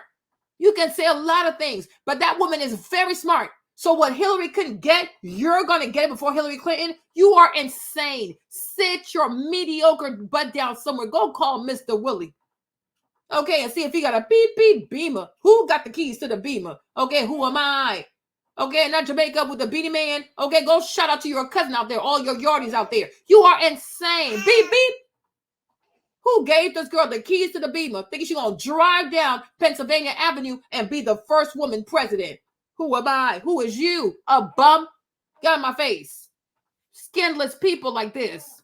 You people are insane. Top of that list, his record on civil rights during his younger days as a U.S. Senator. CNN's Jeff Zeleny has exclusively obtained some letters written by Biden himself. Everybody asks me, what kind of Democrat? I'm an Obama-Biden Democrat, man. After 8 years alongside President Obama, Joe Biden is coming back as a solo act. Yeah, I'm ready to go. With his long record facing a new look under the spotlight of the 2020 campaign. Gentlemen and ladies of the Senate. One chapter receiving fresh scrutiny comes from his earliest years in the Senate, when he strongly opposed mandatory school busing. It was designed to achieve integration and a more equitable education. It was the mid-1970s. Biden favored desegregation, but not through busing. What's less known is how he followed the lead of some of the Senate's most fervent segregationists. In a series of never-before-published letters reviewed by CNN, the strength of Biden's opposition to busing comes into sharper focus. On March 25, 1977, Biden wrote, My bill strikes at the heart of the injustice of court-ordered busing. It prohibits the federal courts from disrupting our educational system. Biden sought and received support from Mississippi Senator James Eastland, the Democratic chairman of the Judiciary Committee, and a leading symbol of Southern resistance to desegregation. He frequently spoke of blacks as, quote, an inferior resistance to desegregation. And you see what he got back there? What does he have back there? He got the whole Confederate flag, right? And this man also is a Democrat. But they want you to think that your enemies, okay? No, I'm serious, T. No, I'm like, look at this, y'all. Look, his old Confederate racist daddy back here, okay? This is the whole Confederate flag behind you. I'm supposed to believe that this man didn't have the white dress in his closet. I'm supposed to believe that this man right here didn't go to no damn rallies, okay? Mess me with that foolishness. Who am I? You was a damn KKK. You lying. Oh, I'm not. Okay? Go somewhere. You better go somewhere with your lies. I rebuke you in the name of Jesus. I rebuke you in the name of Jesus. Okay? Look at the whole Confederate flag behind this man. And he probably had a mother or a wife who loved to say the N-word every chance she got. She looked like her lips are getting ready to say it. You better not say it, white woman. You better not. Okay? But they want to convince you that the Republicans are racist. I'm telling you, open your eyes. Open your eyes. Because we have to start getting smart over here. So he's writing letters to Confederate people with the Confederate flag in the office, okay, who have the robe. Okay, they have the robe and the pillowcases and the torches, okay, to burn the black people in the middle of the night. Who you calling? Okay, Jesus. Okay, these people are crazy. I'm like, the way they lie. So you see, this is the same CNN, and now the same CNN is telling you that Trump is the racist, but they know all of this. CNN has all the receipts on Joe Biden. And everything they say about Donald Trump is exactly who Joe Biden is. They know this. So now you got to ask yourself, right? What's in it for CNN? Why is CNN vehemently lying like this? I'm telling you, ask yourself, right? Because if 5 years ago, CNN made this video about Joe Biden, what made them change? What would they promise? How much money are they getting paid? What's in it for the CEO? Because so you know this, and now you're on TV, and every time you talk about Biden, oh, he's the princess of civil rights, right? And then Trump is the racist. It's never even balanced on CNN, right? If you talk bad about Trump, which you should, he should be criticized. He's running for office. Criticize him, but also criticize Joe Biden the same way. It's always Trump so bad, Joe Biden so good. But yet 5 years ago, y'all had all these receipts on Joe Biden. They have his letters. They have letters on letters on letters of what this man said about black people. But where are the letters that Trump wrote about black people? Because if Trump had things like that about black people, it would have been published. Like Joe Biden has been feeling this way almost all his life about black people. This is nothing new. This is nothing new. And that's why I told you, you think Obama didn't know? Obama knew. You think Obama didn't read the crime bill? A man who went to Harvard Law School. He was the president of the Harvard Law Review. You know how smart he is? And he reads really fast. Hold on, co-host. What's wrong?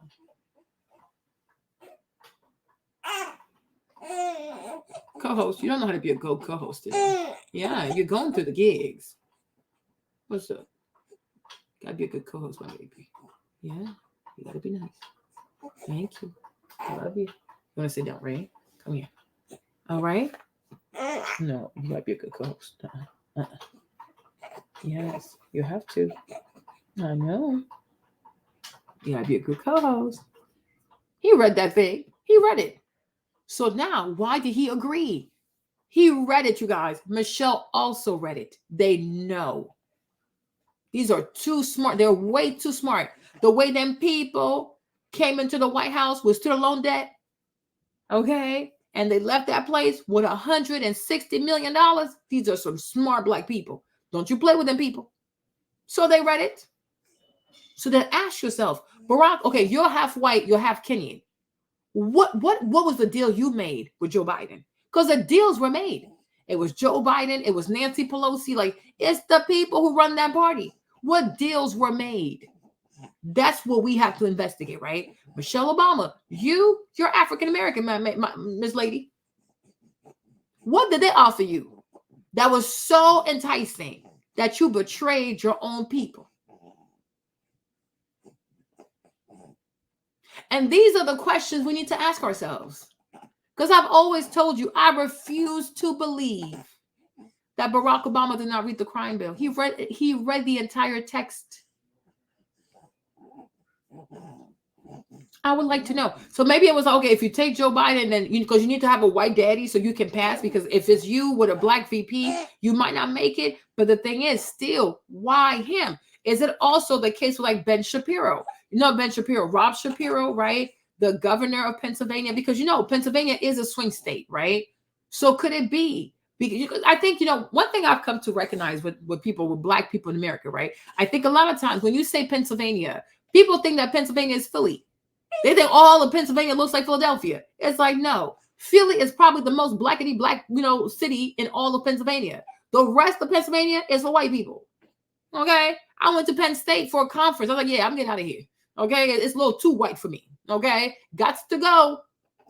Because I'm like, look at where we are now. Because the thing is, he was the first black. He's biracial, but his black side is strong, so we can't deny it, right? So if you see him as a biracial, you see him as a black person, we're not going to have the same conversation about Barack Obama that we have about Kamala Harris. His dad is really black, okay? His dad really is from Kenya, all right? But my thing is, could it be because he's going to be the first black, the first biracial, and the fact that Pennsylvania is a swing state, that he needed someone that's like a son of that land to help the ticket move forward? That could have been a thing. So now we recognize that for his legacy, he made those deals, because it's the same thing with Rob Shapiro, right? When it comes to Robert Shapiro, they considered him as, what's that bum's name? Kamala Harris, they considered him, what's his name? The Shapiro guy? Oh, Josh Shapiro. Okay, sorry, right? Not sorry. His name is Josh Shapiro, right? Because now we understand that Pennsylvania is a swing state. It's a state that usually Democrats want to win, right? And Joe Biden is a son of Pennsylvania. You know what I mean? Like, he's been their senator for almost 50 years or like 40 years or so. So maybe you say to yourself, yeah, he wrote the crime bill, but since I'm black, if I have this older white man that, has racist affiliation, okay, KKK affiliation, right? It might help those white people who would never consider voting for the N-word to come out and vote for me. That could have been one of the deals. So for his legacy, for what he wanted, he made that deal with the devil. Right? And then he helps this racist KKK person to rebrand himself as a friend of black people. But then Michelle Obama, you got to understand, because I'm like, I want to know what your angle was, because he's not from here. I'm not trying to be funny, but Barack Obama is like, his bloodline is from Kenya. So his black side is not giving black American. Like, he has no real connection to this land. He grew up in Indonesia. He grew up in Hawaii. Like, he comes back to America. He's like 18. Like, now he wants to cosplay as a black American. It's like, boy, bad. Okay. You're more Indonesian than you are a black American. Like, go sit down somewhere. Okay. But Michelle Obama, she is FBA. She grew up here. Her people, her kinfolk, her Thanksgiving, like her whole life is a black American experience. What was it about her? What did they tell her? Right? Exactly. So what like her, what did she want? What did they give her? Because Obama, I see now, I'm like, the more I think about it, I'm like, okay, I'm starting to see this. For Barack Obama, it's giving, hey, I'm black. I'm black biracial. I have a funny name. I'm like first generation, I guess, I don't know. He's like first generation, I guess, black American. I don't know. Right. But your dad's from Kenya. Like, you don't usually have the same pedigree out here, right? You're a little different. You have a funny name, et cetera, et cetera, et cetera. So I understand him saying, would these white people from the trenches of Pennsylvania, right, vote for a black person named Obama whose daddy is from Kenya? Most likely not. But if you have, I guess, like the son of Pennsylvania, like a Joe Biden, who's been the congressperson and senator for the past 40 years, representing the state of Pennsylvania and all of its values on the ticket, it might be easier for these white people to have a compelling argument to come out and vote for you, because Pennsylvania is a swing state. So I understand what he was doing by overlooking and legitimizing this racist. I get it. But Michelle Obama, I'm still trying to understand, how exactly did these people finesse you that you will also partake in their conspiracy, right, to scam Black America. And that's where she scares me more than Barack. Because Barack, I'm like, okay, he's not really from here, so I understand, like, he ain't got no loyalty. But you, Michelle, you, of all people, you're doing this? So was it like becoming the first Black lady? The first, like, what was it? Money, maybe? Because she also betrayed her values and her morals. She betrayed her ancestors. Right? Because for Kamala Harris, you saw Josh Shapiro was a contender for vice president because he's the governor of Pennsylvania. And they say he acts and talks just like Barack Obama. He don't want to be himself. Okay? She's more dangerous than him because he's Kenyan. So I understand why he doesn't care. Because he's not connected to this land. His father's from Africa. His mother is from Hawaii, and she's white. So maybe he feels like he has more loyalty to white people, right? But I get it. I get why he doesn't care. He understands that if he passes as Black people will vote for him because always Black people, being Christians, looking for a savior, and there's nothing more believable than a savior that has your complexion with a Black wife and Black children. So I understand his scam. He's a swindler. I told you. 2012, I bounced. I'm like, I'm out of here. Because you're up to no good. My mom peeped it first, though. But me, I'm like, my mom always sees these people. I gotta give it to her. She always sees these things coming. So after my mom peeped, they're like, oh, no, not really. I'm like, you know what, sis? You might be right. Because certain things out here and not adding up. Why are you doing this? Especially his second term. I'm like, it's your second term. It's not like you can run again. So F it up. Like, shoot, legalize the things. Okay? Open the floodgates of prison. Nope. You didn't do that. So Michelle, I'm like, was it the title of being the first Black lady of America? Is that what they told you? That was good enough for you? They promised you book deals, that your daughters would go to private schools, that you would have Secret Service all day. Like, she wanted something too, because she's a greedy woman. What's her sign? What is her birthday? Because now I want to know what her birthday is. Hold on, y'all. This is a long live. I want to know her birthday. What is her sign? Surprise me, please. She's a Capricorn. She's an earth sign. Okay, it's making sense. They love money. I told y'all this, right? Capricorn, Taurus, Virgo. They love money. She's a Capricorn. It's giving Mary J. Blige. So, like, they love money. They love money. Them people love to make money. Capricorn, Taurus, and Virgo. People, I feel like between Taurus and Capricorn, it's a tie between who loves money more. Okay? Virgo's not as obsessed with money, but they love money too. Okay? She's an earth sign. I get it. And he's a Cancer. You know who that gives? It gives Colin Maurizio.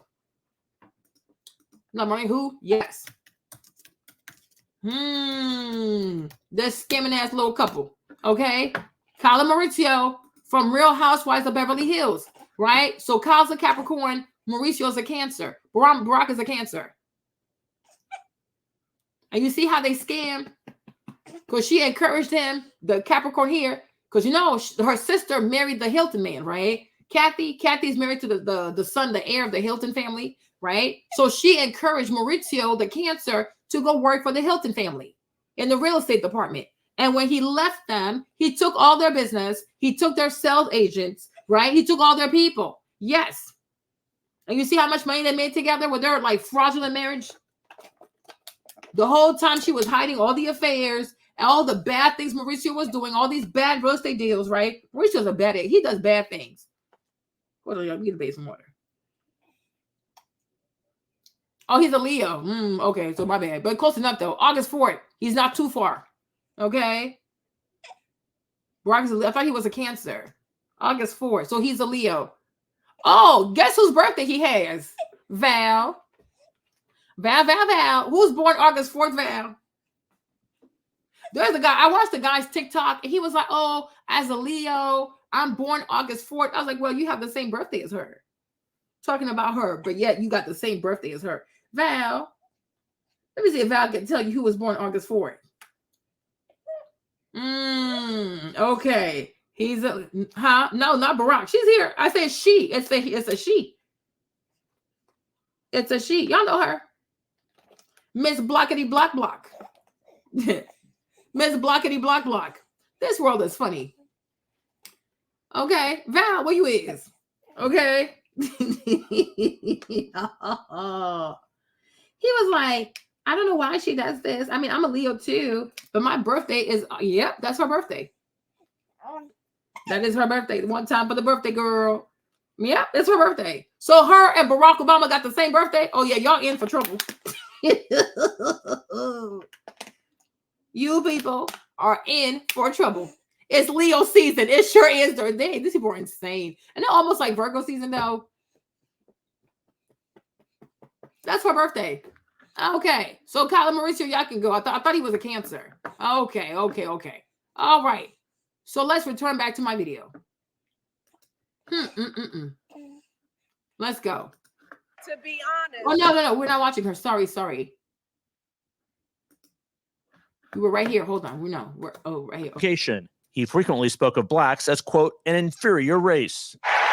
Biden reflected on that era earlier this year. They're a bunch of racists. There was, James O. East of Mississippi, Strom Thurmond, and so on. There were 9 guys. And did you hear what he said? So he confessed that the man is a racist. Listen. Hold on. Oh, no captions available. Listen carefully. Mississippi, Strom Thurmond, and so on. There were 9 guys. And James O. East of Mississippi, Strom Thurmond. And so Strom Thurmond was a racist. Okay. And yet you were sitting here taking pictures with this man, right? Okay. Right? So now he's confessing that this man is a racist. So if you were his friend and he was like, you were his little mentee, you gave the eulogy at his funeral, Joe Biden, what'd that make you? What does that make you? I'm like, out of his own mouth, huh? He tells you the man was a racist. Listen carefully.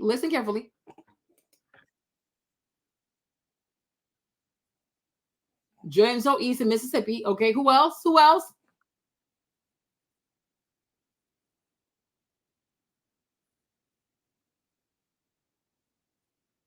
Yeah, right. Stop lying.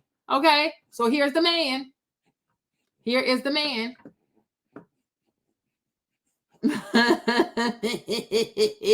Here is the man. So he's letting us know he was a racist. But yet you went to his funeral. Yes, and that's scandalous, Margaret. Yeah, it's scandalous. It really is. He went to the man's funeral. And you gave a whole eulogy. Yes, boo-boo. He's trifling. I'm trying to tell you, boo-boo. Yes, co-host. People don't have integrity, my baby. They should, put your fist up. You see? Merrick is mad. He putting up his fist. Yes. Yes, boo-boo. Yeah, I know. Mommy feels the same way. I know it's just wrong. But he did not say that Eastland and others were partners on several of Biden's anti-busing bills. On June 30th, 1977, Biden wrote, "Dear Mr. Chairman, I want you to know that I very much appreciate your help during this week's committee meeting in attempting to bring my anti-busing legislation to a vote." Then in 1978, Biden again asked Eastland to put his anti-busing bill before the full Senate, writing, "Your participation in floor debate would be welcomed." 4 decades later, after building a strong civil rights record, Biden stands by his opposition to busing, arguing it did not address institutional racism. Most busing programs in America were later abandoned, after bringing more hardship than equal opportunity to all students. A Biden spokesman telling CNN, "Joe Biden is today, and has been for more than 40 years in public life, one of the strongest and most powerful voices for civil rights in America."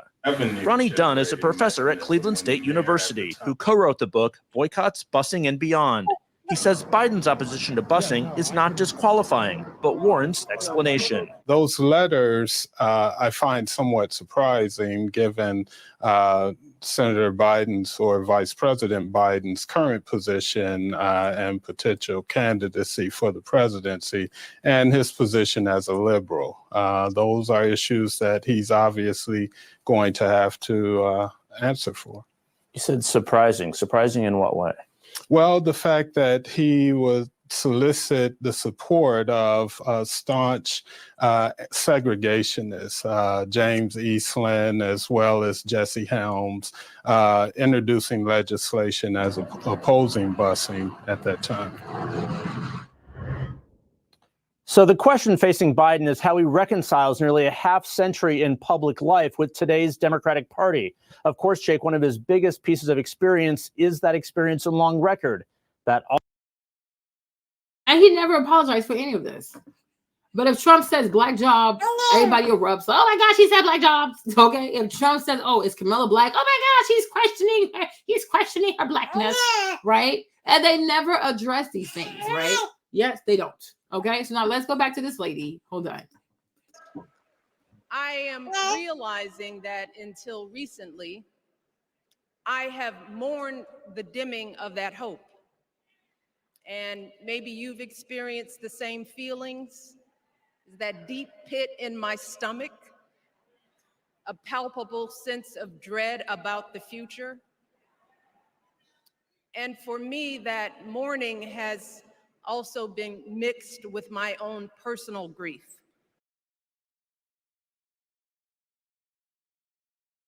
So she's trying to tell us, right, that when she's in her fancy estate, she's in her luxurious estate, okay, in Martha's Vineyard, she's so afraid, she's so sad, she's longing, she's scared, okay? This is her house, huh? This is how she lives.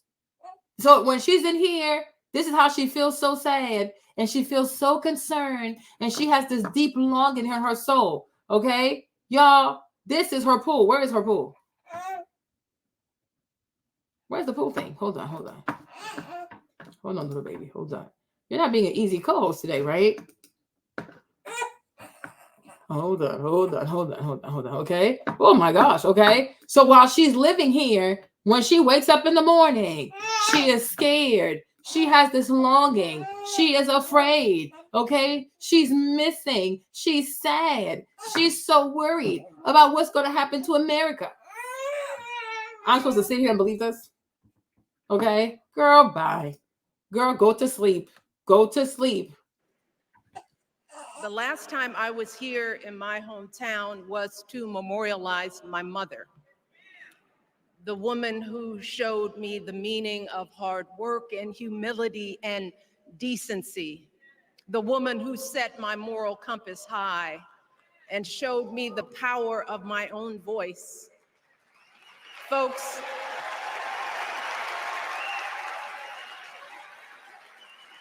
I still feel her loss so profoundly. I wasn't even sure if I'd be steady enough to stand before you tonight, but my heart compelled me to be here because of the sense of duty that I feel to honor her memory and to remind us all not to squander the sacrifices our elders made to give us a better future. You see, this is how AI optimizes my schedule. This meeting got canceled. Hooray! We didn't really. My mom, in her steady, quiet way, lived out that striving sense of hope every single day of her life. She believed that all children, all people have value, that anyone can succeed if given the opportunity. She and my father didn't aspire to be wealthy. In fact, they were suspicious of folks who took more than they needed. She needs to be stopped. So she's saying that her father did not aspire to be wealthy, right? Once again, trying to appeal to church people, Black people, and their obsession with the Bible and their obsession with Jesus, right? Because in the New Testament, what are Black people being taught? That it's bad to be wealthy. Right? It is bad to be wealthy. So right now she's trying to lay the groundworks, right, to demonize wealthy people. And she said that her father was suspicious of people who were wealthy. Her father was suspicious of people who took more than what they needed, right? So Michelle Obama, right? Did you need to take a $36 million, did you need to have $36 million to write a book? Right? Did you have to take a $65 million advance to write a book? Okay, so what you're saying, based off of what she's saying, her father would have been scared of her ass. Right? Because who needs that much money to write a book? Especially if it's a book that you say, oh, I'm writing to help the Black woman. Okay, Then help the black women. Do you need to take almost $90 million to write a book? And then another $65 million from Netflix? So from what you're saying, your father would have been scared of you. Okay? Let's be honest, right? I'm like, these people, I have time for this lady. You're worth almost like you and your husband are worth $200 million. Why? Do you need $200 million to live life? Even your house, $11 million house. Your dad be like, okay, do you need a house that costs $11 million? Right? Well, you really want to know.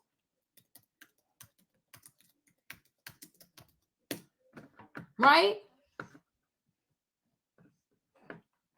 So here she is with her daddy, right? So the way you living your life today, Miss Thing, with the braids, a black girl and her braids, right? The way you're living your life today, ma'am. What's happening over here, child? I don't have time for this. Okay? Because here's her dad. Right? Here is her father. So according to her, her daddy was very leery of people who wanted to make more than they actually deserve. Like, why y'all want all this money? So now, Miss Thing, you and your husband is worth $200 million. So according to your dad's standards, you are not to be trusted. Because nobody needs that much money to write a book. When there are so many people in the south side of Chicago that are starving, right? You say your father did not aspire to be wealthy, then why are you so obsessed with being wealthy? Why are you, as the daughter of a man who he was okay with just having just enough to get by? Why are you out here with a 40-carat diamond ring on? Okay, you have a diamond ring that can probably like pay all the bills in Chicago for the next 5 years. Yes, Maverick. Let mommy cook for a second, right? Where did you learn to love money like this? Make it make sense. Right? And it's always what they preach to. This is always what they preach to most black people, right? Oh, don't want to be wealthy. You should not want to be wealthy. You know, the Bible says it's harder for a rich man to get into heaven, right, than a camel to get through the eye of a needle, right? Oh, the Lazarus was poor, but when he died, he went to heaven, and the rich man went to hell, and Lazarus was in the bosom of Abraham. All this foolishness, right? When Jesus met the rich young man, he told the rich young man to sell all his wealth and to just follow him. Because that way he will be perfect. Right? Always preaching to black people that, oh, be poor. There's something wrong with wealthy people. There's something wrong with people who have money. And yet this lady her and her husband are worth $200 million. That's her daddy right here too, right? He had a modest life. So why is she not content with a modest life? Did her daughter have to go to Harvard? Right? Does she need to live in a $12 million house? That's just the price of the house. Now think about how much money she spends every month just to maintain that house, to secure that house, to put power in the house, to put water in the house, to have food in the house, right? Think about her maintenance bill for her pool.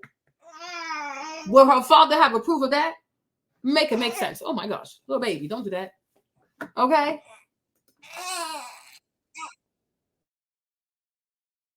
Enough for their kids to thrive if everyone else around us was drowning.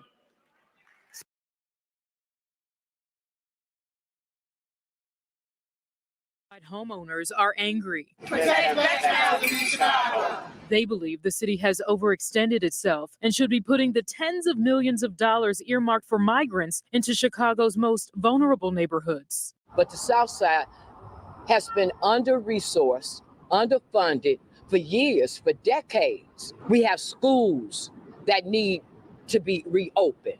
We have buildings that are abandoned that need to be business operated. The group says the city has abandoned its Invest Southwest initiative, a Lightfoot-era program that was dedicated to reversing decades of disinvestment on Chicago's South and West sides, promising to align more than $2.2 billion through public and private funding. We are taxpayers, we're property owners. Our money should go towards fixing our communities. The city has received more than 15,000 migrants since August 2022.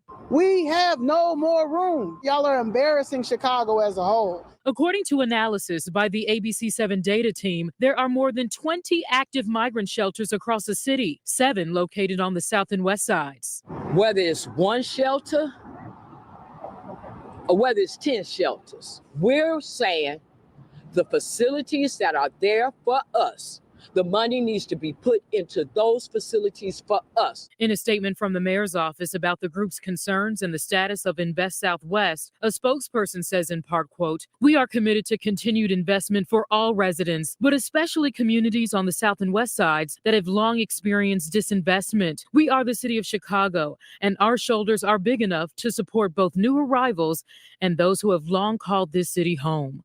Mayor Johnson, the black aldermen, the black alderwomen in this city, you will stand for the black citizens of Chicago. Now, the city says Mayor Johnson knows firsthand the impact of neglect on a vulnerable community and that he will never.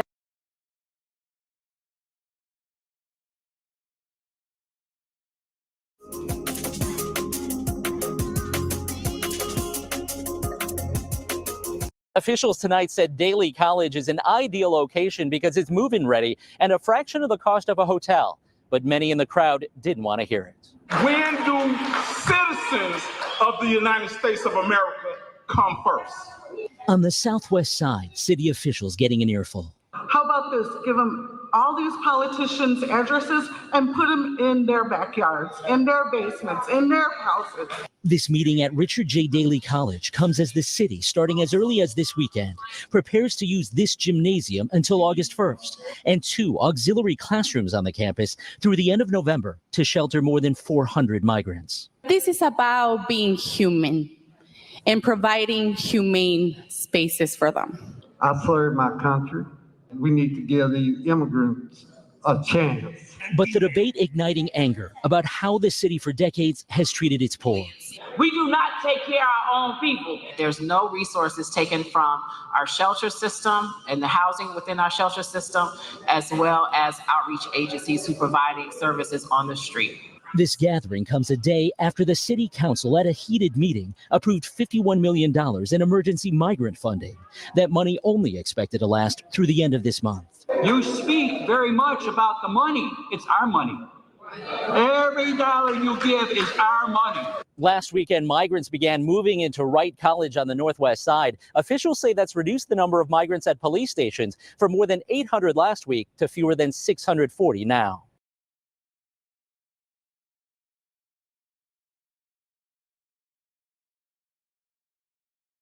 So I just want to be clear first. To be clear, we are not upset with the individuals who are being allowed to cross the borders into America. Let me make that very clear because people get it confused. We are, however, outraged with the government's response to how the government's response and our elected officials' blatant disregard to the local crisis Black families and children are facing now in our city. It is disingenuous and highly disrespectful to come into neighborhoods that have suffered decades of disinvestment, redlining, poverty, and violence to tell them you're taking resources away only to give it to another group of people that you allowed to cross the border illegally. How dare you put these poor people against us, especially because the very reason you claim they're here to seek asylum is the same reason and terror and injustice Black people face today. Chicago is working on an issue without addressing the current issue that it has with the communities that are suffering. And we're seeing resources fly out to help, but we're not getting that same type of support at the magnitude we're seeing now. And to expect us to foot the bill and hand over our already limited resources, public parks and school buildings that have been unjustly closed in the first place. Now you're putting a strain on our police officers and stations, obstructing their ability to do their jobs, serve our community, and our community to go into police stations to receive services. In addition, it's inhumane to welcome people only to have them sleeping on floors in buildings and in tents that cannot withstand the wind of Chicago. Brandon Johnson ran on the promise that he would listen to our community. And in the beginning of this crisis stated that he would not re-traumatize those communities that are still suffering from the impact of school closing, redline, and violence. We are here today demanding that the city of Chicago and Brandon Johnson stop disrupting park programs, taking away from our children and families that depend on those services. We want him to stop using public school buildings as housing because they're not zoned as such. And specifically for this building was promised to the community, and our children deserve a high school. A high school, we want to reopen this as one because we do not have a neighborhood high school. That school over there is not a neighborhood school. It's a selective enrollment that actually restricts our neighborhood kids from going. So that's a violation of our civil rights, and we want this building. We pay taxes for it. We are also demanding a full independent audit of how our tax money is being spent. That's right. We still have a homeless crisis. Black Americans have the highest rate of homelessness, including youth. We want to know how they're being housed, if they're being housed, what money is being spent on them. We need to know how money is being spent on our education system. Well, we now see that Chicago public schools and all city agencies are focusing on migrant children. Right. Migrant children deserve to have equal access to education, and so does Black children who have historically been denied that right. This is an example of that. Building.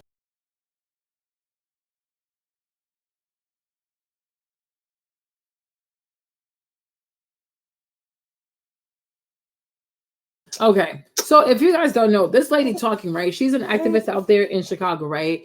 And the school, what happened? Text me. Okay, and the school that they're standing in front of a high school, right? Originally, they were told that the school could no longer be used. They don't have the money to fix the high school. Womp, womp, womp, womp, womp, womp, womp, womp, womp. They said, okay, fine, you don't have the money. All of a sudden, when the illegal immigrants came through, now they have the money. So they had a little town hall meeting, right? And then they told the people, oh, you know that high school, we told you we didn't have the money to fix? Well, guess what? Now we have the money, okay? And we're going to fix the high school so we can house the migrants in there because it was cold. So then she was like, hold up, wait a minute. So now when you see her right there, it's her pulling up back on the block. Like, hold up, she spun the block real quick. And not the same high school you said you didn't have money to fix it. Like, yeah, it's that high school. So she's like, okay, so when it comes to our children, you don't have the money to fix the school. He said, yeah. And she's like, okay, so when it comes to illegal migrants, you got the money to fix it. He said, yeah. She said, hold up, the math and mathing. He said, yeah, but you voted for me, right? So get out of my face. That's my little summary right there, okay? She said, the math is not mathing. He's like, yeah, but you voted for me. Can't kick me out. So now she big mad. Right? Because a lot of the schools out in Chicago, they told the people, well, we don't have money, we can't fix it. So right now, a lot of the kids are going to just like one high school, too many young people, it leads to violence. But all of a sudden, the migrants show up, they got the money. She said, but that don't make sense though. He said, I know it doesn't. But you voted for me. Get out of my face. It's not that big man. Right? So now we're going to go back to Michelle Olaya. That's her new name, okay? Obama Olaya, okay? And we're going to listen to her and hear what she has to say. Let's listen to Michelle Obama, the lady who feels like her daddy didn't like the rich people. Let's go, let's go, let's go, let's go. Let's look. She's so damn fake. Michelle Obama, you broke my heart today. You hurt my feelings today. I'm so hurt. Hold on, Maverick. Hold on. Hold on. I lost my connection thingy. Hold on. Stop my screen. Ooh, this little baby. Hold on.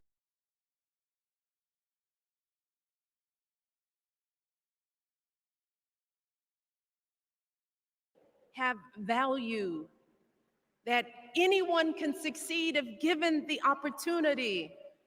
She and my father didn't aspire to be wealthy. In fact, they were suspicious of folks who took more than they needed.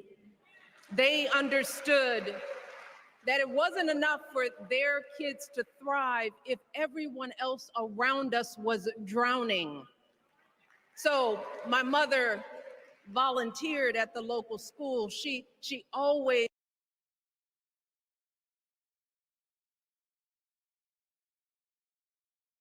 So she said her daddy said, don't take more, especially if there are people in need. So I showed you it's a lot of people in need in Chicago, right? She made over $200 million. Well, how is she sharing the wealth? But yet she used the story of Southside Chicago to get her legitimacy, to get her husband, her Kenyan husband, in the White House. Right? Then they make so much money off these people, don't even break bread with these people. Even drug dealers break bread with the community. At least every Thanksgiving, they're giving out free turkeys and they buy the kids the Christmas gifts, right? You pull off a major bag. Your whole story had to do with Chicago this, community activists in Chicago. You made so much money off Chicago, right? It's given like the way people make money off these African countries. Oh, we have an NGO, we feed the poor in the Congo. How many white people have had non-for-profits making money off the poor Congolese people and the money never made it to the Congo? It's giving that. I'm like, Chicago is reminding me of like those, remote places in Africa where white people go and have all these non-for-profits, how they feed the poor, feed the whatever, and people get so touched, they give so much money, and yet the money never makes it to Congo. Okay? Because everything you are is everything your father would have despised. Then she said, oh, my mom volunteered. Did you volunteer? No. Why not? You got time. Sasha is grown. What's the name? Sasha and Malia, they're grown people. What is you doing, sis? How you occupying your free time? Why aren't you volunteering? Oh, that's right. You're too rich and your diamonds is too expensive. So you can't come around poor black people, right? Because they might want to steal your stuff, right? She gonna sit here and use her mother's hard work. Your mother gave. Your mother donated. Your mother was a philanthropic person, right? Your mother, what did you do? I ain't trying to hear what your mama said. This ain't about your mama. You are up here. You're the one that's up here trying to finesse black people to vote for Kamala Harris. So tell us what you've done. Don't tell me what your mother did. Because I know what she did. And she would not, I don't think if she was out here, she would endorse Kamala. And also being in the fact that, right? Being for the fact that her mother is in heaven. I do believe her mom is in heaven. Why would she not be in heaven? Right? So I feel like Nana, wherever she is, she knows the truth. Because when you're in heaven, news people can't get to you. They don't have CNN up there. They don't have MSNBC up there. They don't have all this propaganda up there. So wherever her mom is in the heavenlies, right? With her husband, reunited with her husband. That's a good man, Savannah. Okay? All right? She knows the truth. Because when you're in heaven, all you have is the truth.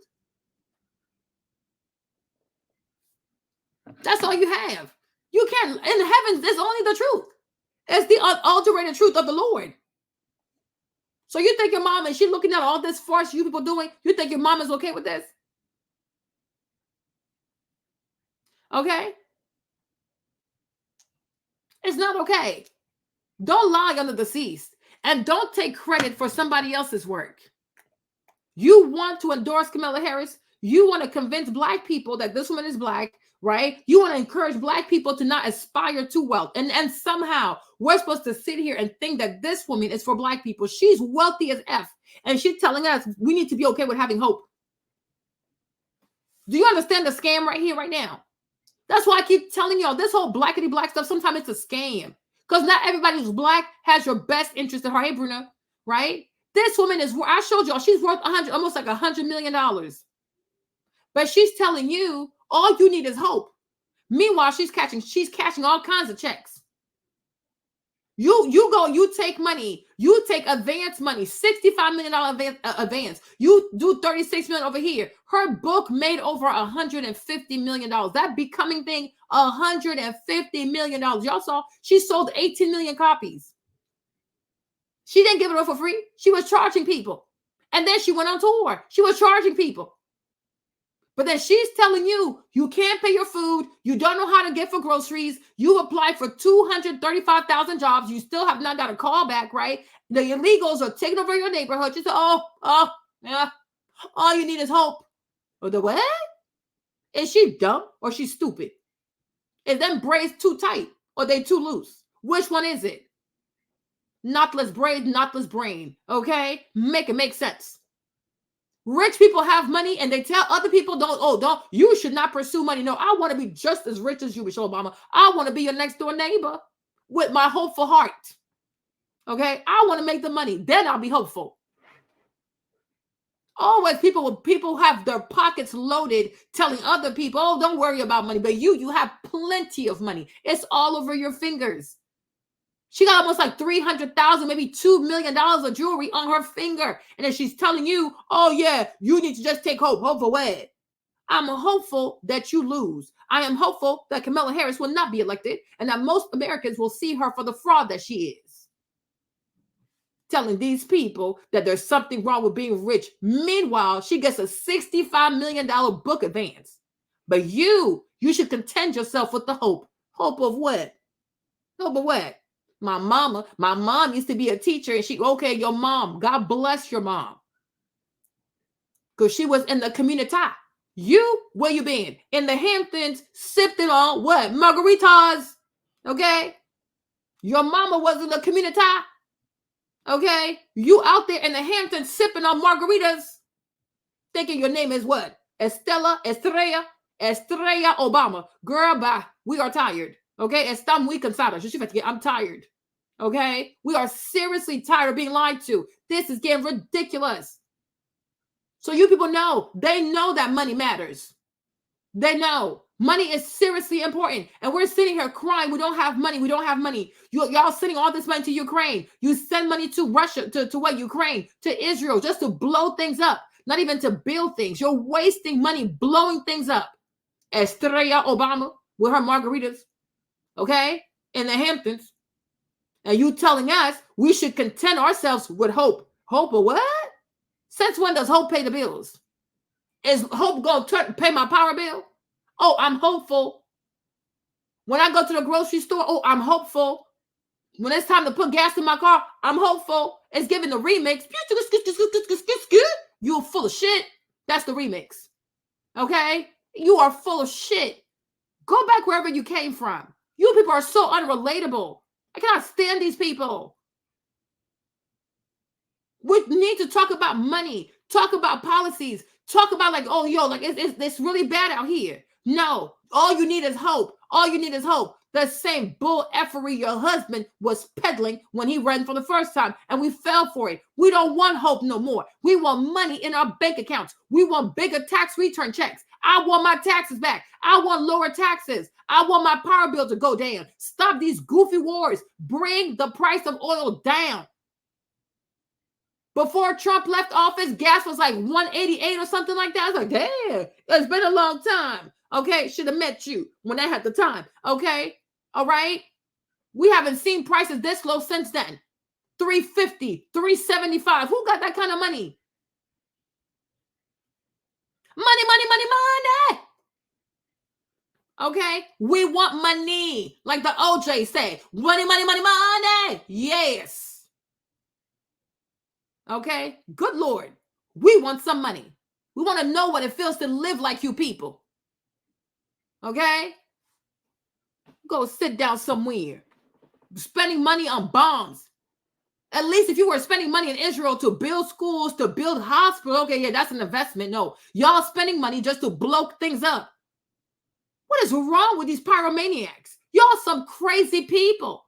They are crazy people. Foolishness. Is looked out for the other kids on the block. Yeah, but meanwhile, black children have their high school closed. But when it comes to the migrants, y'all open up them schools, you fix the schools, you put some beds in there, and you let the migrants come in. Meanwhile, your kids go to Harvard. Your daughters went to Harvard with Secret Service, right? And we see Malaya out here banging on the ground, smoking weed, right? Throwing all her life away, all her chances away. Imagine being the daughter of a president. Every time we see you, you don't have a bra on. What is going on, sis? No bras left behind. Tell your daughter to cover her nipples. It's not very demure, okay? Malaya, it's time for Sasha. What's the youngest one? She hates wearing a bra, okay? Sasha, it's not demure for you to be the daughter, the first black daughter of a president, and to not wear no bra. Sasha, it is not demure. It's not mindful of your father's stature in life. It's not very demure. Okay? And the other one, Malaya, dating a man that's 10 years older than her. It's not demure. It's not mindful. Where is your daughter, Michelle? Okay? Go sit down somewhere. Okay? And get your daughter a bra. Like I said, it is not demure. It is not mindful. It's the choo-choo and the chi-chi and the cha-cha. She need to cover that up. Because she's still the daughter of a president. Dress accordingly. Imagine that. It is not demure. It is not very mindful. Okay? Oh, yeah. Y'all know about that? It's on TikTok. Y'all know. Have y'all heard this? It is not demure. It is not very mindful. Okay? You need to be demure. Okay? In case y'all don't know this, it's the new trend on TikTok. I ain't play it for y'all. I'm like, this little girl, every time I see her, she don't have her bra on. What is going on? How I do my makeup for work? You see how I do my makeup for work? Very demure, very mindful. I don't come to work with a green cut crease. Exactly. I don't look like a clown when I go to work. I don't do too much. I'm very mindful while I'm at work. See how I look very presentable? The way I came to the interview is the way I go to the job. A lot of you girls go to the interview looking like Marge Simpson and go to the job looking like Patty and Selma. Not demure. I'm very modest. I'm very mindful. You see my shirt? Only a little chichi out, not my chocho. Be mindful of why they hired you. Exactly. Here's your reality check, diva. Exactly. What's the name you'd like me to make it out to? You see how I do my makeup for work? Very demure. Very mindful. This is not demure. Okay? For the daughter of a president, this is not demure. It is not mindful of the press, of her father, of his stature, of the fact that he's the first Black president, of the fact that her mom, okay, is an author, that she's the third best writer in the world. This is not mindful. The choo-choos are squeezed, the cha-chas is exposed. No, no, no. It is not demure. It is not mindful. Okay? Your father is a president. Okay? Walking outside. Yes, yes, yes. Okay? Looking like this. Once again, with no bra. Okay? At her tender age. No kids. Okay? This is not mindful. It is not demure. Okay? Think about your mother. Think about your father. Okay? They're out here trying to save the country from Orange Man. Okay? It is not demure. Okay? Is this what you do? Okay? This is not demure. Okay? It's not mindful. What is going on? I'm not, every time I see this young lady, she refuses to put a bra on. Okay? Here she is. Smoking all kinds of stuff. I don't know what she does, y'all. I'm like, what is wrong with this kid, right? This is also not demure. It is not mindful. It is not respectful. Okay? You are the daughter. It is not cutesy. Chelsea said, it is not cutesy. It is not demure. Okay? It is not mindful. It's not presidential. Okay? It's not giving you went to a fancy school. You are prestigious. This is not it. Okay? You got to think about that. Your mother's the first Black woman president. Your father is the first Black president. This is not it. This is not adequate representation. This is not demure. Okay? All right? When I go to work. Exactly. I don't do too much. I'm very mindful while I'm at work. See how I look very presentable? The way I came to the interview is the way I go to the job. A lot of you girls go to the interview looking like Marge Simpson and go to the job looking like Patty and Selma. Exactly. Not demure. I'm very modest. I'm very mindful. You see? Okay, you see? You see this? All right? This is not modest. This is not cutesy. This is not demure. Is that the daughter of the president? Smoking the ganja, smoking the reefer, okay? Better make sure Kamala Harris is not around because you might get locked up. You might get a misdemeanor. You might get a felony, okay? Kamala Harris is tough on crime, and you're Black, and you're smoking, okay? This is not demure. This is not demure. You are breaking the law, okay? You are breaking the law. This is not demure. I'm like, these are the first daughters. Be in your feelings, Michael. Be in your feelings, Michael. Be in your feelings. You want me to show you Ivanka Trump? Do you want the son? I'm not. They don't. He has son. I can compare the daughters. I can pull up Ivanka Trump. Do you want me to pull up Ivanka Trump? Okay. Do you want me to pull up Ivanka Trump? It's okay to say a thing. These are the first Black daughters of America. They're the first one. Then this is how they turned out. This is how Michelle Obama raised her daughter. Okay, every time I see the child, she ain't got no bra. I'm like, what is this? Okay? She was raised like a hood rat. Who raised this kid? Who raised her? You have everything was given to you. You can't be giving fantasy, Ivy League education, bouginess. No. You would think this girl sits at home and collects welfare. How do you go outside looking like this? Okay? This is not demure. This is not mindful. This is not presidential. Okay? This is so unserious. And you wonder why people don't want to let Black people have access to anything, because you bastardize everything you touch. Things will be all kinds of glamorous. By the time you give it to Black people, it becomes a whole lot of bullshit. And this is why Gucci is going on sale, because y'all fucked these people brands up. Okay? Because everything you touch, you bastardize. And what country you gonna see the daughter of a president looking like this? Okay? Go somewhere. I will hurt your feelings and I'll set you free in the process. This is not demure. As Chelsea said, it is not cutesy. Now, let me pull up Ivanka Trump, since you want me to compare the children of Trump. Let's do it. Let's do it. Let's do it. Woo! Is you ready? Now, this is demure. Okay? Now, this is demure. This is highly educated. This is Ivy League. This is very bougie. And she has 3 kids. And she's not all big with the big arms. Okay? Because this is demure. Okay? She's an Ivy League girl. She's married. She don't have baby daddies. She is very mindful of who her father is. He's a billionaire. Okay? Here is her family. Okay? All right. Here are her children. Here is her husband. Here are her sons. This is very demure. It's very mindful. It's very classy. It's very Mar-a-Lago. It's very bougie. Okay? It's an aesthetic. It's a vibe. It's a rich girl era. Okay? The choo-choos and the cha-chas and the chi-chis are covered. Yes, yes, yes, yes, yes. Okay? Oh, yes, yes. All right? All right. Ooh, Ivanka with the pose. Okay? This is a boss. This is a boss woman. Okay? She bossed up. Okay? She has businesses. Look at her being a mother and working, not rushing to go have the abortions, because she's mindful. She's mindful of motherhood. She's mindful of the ministry of motherhood. She's mindful of God. She knows that children matter. She's not trying to abort her children.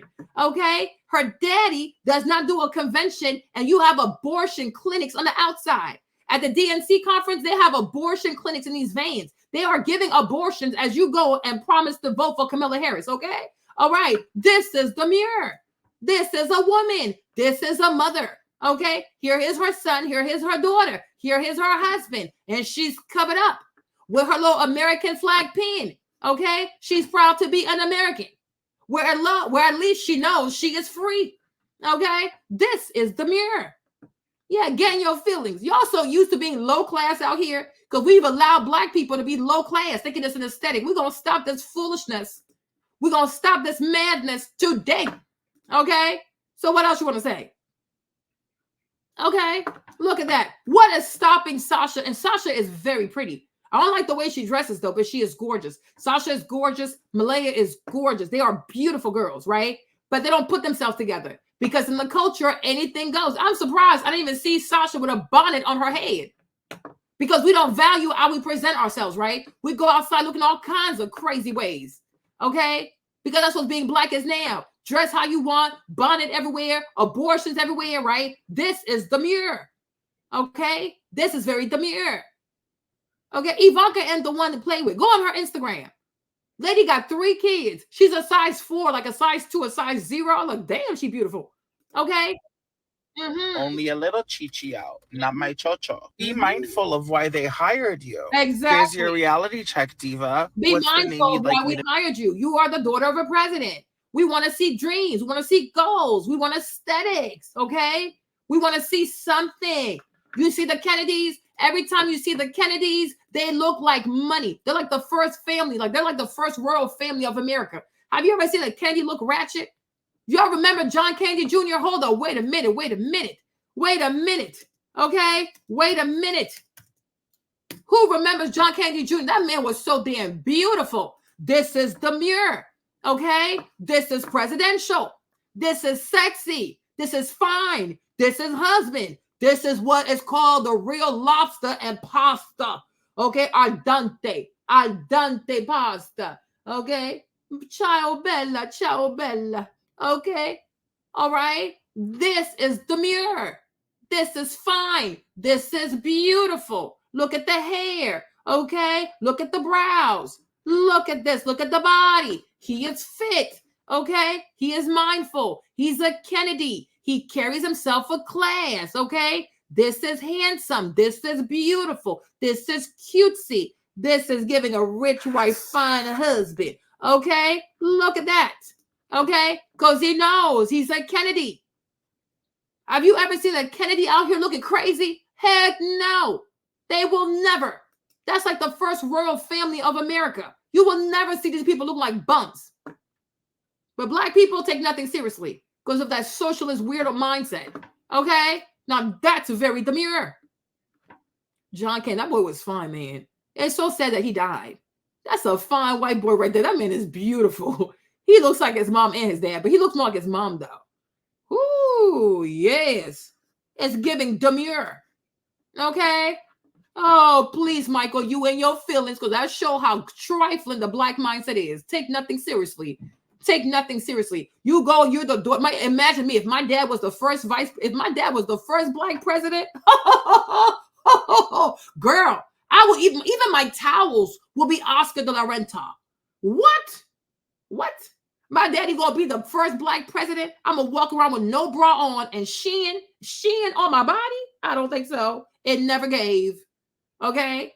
It never gave. Right to Candace Owens how? Candace, I don't know that girl. I like her though. It never gave. And you know this, Michael. If your dad was the first black president, would you be out here in some flip-flops with dreads and whatever? Not even like, because you can have the nice dreads, like the ratchet dreads, not the good dreads. Like some people have beautiful dreads, not those people. Okay? No, you would not. Exactly. We will all be out here giving Hillary Banks. I know that's right. You know dang well. So it's okay. You can say, yeah, they need to do better. It's fine. You're gonna be okay. Okay? Exactly. Exactly, right? Hillary Banks. That's what you would expect from the first, if you had the daughters of the first black president, right? This is what you want to see. Absolutely. It's a very demure. It's a very expensive. Okay? Okay?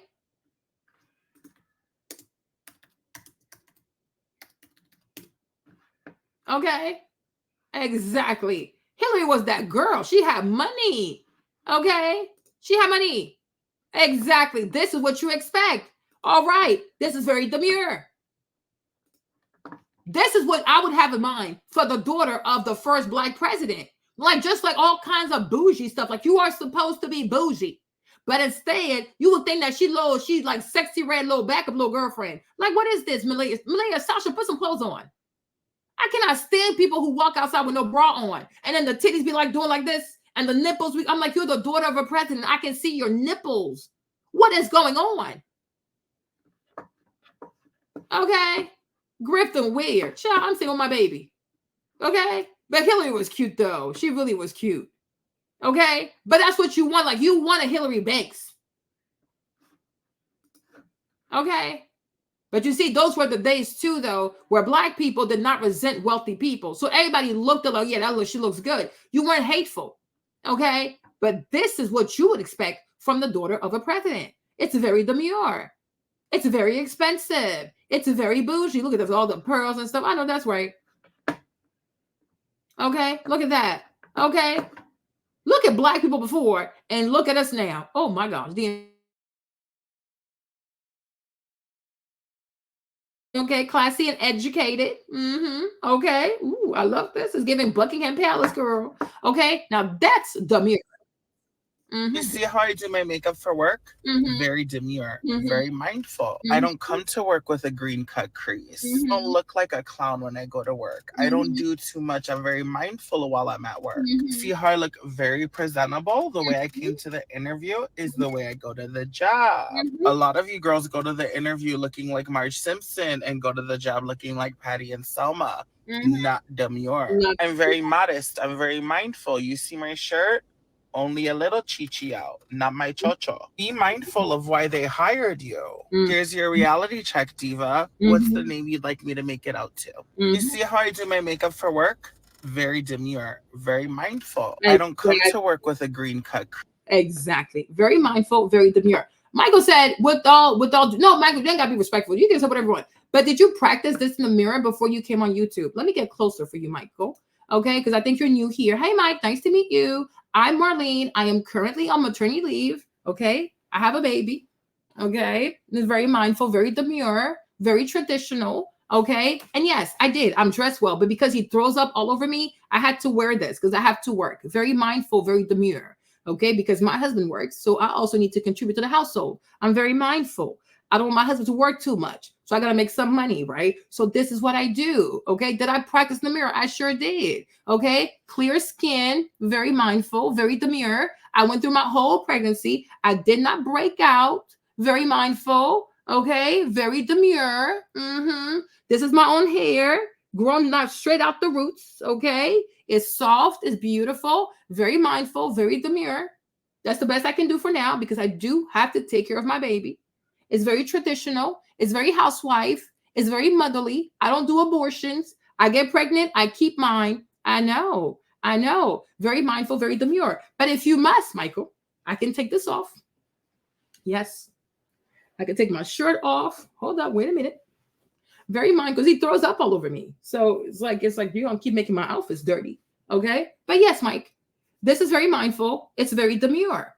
Okay. I could take all my hair out, but it's a lot of hair because it's natural. But this right here is all of my hair, Mike. Okay. It's not a weave. My edges are in. Very mindful, very demure. My follicles are thriving. My hair is clean. I wash my hair once a week. I smell great. I smell wonderful. My skin is soft. I don't bleach.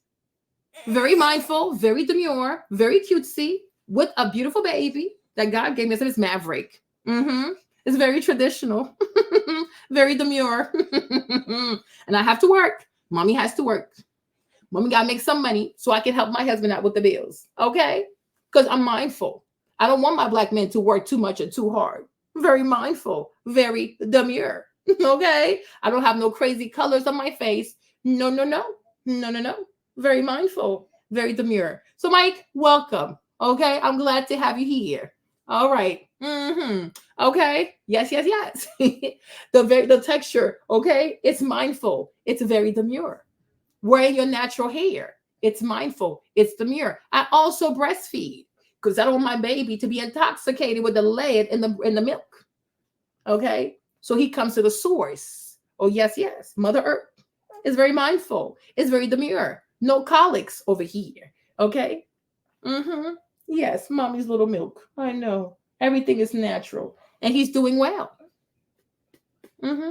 Very mindful. Very demure. Oh, yes. It's okay. It's okay to say Sasha and Malaya, they can represent people a little better. It's disappointing.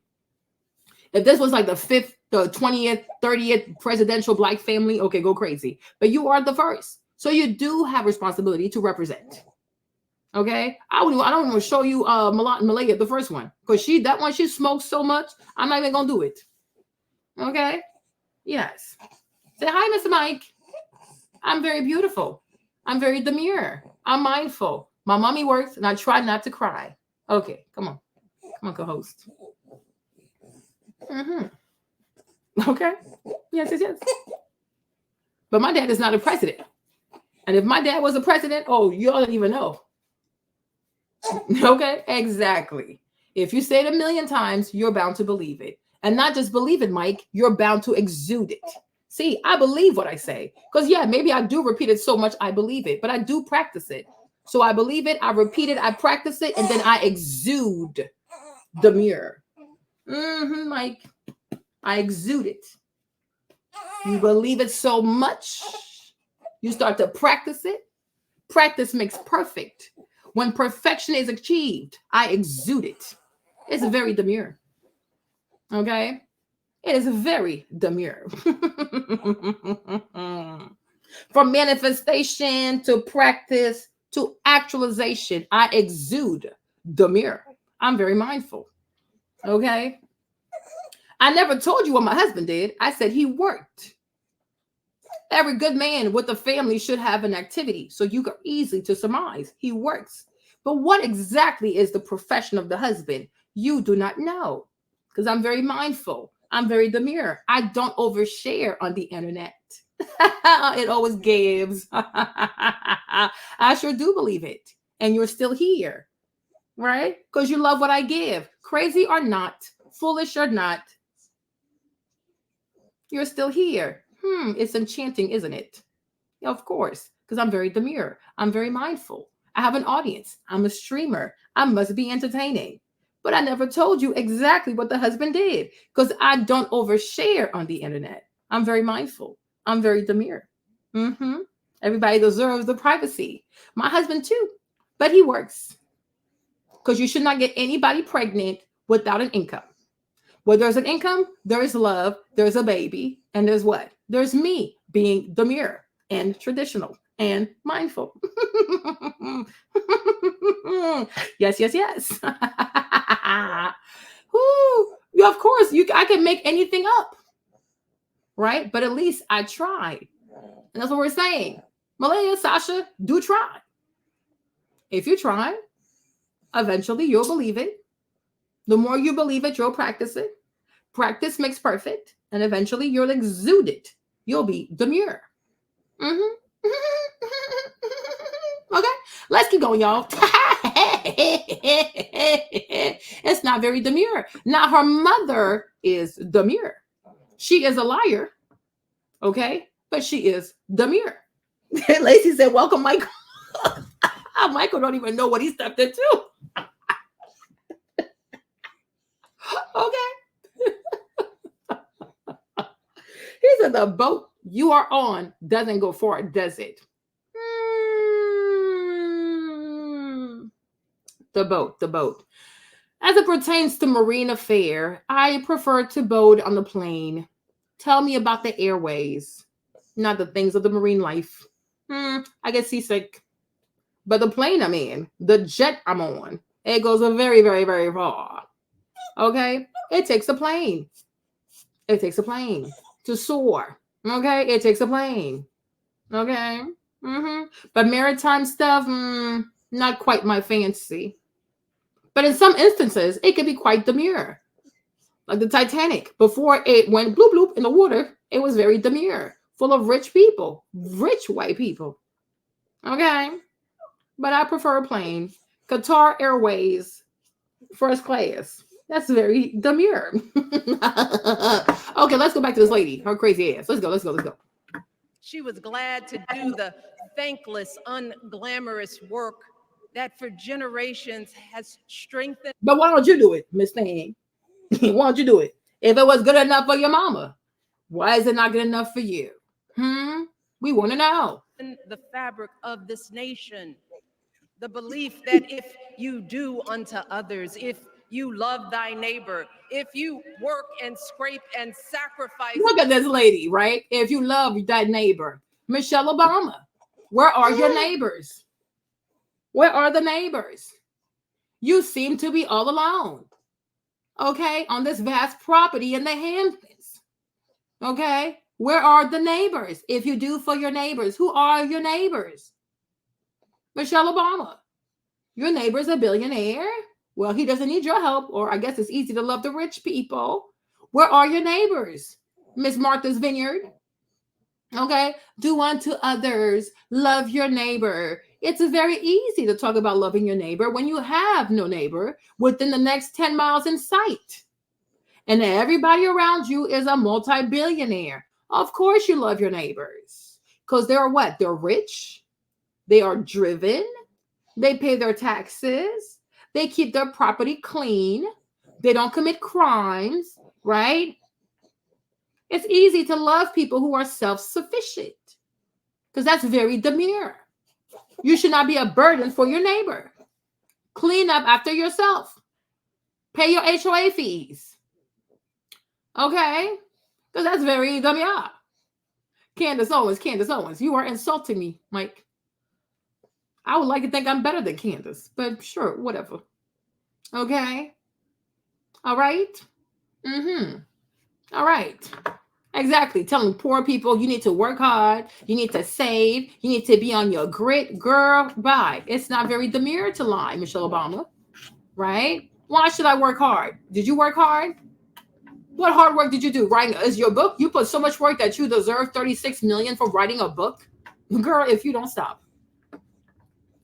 It's mostly rich people. Her neighbors are rich. So imagine someone who doesn't have a neighbor within 10 miles. And when she does have a neighbor, it's another rich white billionaire. Of course you're going to love your neighbor. He's a billionaire. He's very mindful. He pays his taxes. He takes care of his property. He pays the HOA fees, right? He's connected. He's rich, right? Make sense? Oh, poor Mike. Your feelings are hurt. He got a little laughing emoji. He said, you're kind of not. Of course I'm not. I am me. Right? Mike, you're free to leave. You're still here. What does that tell you? Candace got over there. I think Candace has a live right now. Go find Candace. Why are you still here? Okay, you don't make the best decisions for your time, Michael. Time is very precious. You can't get it back. That's not very demure. Okay? Be demure, Mike. Show us that you're intelligent. Do what's in your best interest. Go find Candace's channel.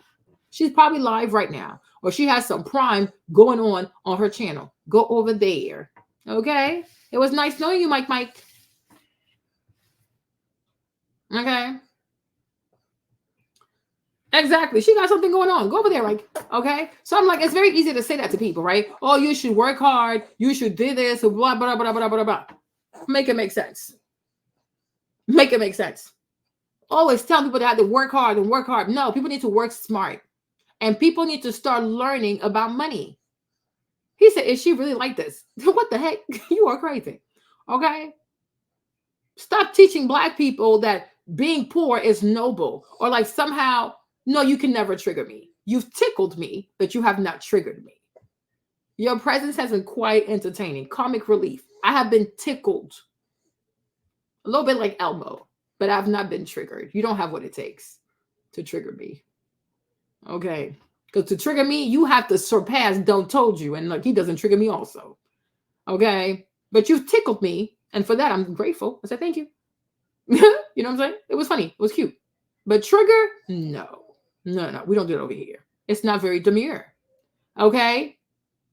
But always teaching Black people, oh, be poor. If you're poor, you're noble. If you're poor, you'll go to heaven. Seriously, if you're poor, you'll go to heaven. If you're poor, this no. No one. Child, I'm running a live stream. Of course I have to talk, but I haven't cussed you out. I haven't called you out your name. You're not blocked, right? You're here. People even said hi to you because we're all laughing at you. Like, no, I don't get triggered like that. It takes a lot to trigger me. I don't even know you personally to be triggered. You cannot trigger me, boo-boo. Okay? Right? Yeah. But I'm sick and tired of people telling people that, oh, work hard, strive hard, and grind and have grit and determination. Girl, bye. Your husband ran for office. He won. Because he won, all these opportunities came to you, right? What have you done that you deserve to be the third author in the world? You're not a writer, right? These opportunities you got because of who your husband was. That's why I tell y'all, there's always a husband somewhere in the cut, right? But if he was not your husband and you actually had to write a book now, and then you got to make it on the world's bestseller list, yeah, then you have to talk. You can talk to me about grit and determination, right? That your husband ran for office and he won, making all kinds of demonic deals with Joe Biden, Jim Crow Joe, the devil. Okay? So you know what is grit and determination? Being a first lady and people just throwing stuff at you, throwing money at you. Like, even what experience does she have to even be making movies? You went to film school. Did you ever sit on the computer and have to edit a video? Have you ever written a script? So based off of what is Netflix giving you $65 million to put on movies? Girl, what? Grit, determination, girl, it's privilege. You have a privileged life. Go sit down somewhere. Child, please. Mike, what are you talking about? You're spiraling out of control. Okay? Calm down. All right? You're still here, so chill. You obviously like it. You like being here, so calm down. Let's go. It will pay off. If not for you, then maybe for your children or your grandchildren. Well, work hard so you don't eat enough. So she wants you to work hard. Okay, you might never see the fruit of your labor, but it's okay though, because maybe your kids will see it with taxation. Yeah, right. Maybe your grandkids will see it. By the time they tax your, okay, so you die, they'll tax your estate, right? By the time your kids get it, it's less money. By the time your kids want to transfer your estate to their children, they're getting taxed again. So by the time we get to your grandchildren, how much have you paid in estate taxes? Right? Oh, work hard. So it's not for you, it's for your kids, for your grandkids. No, I want to enjoy my money too. And that's why this whole tax code has to be revised, because people should not be punished for being ambitious. People should not be punished for working hard. People should not be punished. People should not be punished for working hard, for being ambitious, for working overtime. The more you work, the less you should pay in taxes, because you work hard, you're ambitious. Okay? Make it make sense. Make it make sense. Okay, let's go. You see, those values have been passed on through family farms and factory towns, through tree. What family town? What factory town? Like, this lady talks like she's outside, like she goes to the Midwest and she talks to people. What is she even talking about? What factory town she know? Well, I'm like, what is she talking about? What is she talking about? Lined streets and crowded tenements. What? Through prayer groups and National Guard units and social studies classrooms. You see that social studies classroom? What she say again? Prayer meetings. We need prayer meetings. So this economy is going up in shambles. And instead of us talking about, okay, what can we do to fix it? We should host prayer meetings. This is sick. This is sick. For her to get her book deal, did she host a prayer meeting? No. A publisher came to her and she gave her price. Right? You don't fix your life with prayer meetings. You either have to sit down and you write a plan, you write a vision. You have to, maybe you check your resume, you fix your resume, right? And also, you want to have a network of people. You want to know people. The more people you know, the better. Right? Because a lot of times you don't get a job through applying through the website, like the portal, right? You have to know people. You need recommendations. Oh, well, a prayer meeting. Since when a prayer meeting don't change somebody's financial situation? Right? It is your life. You can't go through life praying your life away. You have to work. You have to think. You have to plan. You have to do what you have to do. And also, you should not despise wealthy people, because the whole point of living in America, right, is making money. We are in a capitalistic nation. We are not in the Jerusalem. This is not Jerusalem. You're not in Bethlehem. Okay? You're not trying to be Jesus. You're trying to make money. You need to have prayer meetings and social studies. Social studies, always trying to teach people about social studies. They're telling y'all, all the young people are saying to y'all, we want to start learning about money. Have financial classes in these schools. Teach financial literacy. What's social study going to do when it comes to you not knowing how to use your credit? So many people don't understand credit, how to get credit, how to abuse their credit. We have $1.6 trillion in credit card debt in this nation. Okay? Social studies. The people need to have some financial literacy in these dang schools. Teach these kids about credit. Why it's important to have good credit. Stay away from afterpay. Pay now, pay later. Yeah, lose your life. Okay? Live below your means. So many people out here do not know finances. Even me. I'm not as bad, but I used to also be financially illiterate, and that also was not the mirror. It was ratchet. Okay? Do not waste your credit on silly stuff. Make it make sense. The prayer group. A lady who has $100 million in the bank, and she's telling you to pray for your blessing. Girl, but I need to write a book. Show me how to write a book. Hook me up with your publisher. Hook me up with your agent, so I can write a book about how to be a demure stay-at-home mom. Okay? How about that part? Make it make sense. Talking a whole lot of nothing. Those were the values my mother poured into me until her very last breath. And what did you do with those values, Miss $100 million having self? Right? You went and isolated yourself in a super white area of America, right? In Massachusetts, surrounded by a bunch of rich white people. So you recognize that the values that your mama gave you, they don't make a person rich. And you wanted to be rich. So you have to jettison the values that your mama gave you, right? And become a whole new woman, a capitalist. Okay, you love money, Capricorn. Don't play with me.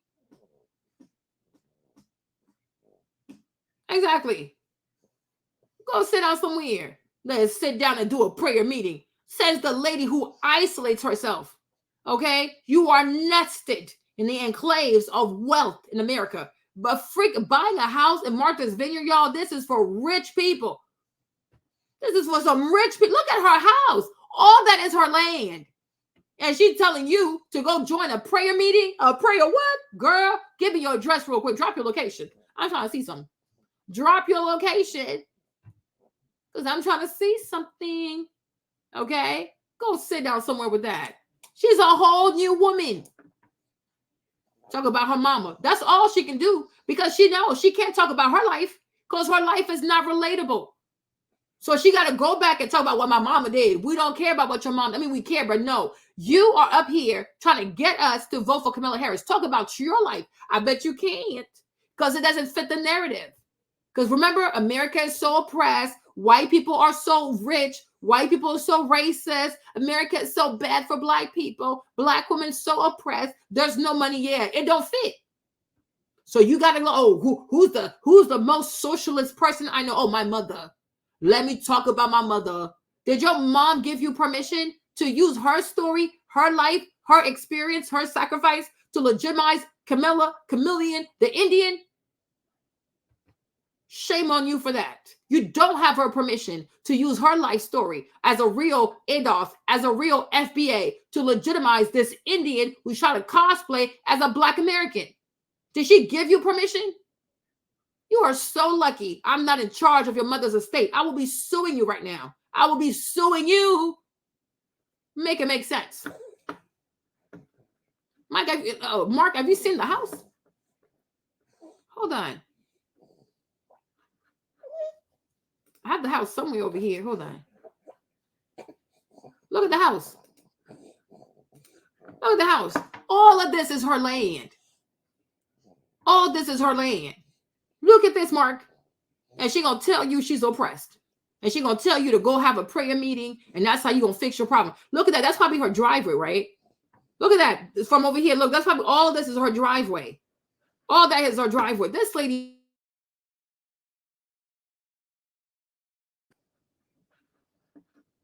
You see what I'm saying? All of this right here is her driveway. All of this is her land. This is all for her. I wonder what's over here, though. This is all her land. And you see her driveway, it's like over there, all of this right here. Then you got another driveway here made out of dirt. My Lord. Jesus Christ. There's probably a helicopter pad. Maybe like they land right here. Maybe right here is where the helicopter can land. Over here on this side.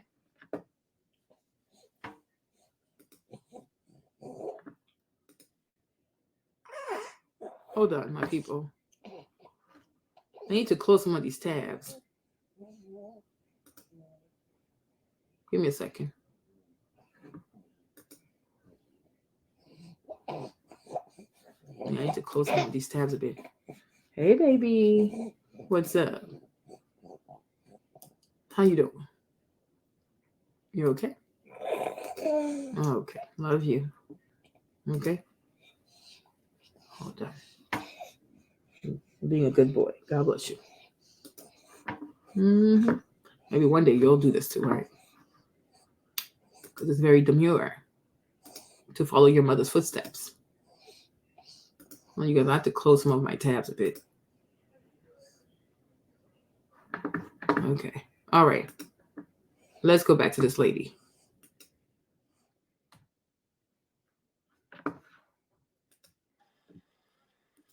Kamala Harris and I built our lives on those same foundational values. What? Even though our mothers grew up an ocean apart, they shared the same belief in the promise of this country. What? That's why Her mother moved here from India at 19. It's why she taught Kamala about justice, about the obligation to lift others up, about our responsibility to give more than we take. Okay, so this is what she's saying. That so Kamala and her, they grew up the same. Okay, so let's see what Kamala Harris has to say. Hold on. Since she was raised by a woman who said you got to help lift people up. Let's see that. Let's see.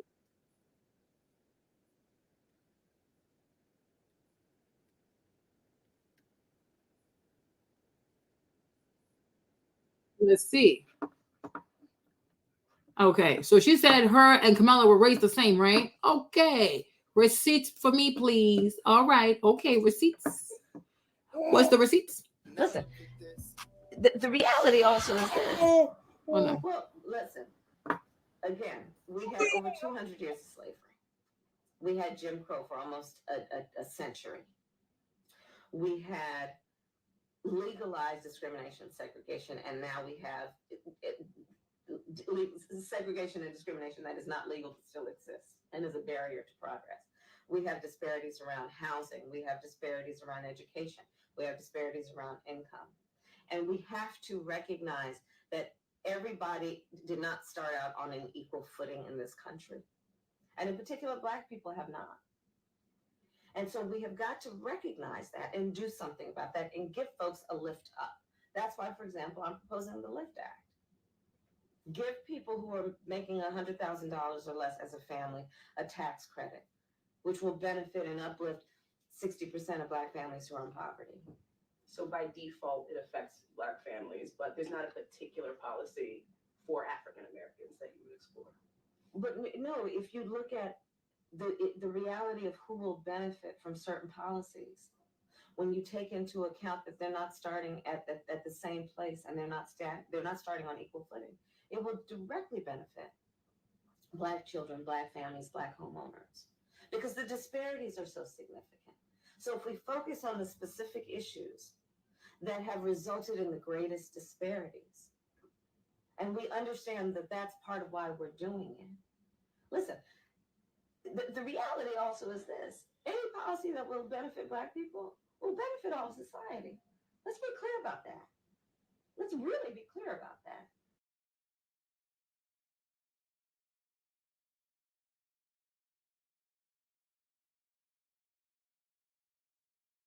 So if you heard the contradiction, right? I'm not going to do anything specific for Black people. However, I recognize that if you lift Black people up, you're lifting everybody up. When I tell you this girl is not bright, right? Now let me show you this quick video, right? Hold on. Let me show this video from Sabrina. Hold on. In this area, in the Boston area. There's no way I would be able to do it today. That's how expensive homes are now compared to 2020. So let's go ahead and get started with this announcement about that $25K down payment for home ownership. We're going to bring in this clip here. Our work includes, for example, like let's have metrics. Let's say, for example, we know the history of Black home ownership. We know the history of bias and laws that prevented equal access to that opportunity. We have now proposed that if you are the child of parents who, or you were raised in a family where the folks who raised you were not homeowners, when you want to go buy a home, you will be entitled to a $25,000 grant toward down payment for a home.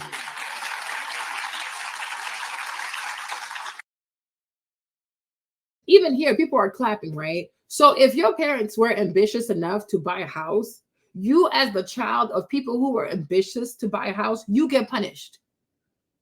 I'm like, I don't know how people think this is cute or like this is like restorative justice, or you are punishing people who dare to work hard, right? So if you have a house, automatically that disqualifies your child, as if you and your child to make one. Right? Because I'm like, whenever like a second generational home buyer, right? Just because my parents have a house, the year they went to buy their house is not the same price as today, right? If my parents bought their first house today and I'm trying to buy a house by tomorrow. I'm like, okay, fine. I kind of get it, right? If your parents can afford to have like a $2 million house in DC, yeah, y'all got money, right? But like for me, in my case, for example, right, my parents bought we bought our first house here in 1996. The price wasn't the same.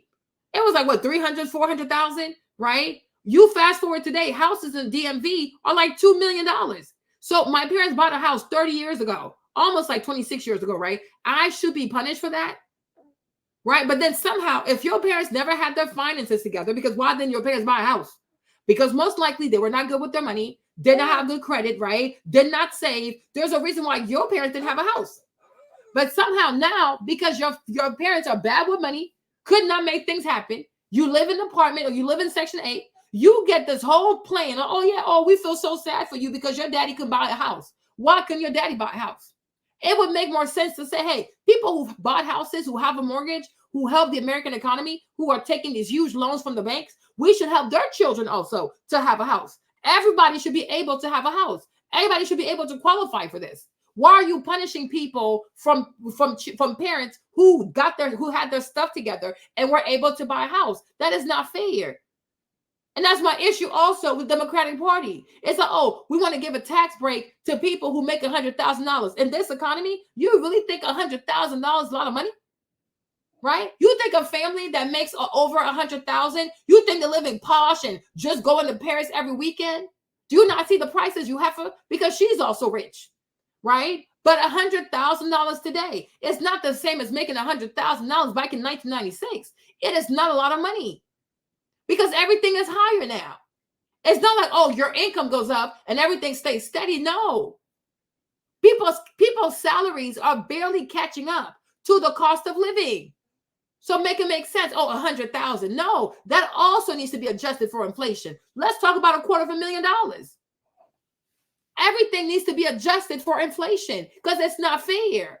It's not fair. It's like, oh, you make too much to get help and then you don't make enough also to qualify for, like, it's too much. It's excessive. And it's always people who are middle class, ambitious, who always get, you kind of get, you get excluded out of so many government programs because it's like, oh, well, you make too much for the program. But then when it comes to your life also, you don't make enough to sustain your life. It's a lot of money. People who make $100,000 or more, how much they pay in taxes? What's their net income? She swears it's like, oh, if you make $100,000, your net income, what you bring home is $100,000. No, it is not. If you make $100,000, you'll probably pay about 30% in taxes. So you're really making $70,000. But because you're on your gross pay is $100,000, or you're excluded. Your kids are excluded for what? For what? I told y'all she ain't bright. She don't even understand money. She knows nothing about, she does not understand money. She does not understand economics principle. Like, she struggles with macroeconomics. I'm like, who is this clown? Who is this clown? Never built anything successful. She's always been a government employee. Have no business experience whatsoever. Right? Because if you were a smart person, if you were intelligent, you were like, yo, we have to adjust for inflation. Because just because your employer gives you $100,000 salary, that is not your net home. You bring home like 70,000 or something like that, maybe a little bit less. I don't know. But because you make 100 on paper, not even your net is not 100. Your net is like 70. And right there, you're excluded. Because they always try to find a way to write their verbiage in a way that they have the smallest strata so they can say, oh, you see, we help people. Yeah, but you help such a tiny group of people. It really does not make a difference. It does not make a difference. You might as well not do it. But they do this goofy stuff every time it's time to run for office, right? Because people are not going to run the numbers. Because when it's all said and done, you got over 300 million people. How many people will qualify for that? Like what? 250,000 people? 1 million people? Have you really made a difference? No, you haven't. But you can still do it. And oh, look, I fulfilled the campaign promise. Yeah, right. Yeah, you did. Exactly, babe. No, you're being punished because how dare you be ambitious? You are being punished. Because you had your credit together, you had 2 years of pay stubs, you had low debt to income ratio, you live below your means. So, oh, he doesn't need help. He doesn't need help. Says who? So you're being punished. But then the child of financially reckless parents who never had their money together, oh my gosh, let's help them. Why? They're bad with money. That's why I say the more you think about socialism, it really punishes people who are ambitious. And I wish Trump would talk more about the tax code. Because I'm like, once you start talking about taxes, everybody gonna understand. I wish Trump would talk. If I was a Trump advisor, I would say to him, you got to promise the people that you're going to change the tax code. Because once you change the tax code, the masses will come and vote for you. Because the tax codes are not fair. It really punishes people who do the right thing. Like, think about this, right? If you have a house, like Bay has a house, right? He has a house. If he has a son, and he says, okay, I want to pass this house down to my son. He pays taxes on that. Can you imagine? You are a father, you work hard, you want to give your child a house, you have to pay estate taxes. They punish you for giving an asset to your child, right? But yet, if somebody else, let's say you got another girl named Cindy, right? Cindy is Section 8. She lives on Section 8. If she wants to pass her Section 8 apartment to her child named Joshua, it's no taxes. So then you start thinking, okay, so maybe I should just go on Section 8. Because when you're on Section 8, you get free housing, and then you can pass down your house to your children, and you pay zero taxes. But then if you're like, no, I don't want to lean on the government. I want to make my own thing because I want to pick my house.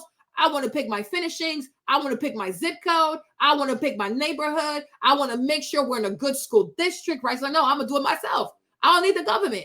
They're like, well, since you don't need us, here's your tax bill. And every quarter, every semester, or every year, you get a property tax bill. And it keeps going up and up and up and up because you dare not to lean on the government. Can you imagine? And people are just sitting here and people are just accepting this. It is crazy. I'm like, the day the American people wake up about the unfairness of the tax code, right? January 6th, it's going to seem like a walk in the park because we will descend upon Washington. Okay? January 6th ain't got nothing on us. The day people wake up and realize that the tax code is not fair, it punishes people who work hard. When I tell you they will not be able to contain the American people, we're going to turn this Congress upside down. You're going to change this tax code, all right? Okay? We have no idea what these people do with our money. And nobody says, yo, I need a bank statement. Nobody's asking for a statement because they make you feel as though you work for them. No, politicians, they work for us. We don't work for them. You work for me. It's my money. And you have no say-so where your money goes. And when it's time to even get your money, you got to chase behind these people. Oh, we're going to pay off student loans. Okay, it's our money. Use it to pay our loans. Why not? No, but they're going to take your money and send that to Ukraine without even asking you if it's okay. Is it okay for us to use your money towards Ukraine? No. They go balling on other people's money. It's our money. People work hard for their money. All that money you pay on taxes, that could have been a new refrigerator. It could have been a whole new vacation. It could have been you could have done your whole wood floors. You could have gone somewhere and bought yourself all brand new furniture. They swear people don't need their money. I need my money, bitch. I need my money. They be taxing people. We don't even know where our money goes. And a lot of times they waste the money. I'm like, oh, well, we'll just tax them more. No, you're not going to tax me more. You need to learn to manage this money. What's going on with this money? The government has bad credit. They spend more than what they have. Nobody holds them accountable. If you spend more than you have and you mess up your credit, you're gone. You're ruined. Why we keep giving these people lifelines over and over and over again? It's enough. If it's not good enough for us, it's not good enough for you. If I can't get away with bad credit, nor can you. I'm not going to use racism to distract me over here. You are insane. Like Lacey got her property tax bill. The thing is she's like, Marlene, it just keeps going up and going up. Yeah, I'm like, yeah, because they punish people who have houses. You want to have a house for your kids? You want to give your kids the American dream? Yeah, right. They will tax you for giving your kids the American dream. Try to buy a house for your children, okay, with a nice yard and a dog. See what happens to your money. They will be taxing you, and they just feel like it. They raise taxes just because. They always need more money. Don't even know what they do with it. No, they're out of control, Jessica. They are out of control. And then she wants to sit here and tell us to live off of hope, right? When she got $100 million in her bank account. Go sit down somewhere. Go sit down somewhere. Go sit down somewhere. People pay too much in taxes. It's not fair. They have, like, the government does not help you. When you want to go to college, are they helping you? Even the Pell Grant. A Pell Grant's like what, $2 grand, $3 grand, whoop-de-wump-wump. What's that gonna do? Pay for my books? The majority of your stuff, if you go to college, right, the Pell Grants are not enough. You're gonna have to take loans. So you sign your life away. You pretty much do. Okay? Yes, brother. You go to school, they don't help you. Your final exams, they don't help you. How you make it to graduation, they don't help you. Applying for a job, they don't help you. But as soon as you have a job, they're right there waiting for you to take your money. People are so scandalous. You know? Because I'm like, we should even agree. Like, we should even agree that first year, like, all of our recent graduates, like if you just graduate from college, whatever, right? Your first year and your first job, you should not pay taxes. You should not pay taxes. Right? You have done nothing to help somebody get through college. You haven't done anything to help somebody get through grad school. But as soon as I get a job, you right there waiting for my money. What is this? Are you my pimp? Am I your bitch? Like, what is this? Right? Why do you need money from these young people? It's their first job. Like me, if I run for office, which I can, but whatever. But if I could run for office, right? I would say, like, anybody who graduates from college, your first year, you're not paying taxes. You need your money. Build yourself up. Fix your credit. Pay all your bills, right? Be steady. I'll come back next year. You ain't going nowhere. You're a U.S. citizen. You ain't going nowhere. Okay? People are going to be paying taxes for the next, like, what, 60, 70 years? You can't give them a year off? Like, you know what? As a nation, as a country, we're so proud of you. We're going to give you a year without taxes. Go ahead. You don't pay taxes. But I'm like, the tax code has to be revised because it's not fair. It's not fair. And every time these Democrats come together, it's always to bash wealthy people. This woman is wealthy, and she's telling people, oh, you know, my daddy always said there's something suspicious about the wealthy. What is suspicious? The fact that they can pay their bills on time, that makes somebody suspicious. Okay? What the heck? They want to teach you to have hatred for people because they got money. And I was like, you know what? And I thought about that yesterday. I said, ooh, I'm starting to understand why there's so much violence in the Black community. I really am.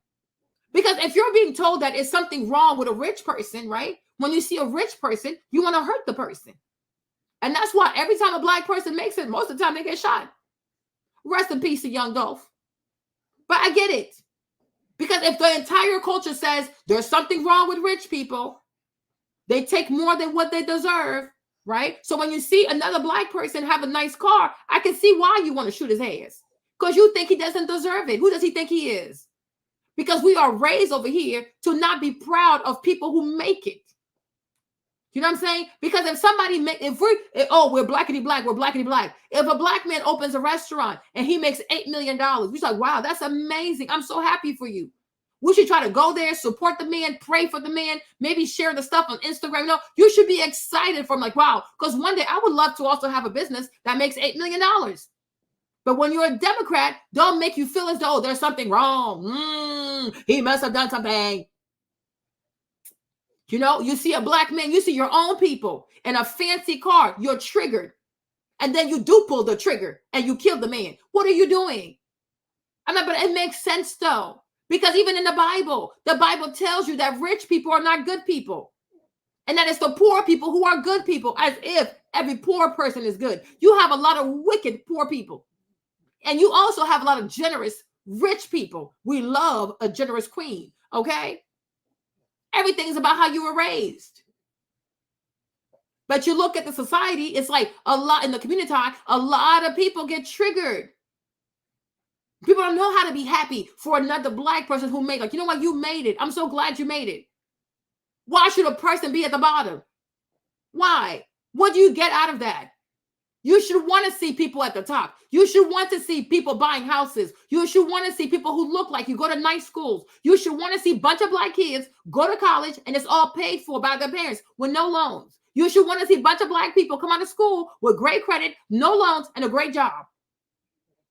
But we are trained to be suspicious of successful people. How are you going to be successful when you despise somebody who made it? You're not going to go far. But it's the Bible. It's the New Testament, right? Oh, the rich man, something is wrong with him. Oh, the rich man, he's not going to get into heaven. Oh, the rich man.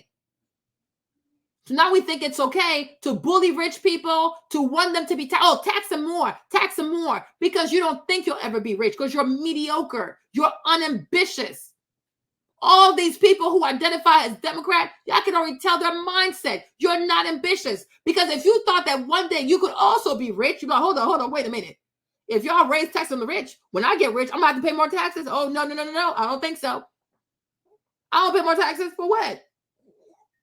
You know, I'm like, do people know? Do you know what it takes to come up with an idea for a business? You got to think of an idea, something original that nobody else has done before.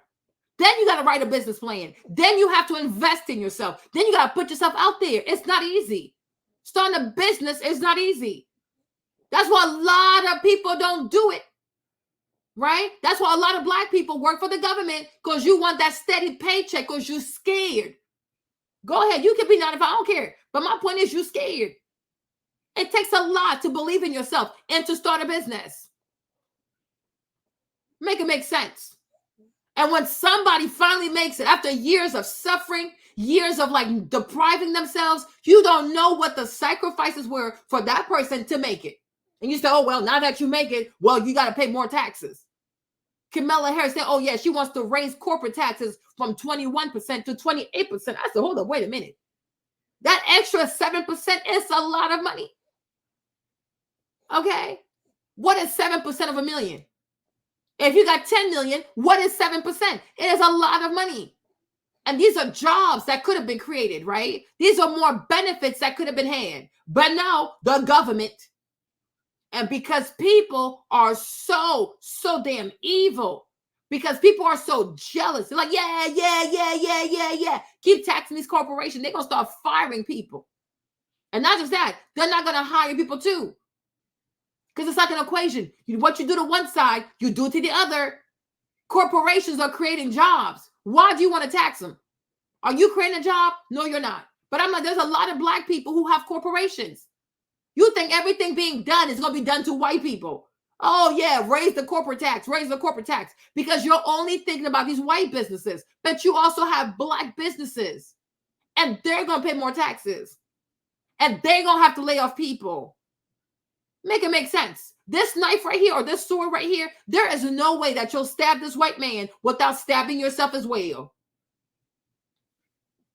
Okay? Like, make it make sense. Like, no.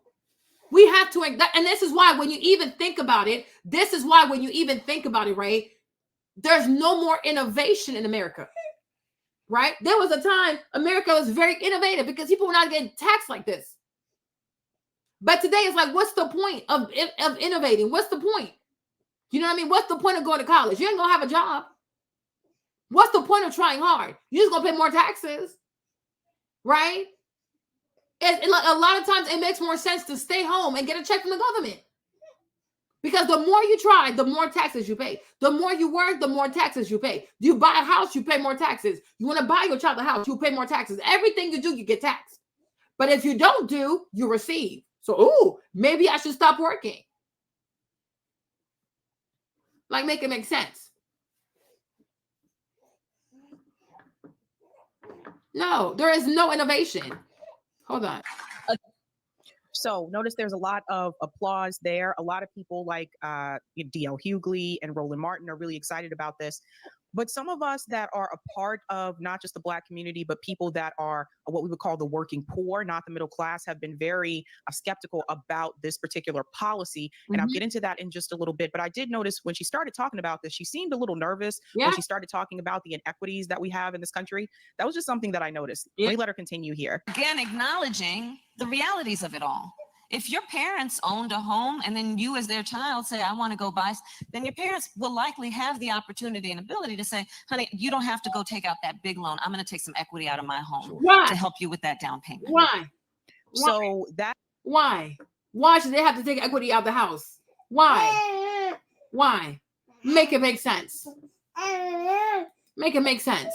Whatever. That is one of the problems, that misconception there, that if your parents previously owned a home, that they have the ability to take out equity on their current home She's to help you insane. with the down payment on your home. Oh my And you God. know what I thought about? I thought about the 08 housing crisis. Yep. I thought about all of the people that lost their homes during the 08 housing crisis. Now, what if you are one of those people that either lost your home in 2008 because of predatory lending? We all remember what was happening there during the housing crisis. What if you were one of those people that did own a home, but you lost it because you fell prey to those predatory lenders? As we all know, Barack Obama did not punish Wall Street. He decided to punish the American people instead of giving those people their homes back or giving them back the amount that they had paid on those homes or something to help those people. So what if you were one of those people? Well, technically, you are not a first-time home buyer.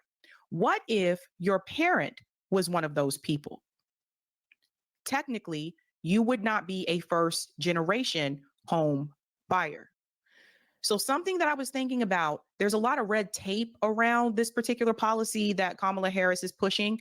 And I'm thinking about how it is going to impact, more importantly, the working poor. There's a lot of talk about uplifting the middle class from her and Harris, but I believe a lot of times the working poor are left out. The working poor, the people who are working 2 jobs because they're making minimum wage at both of those jobs, but they don't have, let's say, a college degree to get a job that will pay more money. Those people, the people that don't make enough to obviously save up for a down payment on a home, but at the same time, they don't make too little to fall below that poverty line so that they can get some type of government assistance. I'm talking about that particular group of people. And there's a lot of people that are part of that category. You may not know them personally necessarily, but you may pass them every day. It could be the person that's making your Starbucks coffee. It could be the person that's greeting you at that drive-in window at Dunkin' Donuts.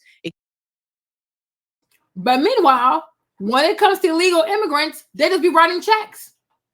You see that? So if you're a citizen, right? They're like, there's all this red tape to give you back your own money. They swear they're doing you a favor. This is your coins, right?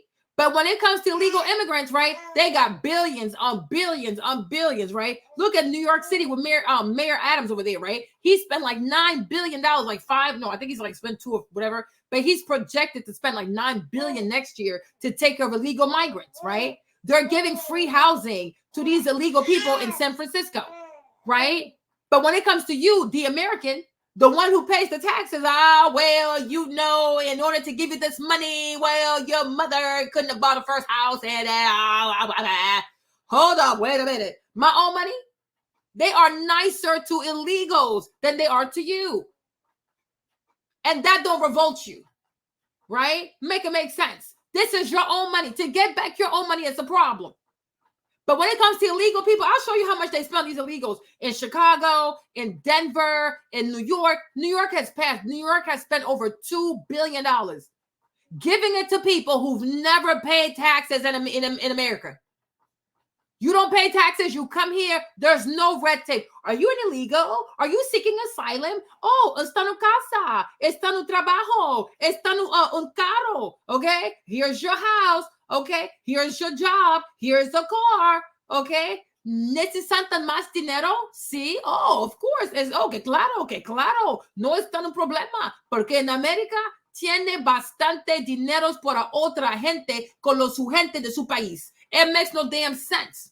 Okay, I'm going to translate for you, right? Because in America, we have money for everybody but the people of the country, su país, okay? Make it make sense. Okay? ¿Necesitan más dinero?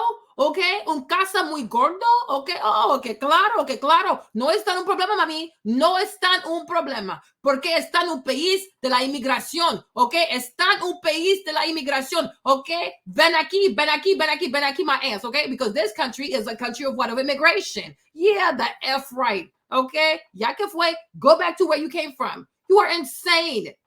These people are insane. Okay, when it comes to the illegals, bastante dineros todos días, tienen más dineros para entre de otros países. ¿Cómo es tan posible? How is that possible? How is that possible? Every day you have money for people from other countries. But when it comes from the people who live here, I don't know. It seems like you make too much money. That don't make no sense. Okay, it don't make no sense. It don't make no sense. $2 billion, $5 billion. I'm like, where is all this money coming from? But when it's you, A person who's been paying taxes, a lot of Americans have had their first job at like 15, 16, 17, working at the mall. You've been paying taxes since you were a teenager. And now that you're older, you're trying to buy a house, your own government says, I don't know if that's possible, Jim. Okay? But when it comes to the illegal, oh, of course, que claro, está muy posible. Okay? La mañana, maybe tomorrow, come back. Okay? Tienen casa para ti, para tus niños. Okay? Okay? Come back tomorrow. I got a house for you, for your kids. It's not a problem. Okay? But for you, it's a problem. Yet you're a citizen, yet you have a social, yet you've been here, you've been working since you were 14, 15, 16, 17. What y'all gonna do with money from 15-year-olds? Shameful behavior. Okay, because when I'm telling you, this whole tax code needs to be revised. Like, people under the age of 18 working small jobs should not pay taxes. Matter of fact, you shouldn't even pay taxes until you're 21. What y'all gonna do with them little people McDonald money? You have no shame. I'm like, these people have no shame. You like a young man is making $700. You gonna go after his little $700? You really need that little one, like the little $50? What kind of evil ass nation is this? But then they gonna sit there and say, oops, we made a mistake. We sent $6 billion to Ukraine. It was a mistake. But all these young people who work from wealthy family, middle class family, and poor working class families, right? Why are you after these young people's money? We should encourage young people who work. Hey, you're not going to pay taxes as long as you put your money towards a 503, the little account that they have for college students, right? But what does the government need money from a 15-year-old selling ice cream over the summer? Like, that is shameful behavior. It is shameful behavior. And like I said, the tax code needs to be revived. I might run for senator. I might run for the Senate. I got time. Y'all gonna see me. Jasmine Crockett ain't got nothing on me. Okay? Make it make sense. Got money for everybody. But the people who are born here and who've had jobs and they were 15, 16, 17. You try to do everything you can to not give them the money. What kind of exclusion can we put to make it harder? Oh, well, your mom can't have a house, your daddy can't have a house, and because ultimately you don't want to give them money. In the words of old dirty bastard, bitch, you better pay up my money. Hey, there it is. Baby, don't you worry. Okay, you better give me my money. I'm like, when I tell you, the day people wake up, the day the American people wake up about this tax code, January 6th gonna be a walk in the park. These senators gonna get their asses whooped. They gonna get their asses whooped because you people are a bunch of thieves. You are stealing people's money. And because you have access to the military, to the police force, right? You can come and lock us up if we don't pay these taxes. But yet, nobody can compel you to use the taxpayers' money to do right by the American people. You've been doing me wrong. Okay? All I know is that you've been doing me wrong. It's like an old R&B song. You've been doing me wrong, and I see you all day, every day. I know what you do. You take my money, what's owed to me, and you give it away to the immigrants. I see you. You're not laying low, not low enough, because I see you. And I'm rolling. I'm rolling down Pennsylvania Avenue. I'm coming for your ass, okay? These people out here are criminals. They are wrong. I'm like, oh my gosh, this tax code, it drives me crazy. Unbelievable. It could be the person that's selling you shoes at the mall. I'm talking about the people that are working retail jobs and people that are working restaurant jobs, which a lot of people in this country have those particular positions. I was reading one time before that the average middle-aged woman in this country works a retail job. What about those people? Let's continue. And that's how intergenerational wealth works. But if you start with nothing, how are we going to give people those opportunities? Right. And so it's about acknowledgement and then pushing through the actual policies that are not just about lip service, but actually making a difference. So this is something I think people need to pay close attention to. Again, like I said, This program in particular, it is for people who are not just a first-time home buyer, but first-generation home buyers, meaning that your parents did not own a home. And there are many of us whose parents may have owned a home, but they lost that home because they were laid off, because of what they went through during the 2008 housing crisis, or maybe you were that person that lost your home during the 2008 housing crisis. Now, we all have to remember that it was companies like BlackRock that bought those foreclosed homes and decided to renovate them and increase the price, so that even if you got to a point in your life where you wanted to get your house back, you would not be able to do so because you didn't make the income to be able to purchase that home again. And you also have to remember that I told you that Kamala Harris has 2 BlackRock alum working with her on her economic policy. So this plan that Kamala... Okay, so she's working with BlackRock and Larry Fink, right? Another white man who's like running all of America, right? Hold on, right? So she's working with white people who are privileged. You know, we got to make sure we know how they... Shut up, girl. Okay, working with all these white people to come up with policies, right, for Black people. Does that make sense to you? Okay, let me see if I can find, where are these people about us? Where are they?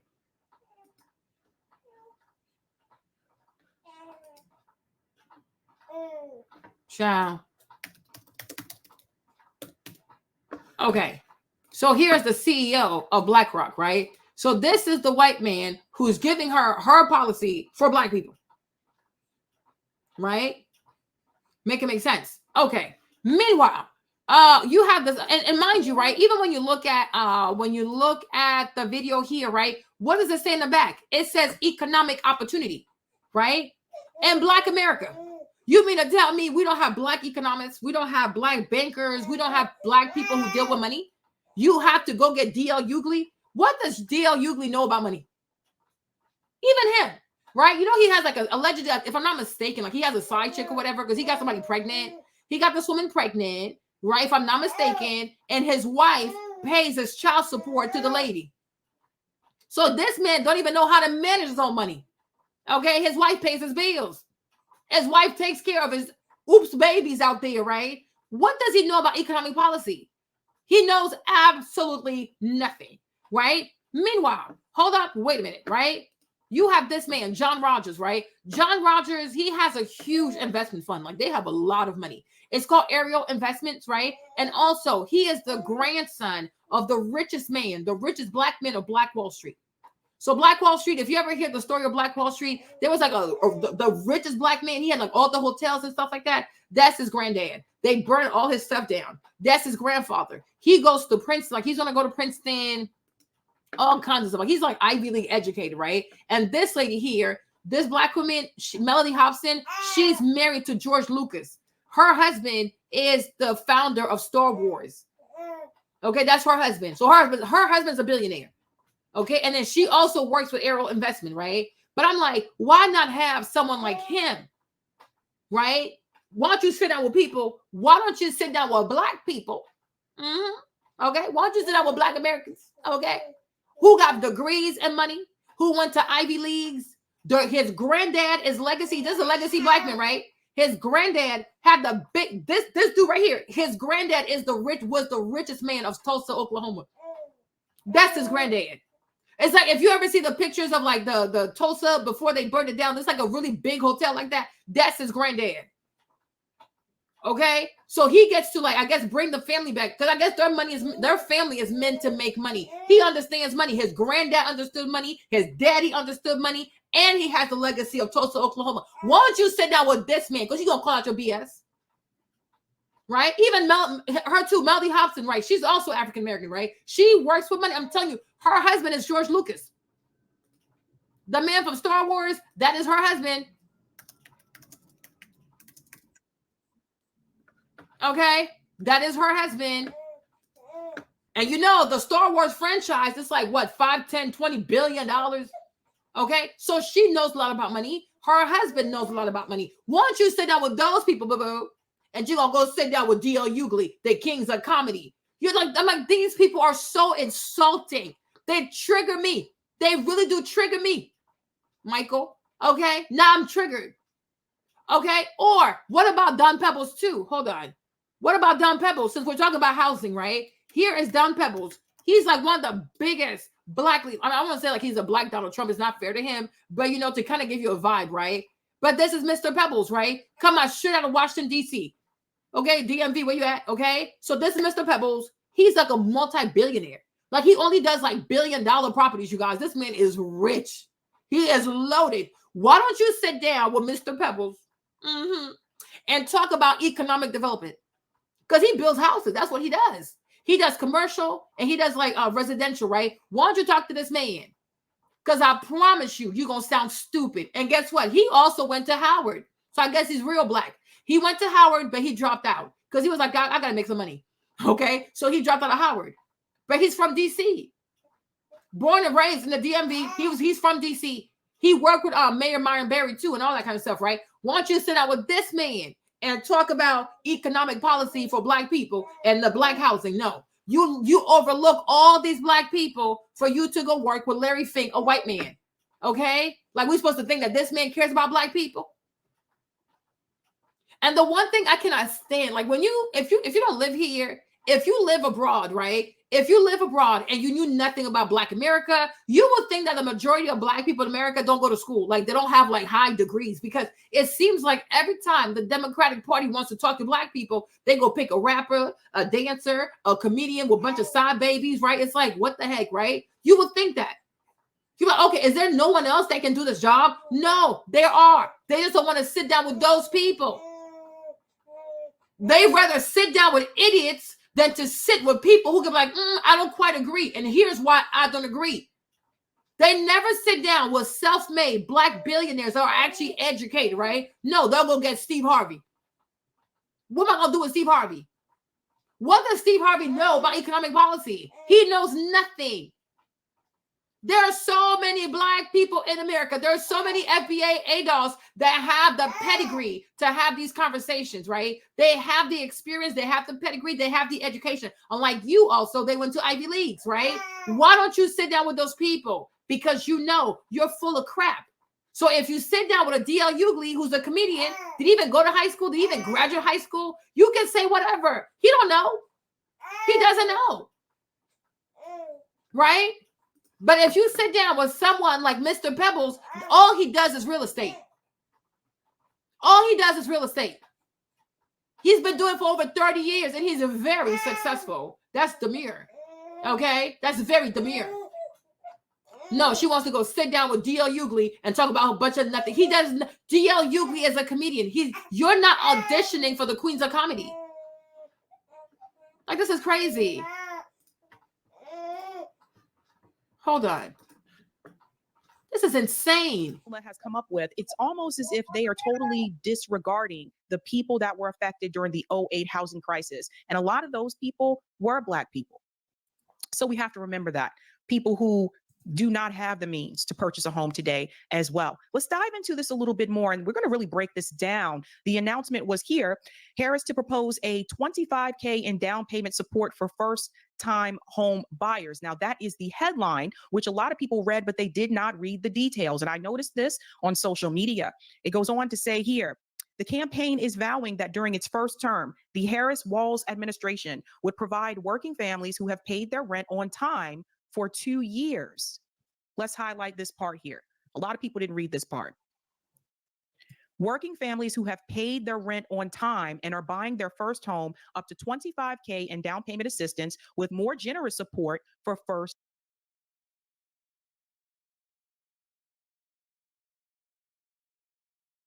You see, the caveat is you have to have paid your rent on time for the past 2 years. We just came out of a lockdown. A lot of people didn't pay their rent for the past 2 years. There was like, everything was on freeze. Like you didn't have to pay stuff. You see what I'm trying to say? Because they know black people not going to go read the details because we don't read the fine prints, right? She going to give $25,000 to help you buy a first house. Yeah, right. What are the conditions, right? But it's fugazi. Like it's fugazi. Like it's BS to even have that in there because we just came out of quarantine where you guys said the government said it was okay not to pay your rent, not to pay your mortgage. And now they want to hold that against you to disqualify you. Exactly. So that takes us back. If we're in 2024 or 2025, right? So it's like what, 2024, 23, and 22. We were in the quarantine. A lot of people didn't pay the rent. A lot of people didn't pay their mortgage. And this is how you know they don't really want to give people those things. They just need something out there in the air. Like they need some type of campaign promise in the air. They need something to, like, something for people to latch on to, right? Because a lot of Black people never read the details. They never read the fine prints. But I'm like, the majority of America was not paying their rent for the past 2 years. So see, now you've shrunken the pool even further.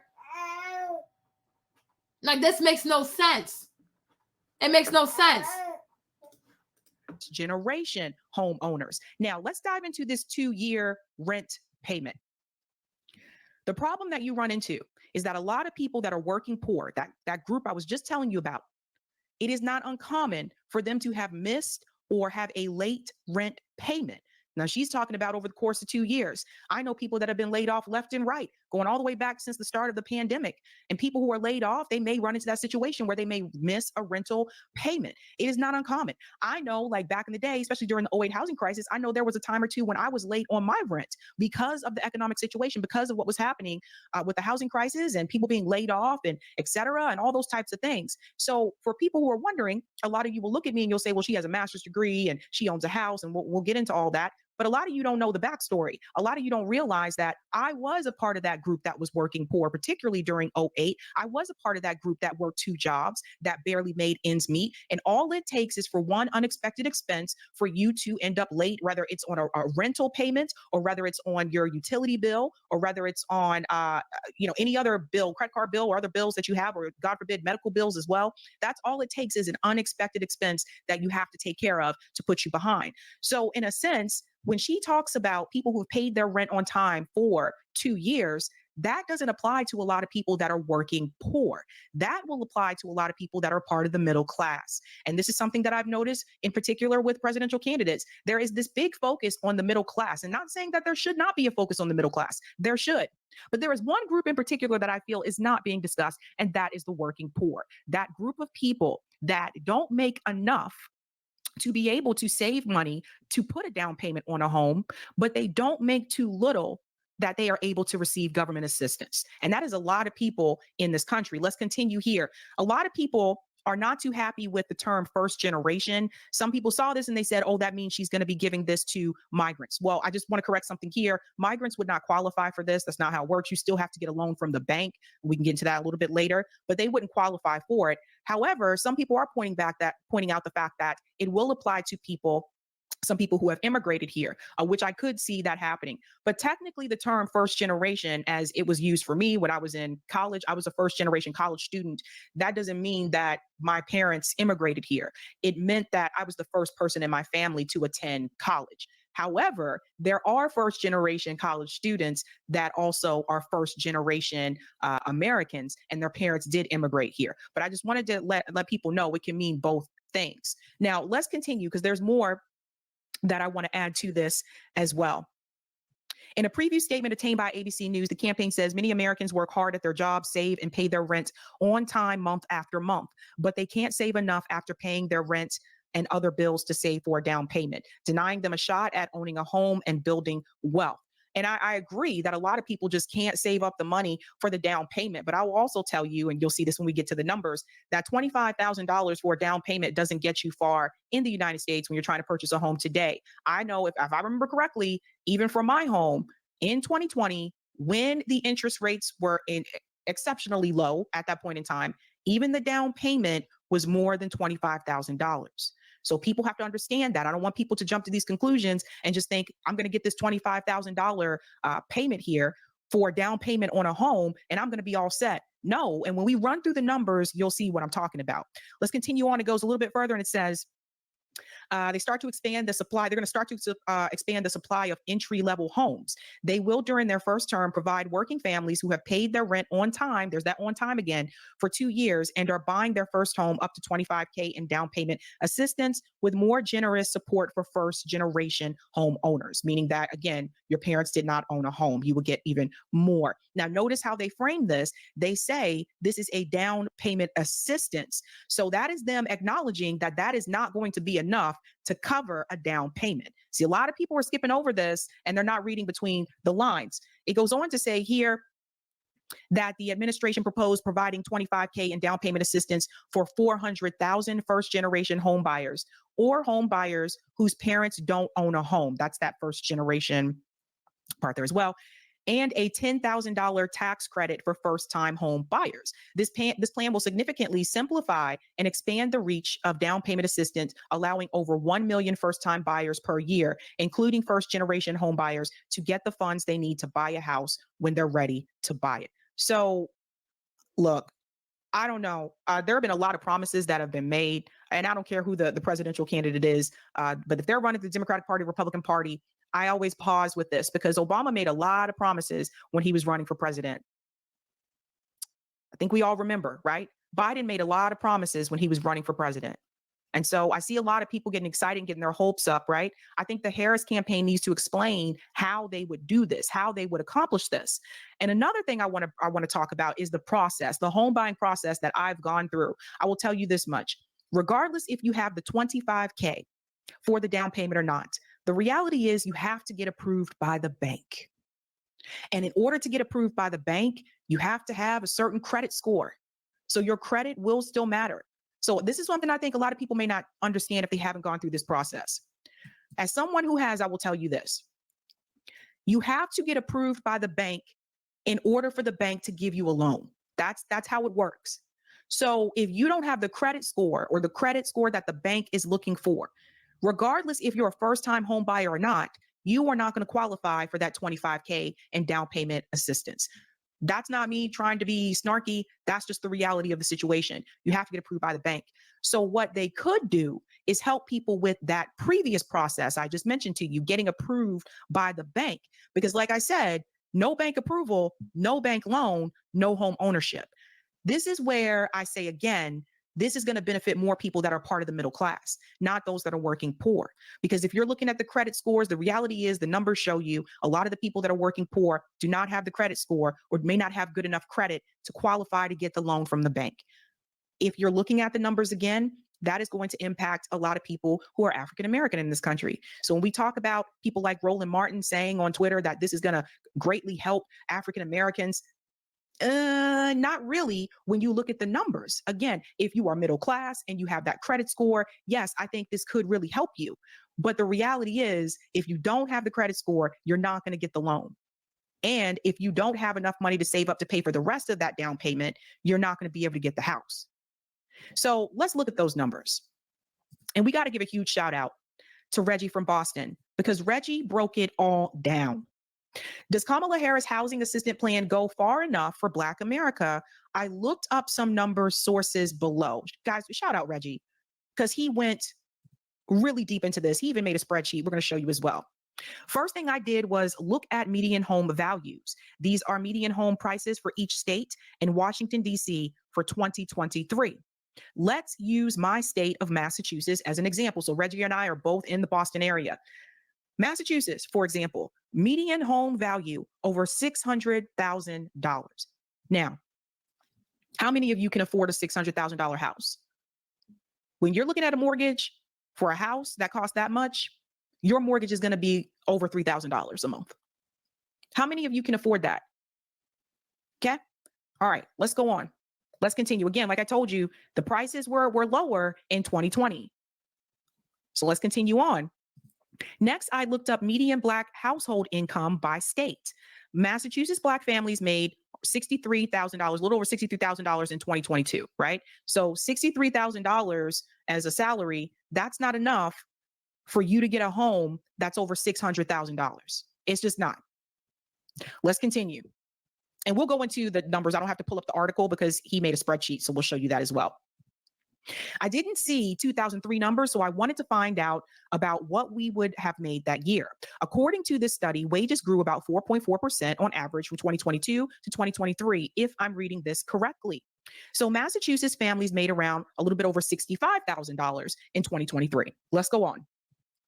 Most people consider your household to be cost burden if you spend more than 1/3 of your income on housing. For Black families in Massachusetts, that threshold would be around $1,832 per month. Everybody see this? Let's go on. For many leaders, in order to avoid private mortgage insurance, which is the PMI, a home buyer must have a 20% for the down payment. For Massachusetts, that comes out to be over $120,000. And Reggie is correct. These are the things that are not being explained to people. So, and it's not just Massachusetts. I'm gonna show you other states too. So if you get the $25,000 in down payment assistance, that's great. But what I want you to understand is that's nowhere near enough, particularly if you live in my state, for you to get that house. Now, if you don't want to avoid the PMI, you can do the first time home buyer program, which is what I did. But even during that program, I still had a down payment. I believe it was a little over $30,000. And that was in 2020. The houses cost more now. My home is worth a lot more now. If I were to put it on the market, it's ridiculously overpriced now. So I don't want people to think that this is just going to be the saving grace. Again, it's great to help people be able to obtain home ownership, but people have to know all the details. He goes on to say an FHA loan needs at least 3.5% down. In the case of Massachusetts, that's $21,000. Let's assume the federal government gives you a grant for that. So let's go on. Let's assume that Kamala Harris grants $25,000 in extra support for first-generation home buyers. Adding this to FHA, since Harris doesn't state clearly whether the down payment assistance is instead of or in addition to grants available under FHA. Clarity matters. So if I look confused, blame her. Anyway, we are at a total of $46,000 in down payment assistance. So let's just walk with this. And this is important because FHA has different rules. Like, for example, there are some sellers that do not accept an FHA loan. Sometimes it's just them trying to be greedy. If they have a buyer that's willing to give them a 20% down payment, some sellers are more likely to go with that person instead of going with a person that has obtained an FHA loan. A lot of it's just greed. There are also people that are buying homes, particularly here in Massachusetts, where they're offering all cash. We're talking about foreign investors that are coming into Massachusetts and they're like, I'm going to buy this house and I'm going to pay all cash. That does happen. So if you get that person and you have a person that has a FHA loan, sometimes the seller, if they're trying to be greedy, they'll just go with the person that's going to give them all cash. It happens. I'm trying to tell you how stressful and difficult the home buying process is today compared to how it was like 10 years ago. And it was stressful in 2020. So it's even more stressful now because the homes are more expensive. There are people now even willing to forego the housing inspection, which, by the way, I do not recommend. Never forego a housing inspection. No matter how great a house looks on the outside and in the inside, there could be problems with that house inside the walls, with the plumbing. You never know with the electrical units. She'd often tell her daughter, don't sit around and complain about things, do something. So, with that voice in her head, Kamala went out and she worked hard in school, graduating from an HBCU, earning her law degree at a state school. You see, the mere fact that she says, Kamala worked hard, she went to school, she went to an HBCU. Which HBCU? You can't even tell. Which HBCU? She went to a law school. What law school, Michelle? Because you know she was not in your Harvard class, right? It's like you don't even believe in this girl, but you're trying to position this girl. The funny thing is, it's like she barely knows Kamala Harris. It shows, right? They're not even friends. She doesn't know this girl. Because I'm like, she went to HBCU. It's not that hard to say Howard University. She met the heifer like yesterday. They're like, oh, so this is what you're gonna say. She doesn't know her. Right? You think if they'd gone to Princeton together, if they'd gone to Harvard together, it's like, yeah, we went to Harvard together, right? Like when you see Vivek Ramaswamy and JD, right? Oh, yeah, we went to Yale together. They all went to Yale Law School together, right? But it's like the main fact that you can't even tell us what school she went to, what HBCU. You don't have 100 or 1,000 HBCU, right? You can't even be bothered to remember what HBCU she went to because you don't know nothing about that girl. You don't know that lady. You met her yesterday. Okay, she's not your friend. You never called her. She's not your friend. You know nothing about her, but you're standing there lying to people, weaponizing, right? You're like weaponizing your complexion and the fact that you have a vagina for your personal financial gains, and that is scandalous. She went to a great law school. What law school? Of course, you don't know, because if it's not Ivy, it don't mean much, right? Exactly. Because I promise you, she went to Yale Law School. You would know. You would have remembered that little detail. Bet you don't. Because the heifer is completely irrelevant. Like, make it make sense. Oh, whatever. She did something. No, she went and messed with Mr. Willie. That's what she did. Hold on. And then she went on to work for the people, fighting to hold lawbreakers accountable, strengthening the rule of law. Okay, so locking up black people. So first and foremost, right? She said, oh, she went to work. Here is Kamala Harris and Mr. Willis. Okay. Now, Mr. Willie Brown. There you go. Right? Okay. This is what she went on to do. This is how she got her job. Oh, here's Mr. Willie with Donald Trump. Oh, there you have it. The man that's a racist. It's funny how Trump is such a racist, but all these black people have pictures with him.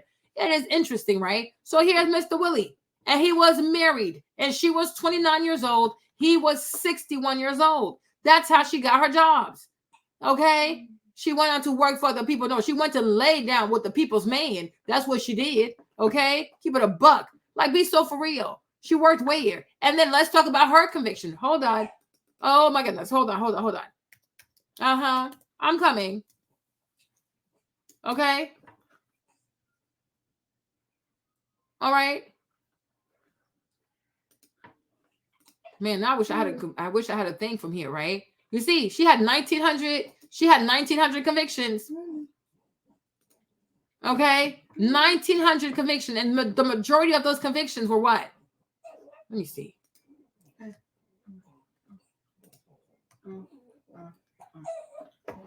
What did I do? Child, messing up my stuff, right? So you guys, I don't feel like paying for this. 1900. Her office had 1900 convictions for weed, and like it was misdemeanors and felonies, right? For weed. I'm like, what the heck? So you, Michelle Obama, you're okay with this? Yeah, no, they all have pictures with him, Jessica, all of them. I'm talking like Reverend Jackson, Sharpton, Jesse Jackson. They all have pictures with this man. It's insane.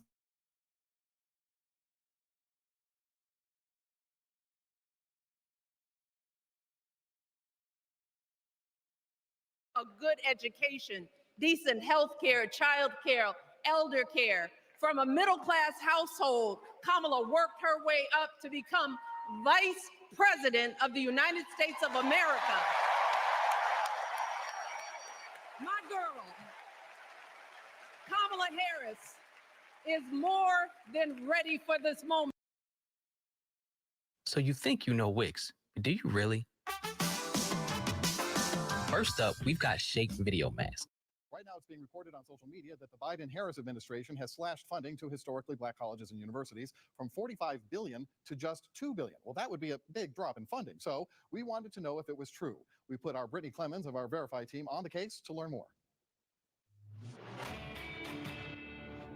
Several news sites recently reported HBCUs were getting a $30 billion cut and were only getting $2 billion in new funding.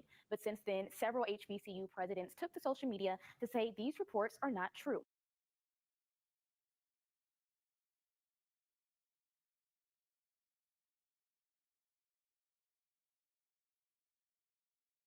President Biden's $3.5 trillion reconciliation bill has been under attack from the jump. But lately, Biden's Build Back Better agenda is getting friendly fire from members of his own party. Case in point, Congresswoman Alma Adams of North Carolina has made it abundantly clear she plans to vote against Biden's $3.5 trillion plan because her colleagues in Congress will not fully fund historically black colleges and universities.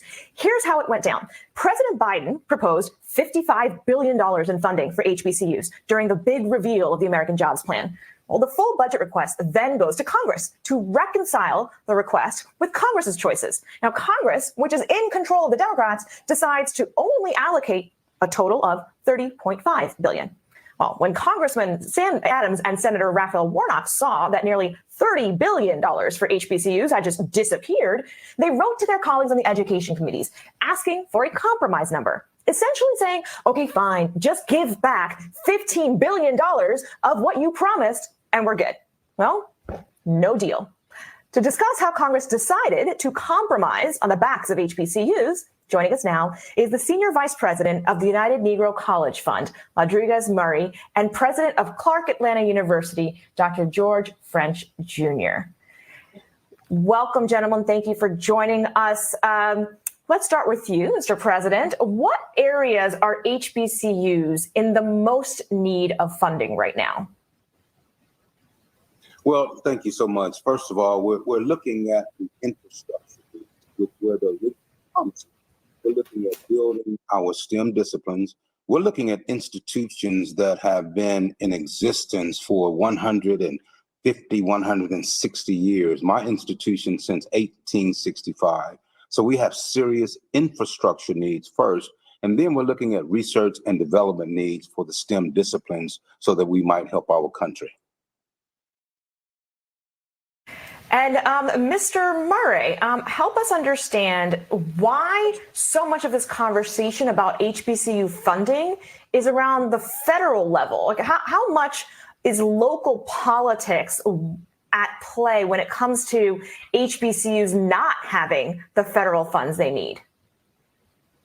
Well, it's really all about the federal government's role. So historically, Black colleges and universities are built upon the idea that at first, African Americans were not allowed to learn. It was illegal. And so when historically Black colleges began right at the very end of the Civil War, that was it. They were begun to educate the progeny of slaves. You fast forward to today, and it's not just Black students that are on the college campuses, but the thing you have to look at is the fact that these colleges are the best in the country at educating first-generation college students, and they're the best in the country at educating those that come from underserved backgrounds, economically disadvantaged backgrounds. And so if you look at all types of colleges and universities, compare them to HBCUs, educating those types of students, HBCUs win hands down. And so that is the reason, the investment.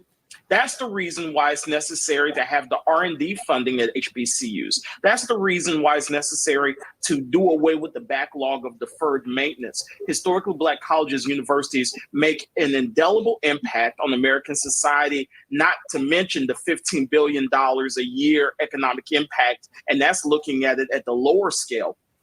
Because of all of these impacts, this is the time where if you're going to build back better, you have to build back and you have to build up institutions that have always been underfunded and disadvantaged. And those are historically Black colleges and universities, and they actually don't look like many of the other types of institutions that stand to gain under this bill under consideration in the very near future.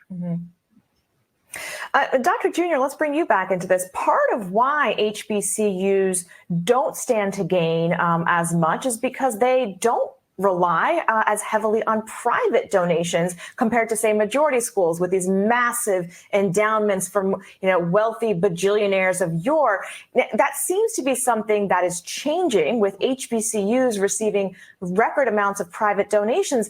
Is that the direction, though, that this network of colleges and universities should go, is seeking private funds, or is it about holding government responsible and accountable for its promises? And I think that's what Mr. Murray spoke to. The promises of the nation to our population overall is significant. And we've been underrepresented in federal funding forever.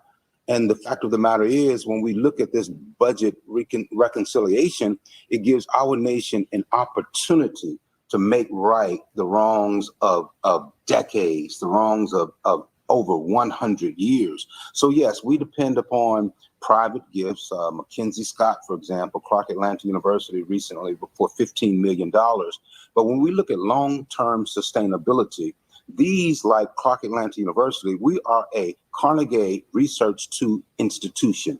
We're not looking for handouts. We're looking for investments in our institution, in our STEM disciplines that we might continue.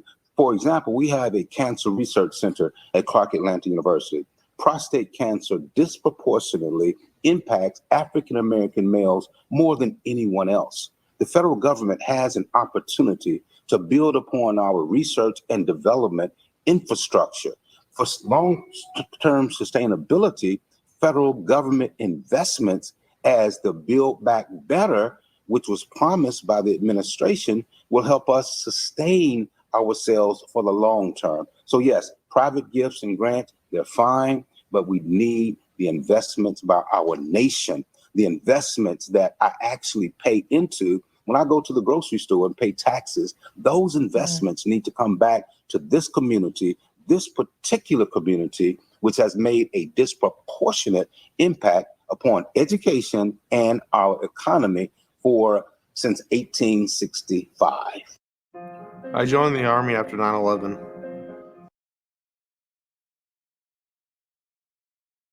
The rule of law, fighting to get folks better wages, cheaper prescription drugs, a good education. So when she talks about a good education, yeah, right. Biden and them people, they cut the funding, okay? Decent health care, child care, elder care. From a middle-class household, Kamala worked her way up to become Vice President of the United States of America. Also, it's a lie. She did not work her way up, okay? Joe Biden came out and he said explicitly that he's going to have a Black woman as his vice president. She didn't have to work for that. She was given that. Michelle, please stop lying to the people and stop lying to yourself. It's not cute. My girl, Kamala Harris, is more than ready for this moment. She is one of the most qualified people ever to seek the office of the presidency. And she is one of the most dignified. A tribute to her mother, to my mother, and to your mother too. The embodiment. Most African Americans that I've talked to on a daily basis are very concerned that, Black women in particular have been the heartbeat of the Democratic Party for a long time, really shored you up in places like South Carolina. Are you committed to naming a Black woman as your vice presidential running mate?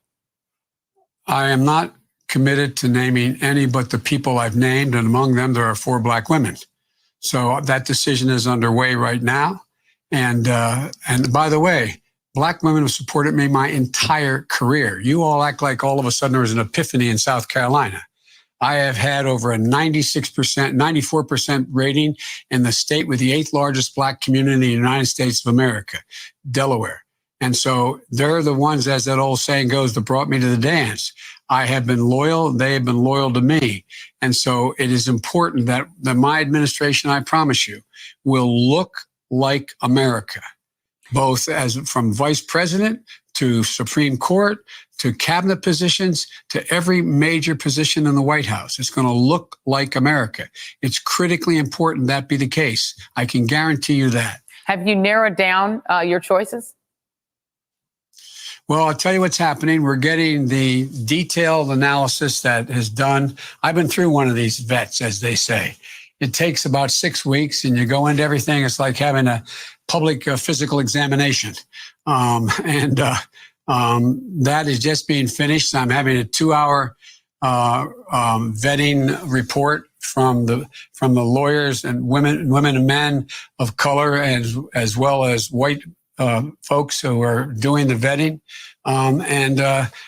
We've gone through about 4 candidates so far in the 2-hour vetting. And then when I get all the vetting done of all the candidates, then I'm going to narrow the list, and then we'll see. And then I'm going to have personal discussions with each of the candidates who are left. All right. Well, and make a decision. Hey there, I'm Chris Hayes from MSNBC.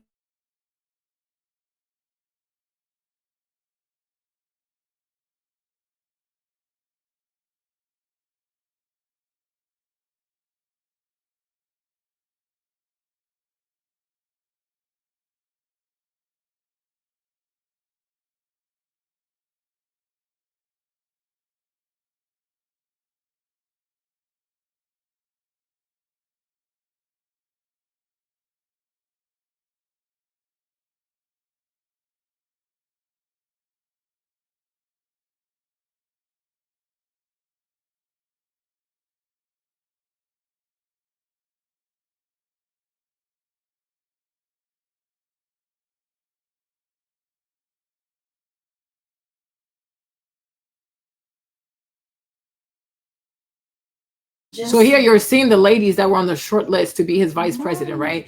And so he said intentionally that his vice president would be a woman in like a minority or whatever. So that's why they call the lady a DEI hire. People get upset.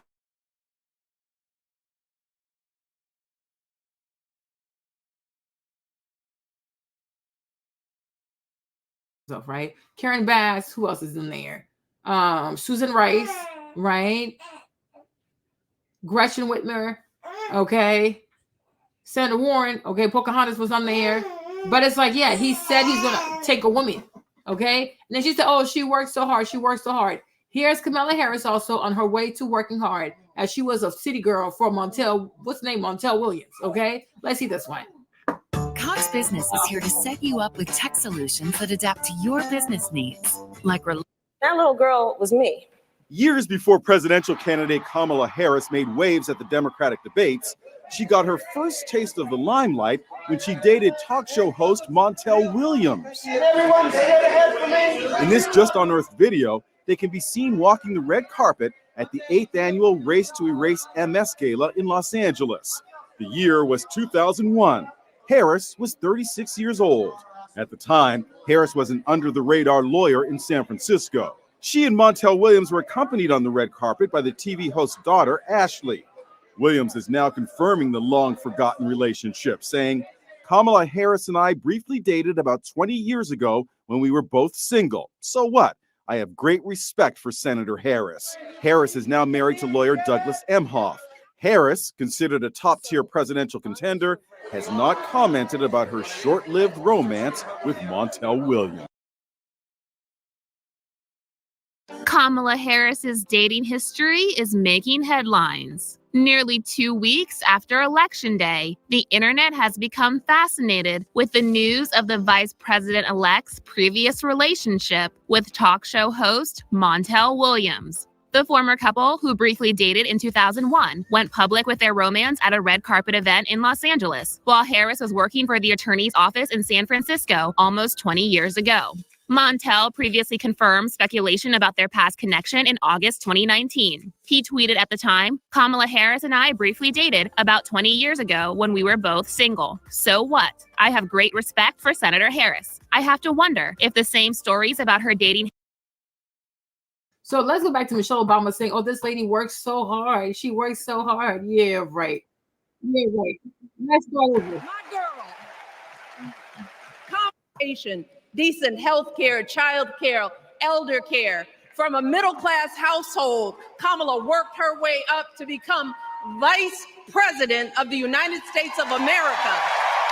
Oh my God. My girl, Kamala Harris, is more than ready for this moment. She is one of the most qualified people ever to seek the office of the presidency. And she is one of the most dignified. A tribute to her mother, to my mother, and to your mother too. The embodiment of the stories we tell ourselves about this. 2020, Senator Kamala Harris announcing she's dropping out. Once drawing huge crowds, one of the top candidates on the Democratic side. So what happened? What she said today in her very candid message to her supporters. ABC's Lindsay Davis on the campaign again tonight. A campaign that started with so much promise brought to an abrupt end today, even before the first vote was cast. I'm not a billionaire. I can't fund my own campaign. Senator Kamala Harris, who sought to be the first Black female president of the United States, calling the decision one of the hardest of her life. I cannot tell you that I have a path forward if I don't believe I do. She shot to the top tier early, famously taking on Biden for his previous position on mandated busing to integrate schools. There was a little girl in California who was part of the second class to integrate her public schools. And she was bused to school every day. And that little girl was me. But Harris started to plateau in the polls, often struggling to defend her record as a prosecutor. When you had the power, why didn't you try to affect change then? So there have been, I'm glad you asked me this question. I made a decision that if I was going to have the ability to reform the system, I would try to do it from the inside. Was I able to get enough done? Absolutely not. Over the weekend, signs the campaign was unraveling.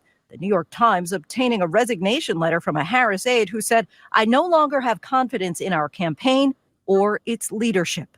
And for those at home keeping track of the numbers, the Democrats now 15 candidates. Only 7 had qualified for the next debate. Kamala Harris was one of them. That brings it down to 6 at this point. And you have learned from inside the campaign that they put their heads together. They really thought about this over the Thanksgiving holiday.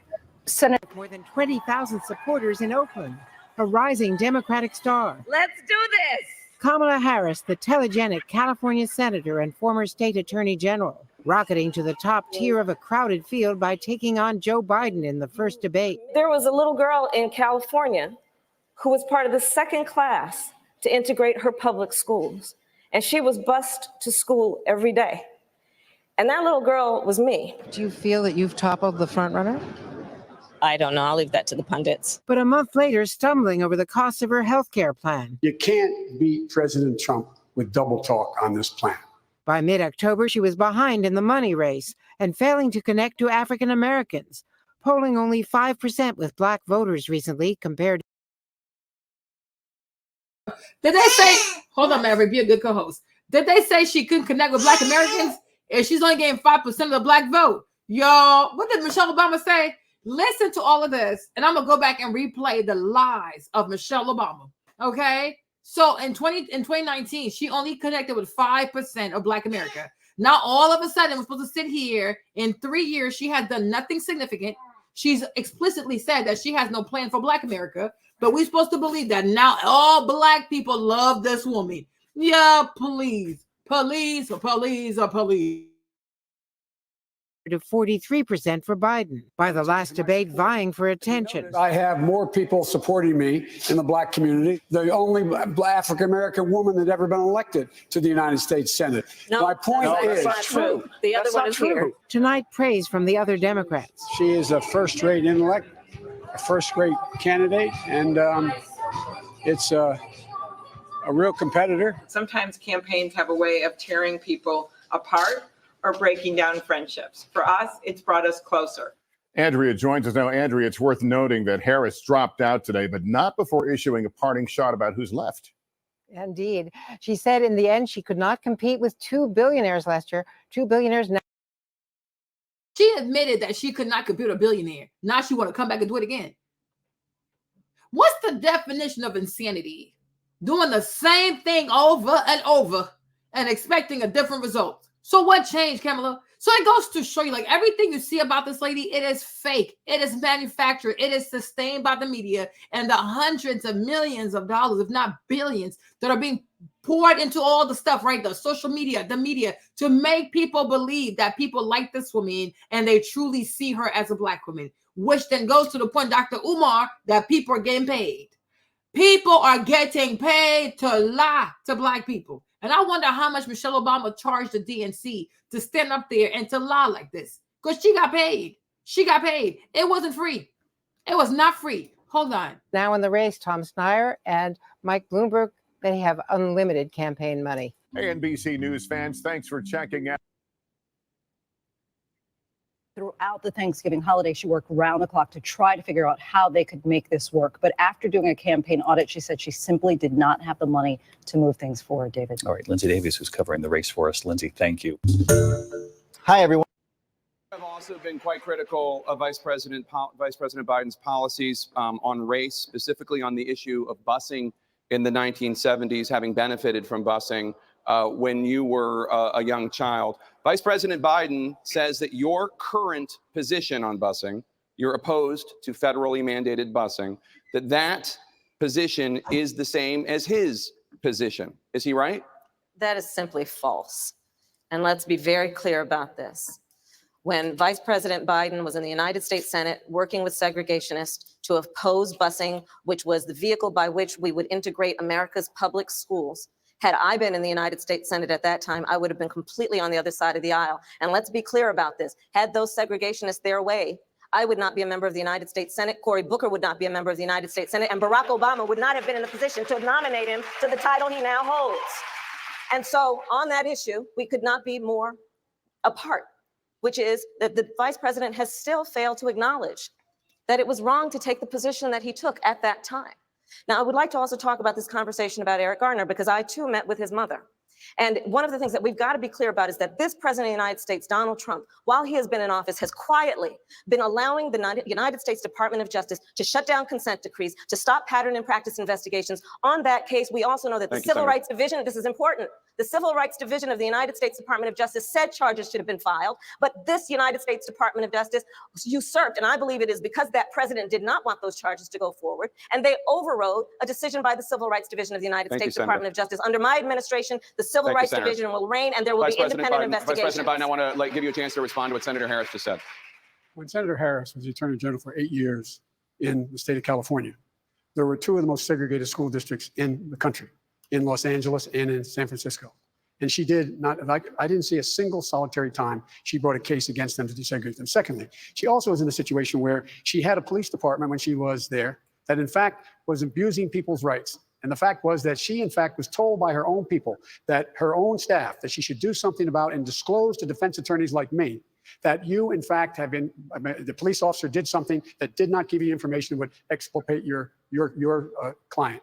She didn't do that. She never did it. And so what happened? And and the thing is, he's telling the truth, because at that point they were all trying to be the nominee, right? So everybody's being real. They're going low, they're going gutter. So I'm like, so imagine he felt this way about her, she felt this way about him, and somehow they became buddy. Okay, I'm gonna be president, you'll be my vice president, right? Because everything he's saying, she was withholding evidence, she was hiding evidence, she would stop people from being released because she needed more labor in the prison. This woman is insane. She is insane. Even Joe knows she's crazy, right? But for power. And they want to tell you that it's Trump, that's the dictator. These people exposed each other, and how quickly people forget. How can you hide evidence? This is insanity. Hold on, let's keep going. Happened. Along came a federal judge and said, enough, and he freed 1,000 of these people. If you doubt me, Google 1,000 prisoners freed, Kamala Harris. Thank you. 1,000 people that she was holding back. So he knows her tea. She's a slave owner. She ran the plantation, right? But today, oh no, she's black. She's for black people. Look at Joe Biden himself saying these things about this woman. He knows her tea. They all know it. So then ask yourself, why is Michelle Obama up there lying like this? That's my girl. She's your girl. Where? Girl, shut up. Be quiet. Stop lying to people.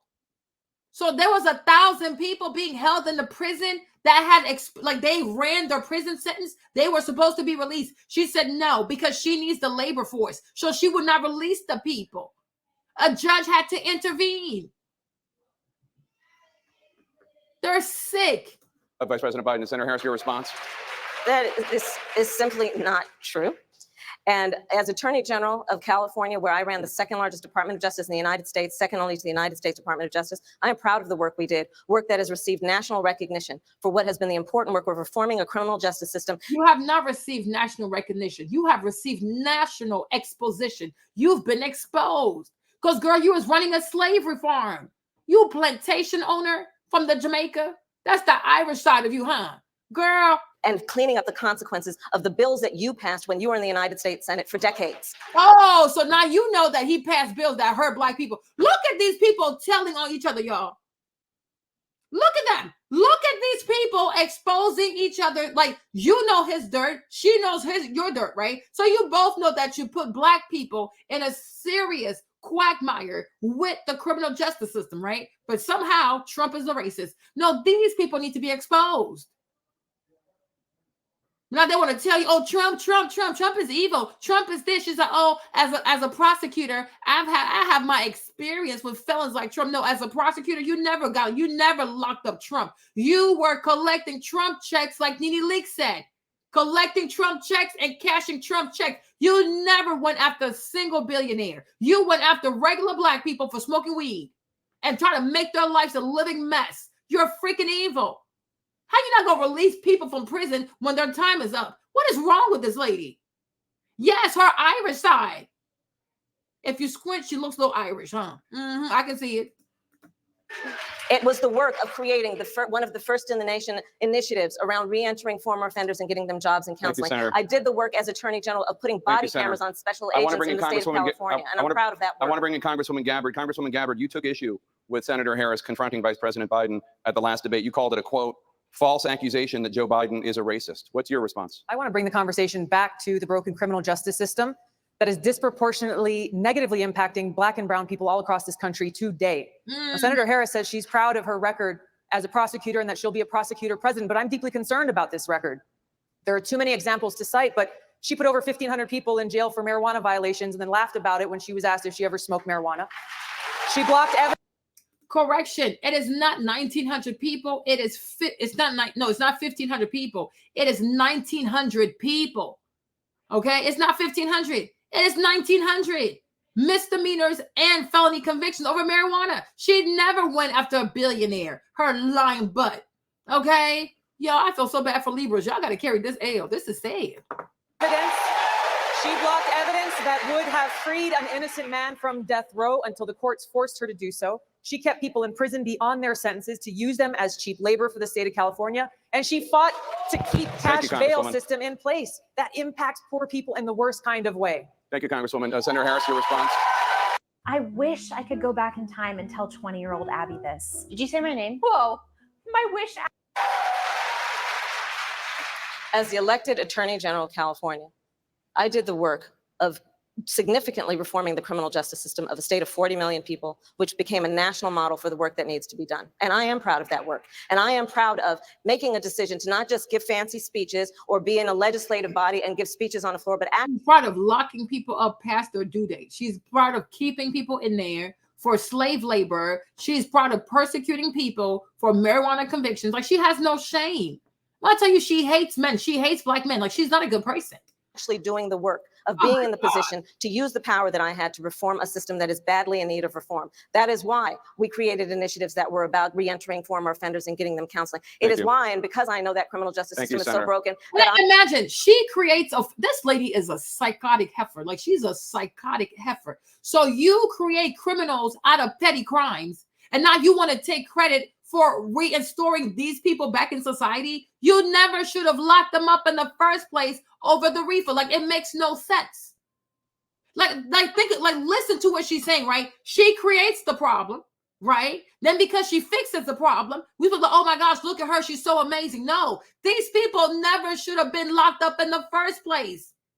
For marijuana, though, like, you're locking people up for non-violent crime. People have the right to smoke weed. It's their body. Let them smoke their damn weed. How's that bother you? And on top of that, you also smoke weed. Your yardy looking ass. Okay? So you create the problem by over punishing people. This is excessive. Why are you locking people up for smoking weed? And then you're like, oh, but we had a re-entry program back into society. Well, duh, you made them criminals for something stupid. Like, you're a freaking idiot. You never should have locked these people up in the first place, you incompetent heifer. That's why even Michelle doesn't even know where you went to law school. You're irrelevant. She's so dumb. Like, you're so inconsequential. Unbelievable. What is this? I mean, it's insanity. You make people criminals out of stupid stuff. It's one thing if somebody's a criminal for murder, like, okay, they deserve it, right? You deserve to have a record, right? Sure. You know what I'm saying? But it's like, you make you give someone a misdemeanor, you give someone a felony charge behind some marijuana, and now you got to bring them back in society because you messed up their record over freaking weed. Now we're supposed to give you credit for fixing the BS that you created, for cleaning your own mess? You are freaking insane. She's unhinged. I can't stand this lady. Oh my gosh. Oh my Lord. Well, I tell you, Michelle Obama triggered me today. Oh my goodness. I am an advocate for what we need to do to not only decriminalize, but legalize marijuana in the United States. I want to bring Congresswoman Gabbard back in. And you've been in the White House for the past 3 years. Why haven't you and Joe Biden passed a bill to legalize marijuana? Why haven't you? What's stopping you? Matter of fact, you still have almost 90 days before we go to the election, right? We still have about 90 to 80 days before we go to the poll. Why don't you legalize marijuana? Make it make sense. You don't care to do so. She has no shame behind what she did because none of her people, none of her kinfolk had to live these consequences, right? Because she's not black. Keep telling y'all this. She's not black. You think especially she didn't even have kids. You think if her, because be so for real. If she had kids, they'd probably be teenagers, right? What does most young people do in California? I guess high. Okay? Most teenagers get high. So if she had kids and she'd been a mother, if she didn't prioritize her career, okay, over being a mom, okay, most likely her child would have been getting high. Would she have prosecuted her child if he had smoked some weed? I bet she wouldn't have. Okay, but when you don't have kids, you can't relate. So you go out here and you ruin people's children's lives. And that's exactly what JD Vance was talking about. Y'all choose to have cats, and then you have these laws and you prosecute people's children for doing stupid stuff that everybody usually does when they go to college. Make it make sense. Legalize marijuana. Why haven't you done it yet? You still have 80 days in the White House. Make some shake. You can easily legalize marijuana. It's a stroke of a pen. Okay, look at the stroke of the wrist. Okay, just like that. Make it happen. Lying-ass people like this. They're freaking insane. We had Obama for 2 terms. That's 8 years. Joe Biden on 1 term. That's 12 years, right? And they still have not legalized marijuana to try to fix the harm they caused with the crime bill. Full of shit. The bottom line is, Senator Harris, when you were in a position to make a difference and an impact in these people's lives, you did not. And worse yet, in the case of... And she's still in a position today. Hold on, Tulsi. Back then, she was in a position. And even now, as a vice president, she is still in a position to do something for Black people. She can have this weed legalized by tomorrow. Okay? This thing could have been handled, but it's not. Because they keep dangling promises when it comes to Black people. You could have done that a long time ago, but you don't feel bad about what you did because you made money off of what you did. Talk about, oh, when I was a prosecutor, I had experience with felons like Donald Trump. No, you did not. You were asking Donald for the money and you took the money and you cashed the money. She has so much to say about Donald Trump. Bring his money back. Okay? Return his coins. I need the $5,000 back. My baby needs some diapers. Talking bad about Trump, but you sure did use his money. I'm telling you, all these people have pictures with Trump. They sat with Trump. They ate with Trump. They took money from Trump. Now he's such a racist. Now I'm telling you, who are the real racists, okay? And matter of fact, when you think about it, her and Joe Biden have the same lineage because Joe Biden is Irish. She's also Irish in her lineage, right? Look at the oppressors, the colonizers from the island, okay? Go somewhere. Like you make no dang sense. Why don't you do it? Why don't you do it? A flick of the wrist, okay? It's easy. Tell Joe to sign it real quick. Why don't you do it? Y'all love Black people so much, but never really do nothing for Black people besides tell Black women to come kill their babies. That's all you got for Black people. Demons. Those who were on death row, innocent people, you actually blocked evidence from being revealed that would have freed them until you were forced to do so. There is no excuse for that. And the people who suffered under your reign as prosecutor, you owe them an apology. Senator Harris. My entire career, I have been personally opposed to the death penalty, and that has never changed. And I dare anybody who is in a position to make that decision, to face the people I have faced, to say, I will not seek the death penalty. That is my background. That is my work. I am proud of it. I think you can judge people by when they are under fire, and it's not about some fancy opinion on a stage, but when they're in the position to actually make a decision, what do they do? When I was in the position of having to decide whether or not to seek a death penalty on cases I prosecuted, I made a very difficult decision that was not popular to not seek the death penalty. History shows that, and I am proud of those decisions. Senator Harris, thank you very much. Senator Bennett, a question for you. Why are you the best candidate to heal the racial divide that exists in this country today, which has been stoked by the president's racist rhetoric? Yeah, first of all, the president's racist rhetoric should be enough grounds for everybody in this country to vote him out of office. That one thing alone should be enough. Second, Don, I want to answer your question by tagging on the conversation we were just having. This is the 4th debate that we have had, and the second time that we have been debating what people did 50 years ago with busing, when our schools are as segregated today as they were 50 years ago. We need a care. From a middle-class household, Kamala worked her way up to become Vice President of the United States of America. My girl, Kamala Harris, is more than ready for this moment. She is one of the most qualified people ever to seek the office of the presidency. And she is one of the most dignified. A tribute to her mother, to my mother, and to your mother too. The embodiment of the stories we tell ourselves about this country. Her story is your story. No. It's my story. No. It's the story of the vast majority of Americans trying to build a better life. Look, Kamala knows, like we do, that regardless of where you come from, what you look like, who you love, how you worship, or what's in your bank account, we all deserve the opportunity to build a decent life. All of our contributions deserve to be accepted and valued. This is the world's first reusable cotton swab. It can remove up to 10. The bill also says, quote, every individual who is a resident of the United States is entitled to benefits for healthcare services under this act. Not every individual who's a citizen, but every individual who's a resident. So you support giving universal healthcare, Medicare for all, to people who are in this country illegally? Let me just be very clear about this.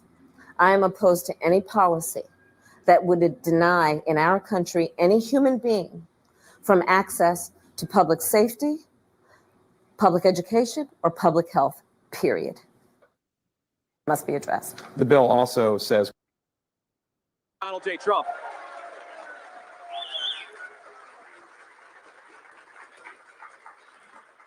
Now, the other thing that I find interesting about Kamala Harris's campaign is that even though 99% of the mainstream media is in the tank for her, right? I mean, look, remember, these are the same group of people that told us for 3.5 years that Joe Biden, who couldn't complete a sentence, was Albert Einstein. Now they want us to believe that Kamala Harris is Abraham Lincoln. You see the completely dishonest coverage. But even despite that, Kamala Harris is running from them.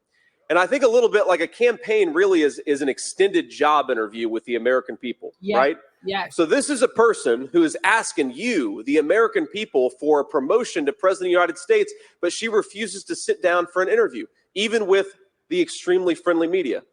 Now, is that a person that we should reward with a promotion?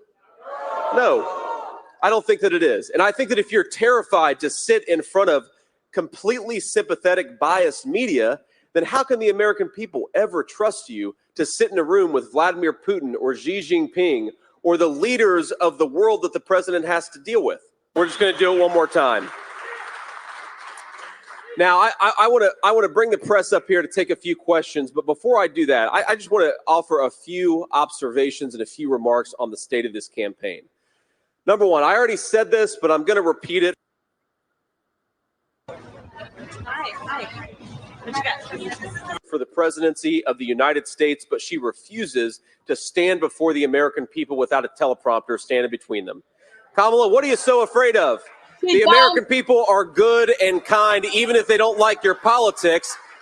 Why don't you get out and talk to them?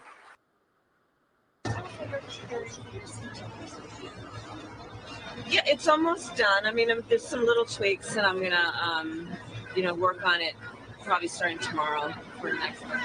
But it's coming along. I feel good about it. I mean, essentially, it's much of what you've probably heard me talk about before in terms of just what I believe to be the promise of America and the fact that we're all in this. And there's obviously a lot at stake, but there's also a lot to feel good about in terms of the future of our country. So there will be a lot that is about what I believe is a way forward, a new way forward, and bringing everyone along in that. You unveiled your economic policies last week. Yeah.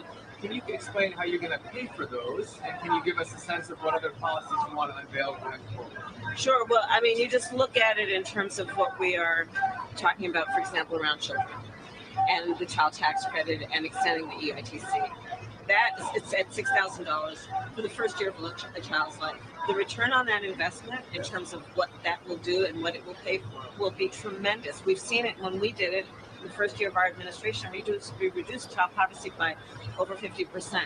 So that's a lot of the work. And then what we're doing in terms of the tax credits, we know that there's a great return on that investment. When we increase home ownership in America, what that means in terms of increasing the tax base, not to mention property tax base, what that does to fund schools. Again, return on investment. I think it's a mistake for any person who talks about public policy to not critically evaluate how you measure the return on investment. When you are strengthening neighborhoods, strengthening communities, and in particular the economy of those communities, and investing in a broad-based economy, everybody benefits, and it pays for itself in that way. Madam Vice President, CBS News has a new poll shows that you're 3 points up nationally. What's your response to this? You still consider yourself the underdog here? I very much consider us the underdog. We have a lot of work to do to earn the vote of the American people. That's why we're on this bus tour today, and we're going to be traveling this country as we've been, and talking with folks, listening to folks, and hopefully earning their votes over the next 79 days. And please pay attention to her husband right here, right? You see her husband? You can tell that he's been coaching her. He has to sit down with her and get her to memorize her stuff. She's not a brilliant student. She's a mediocre student. There's nothing impressive about her, right? Look at her husband. He's giving her, like, when your teacher approves, okay. He's her coach. And I told you, a vote for this lady is a vote for this man. Okay? I told you this before. She does not have the intellectual bandwidth. Look how she's struggling. A broad-based economy. What does that even mean? You weirdo. Let's go. Darlene, one more last one, Darlene. Since you became the Democratic Look at him. Look at him. What ground to make up here? I feel like we need to earn everyone's vote. And that means being on the road, being in communities where people are, where they live, whether it be a high school football team and being there at their public school while they're there at practice and talking to their coaches, whether it means going to the local fire station and talking with our incredible firefighters about what they need and what they have a right to expect, such as that we are going to pay attention to how they give up so much. Was she in the end? I don't know. No, we don't get to do that. We ain't doing that. All right. But having said all of that, fair is fair. Fair is fair to independents out there. Fair is fair to conservatives and Republicans out there. There's certain things that we have to hold both sides to.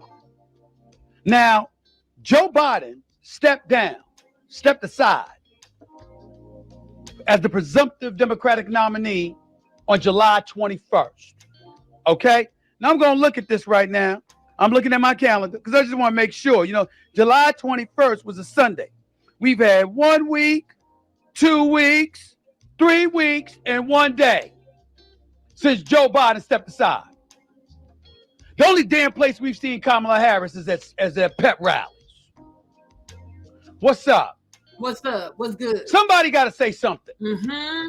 And it can't just be the conservatives. Right is right. Wrong is wrong. I'm talking to my sister here. She's not. Come on now. She's Indian. Shut up. You running for the presidency of the United States of America. You got my vote. No, she does not. Based off of what? You running for the presidency of the United States of America. What you hiding for?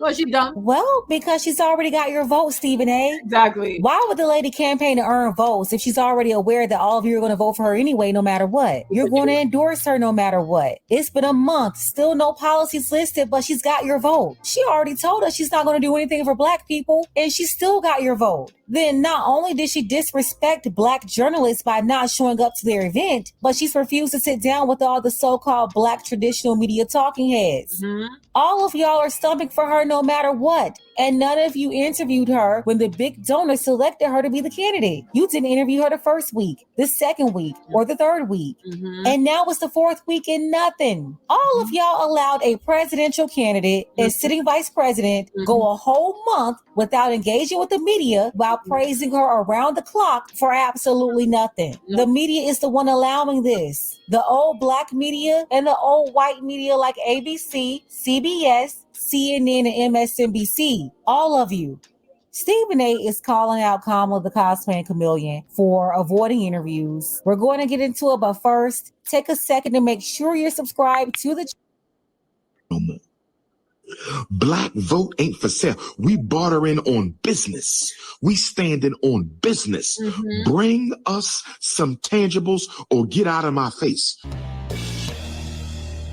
How's everybody doing? My name is Anthony Brian Logan, and today we got my commentary, but I will stop it at further ado. For sale no more. Black vote ain't for sale. We bartering on business. We standing on business. Period. Bring us some tangibles or get out of my face. Ricky Smiley, I love you. But crying on the radio for Kamala Harris, my brother, that's an all-time low. Don't do that again, Ricky Smiley. Don't you get on your radio show and cry for Kamala. Don't you do that, my brother. If you want to cry for Obama Harris. I caught that, Umar. Obama, I caught that. Kamala Obama, I caught that. Very, very well done, sir. If you want to cry for Obama Harris, you do that in the privacy of your house. But if we're going to be honest, Steve Harvey and Ricky Smiley, and I love you both, no hate to my big brothers. But if we're going to be honest, Ricky Smiley and Steve Harvey, y'all only carried on because y'all got paid to carry on. Uh-oh, let's talk about it. Let's talk about that money, because the money, listen, money is there. And I know a lot of guys on social media, a lot of these celebrities, and before any kind of sponsorship or whatnot came along, I've been the same. Okay, let's keep on going. Can we please be honest? Can we see? I want y'all to understand, overstand, and understand what King Kong is talking about. Y'all carried on because y'all got paid to carry on. Kamala Harris and the Democratic plantation is paying you celebrities, paying you to shame black people into voting. Y'all know we not going to get no ain't for sale no more. Black vote ain't for sale. We bartering on business. We standing on business. Bring us some tangibles or get out of face. Black face. Ricky Smiley, I love you. But crying on the radio for Kamala Harris, my brother, that's an all-time low. Don't do that again, Ricky Smiley. Don't you get on your radio show and cry for Kamala. Don't you do that, my brother. If you want to cry for Obama Harris, if you want to cry for Obama Harris, you do that in the privacy of your house. But if we're going to be honest, Steve Harvey and Ricky Smiley, and I love you both, no hate to my big brothers. But if we're going to be honest, Ricky Smiley and Steve Harvey, y'all only carried on because y'all got paid to carry on. Can we please be honest? They offered me $10K for an interview with Kamala Harris. I don't want your money, but we can definitely do the interview. They offered me $10K for an interview with Kamala Harris. Yes, we can do the interview. Keep your damn money. King Kong consciousness ain't for sale. I'm one of the real ones. Silverback Garvey Gorilla. Ricky Smiley, I love you. But crying on the radio for Kamala Harris, my brother, that's an all-time low. The migrant crisis here in Chicago. So I will tell you right now, I'm a person that lives on the south side of Chicago, and the migrants that have come in, at one point they were coming in, we were feeling very sorry for them because they came in at a time where the weather was cold. So we're seeing all these people in tents and all this and that. But then we find out that they're getting $15,000 in food stamps, $5,000 in cash. I work for a company, which I will not say, that they're able to come in and they're able to get internet and Wi-Fi and all of this for free because guess what? The government are paying their rent for 2 years. Why is the government paying people that came from another country rent for 2 years? Can we explain that? Because it's a housing crisis right now with multiple homeless people on the streets right now that I could follow and show you homeless people that's been living on the streets. So what makes the migrants better from coming to another country that they get all of this? Do you know why? I'm going to say why. Because we're about to have another presidential election. So if we make these migrants democratic and we give them the right to vote and we give them all of these things, they're going to vote and then boom. I'm a Trump supporter, by the way. Can you tell me what's going on with the migrant crisis here? Not too long ago, this was one of the biggest homeless encampments here in Chicago, but DNC's in town. Kamal's coming to town. The fences are up. The homeless are gone. Chicago is cleaned up for the DNC. Not too long ago, this. Hi, my name is Sally Hartman. I'm a volunteer with the Center for Worker Justice. I want to know, when you become president, would you be committing to close immigration detention centers Absolutely, on day one. On day one. Please, and thank you for your work. Hi, my name's Sally Hartman. I'm a volunteer with the Center for Worker Justice. I want to know, when you become president, would you be committing to close the immigration detention centers? Absolutely, on day one. On day one.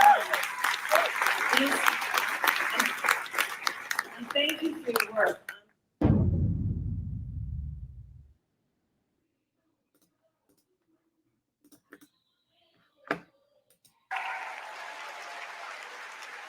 Because no one has a monopoly on what it means to be an American.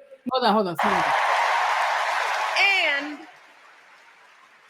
she is one of the most dignified. A tribute to her mother, to my mother, and to your mother too. The embodiment of the stories we tell ourselves about this country. Her story is your story. It's my story. It's the story of the vast majority of Americans trying to build a better life. Look, Kamala knows, like we do, that regardless of where you come from, what you look like, who you love, how you worship, or what's in your bank account, we all deserve the opportunity to build a decent life. All of our contributions deserve to be accepted and valued. Because no one has a monopoly on what it means to be an American. No one.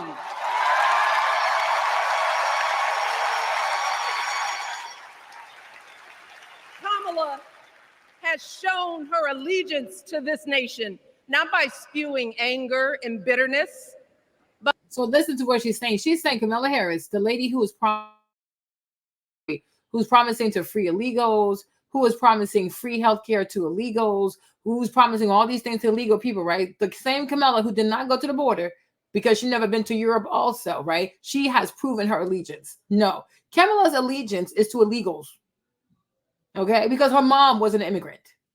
So she has a lot of empathy for immigrant people because that's her mom's story. She does not have empathy for Black America because first, she's not one. She can't relate, right?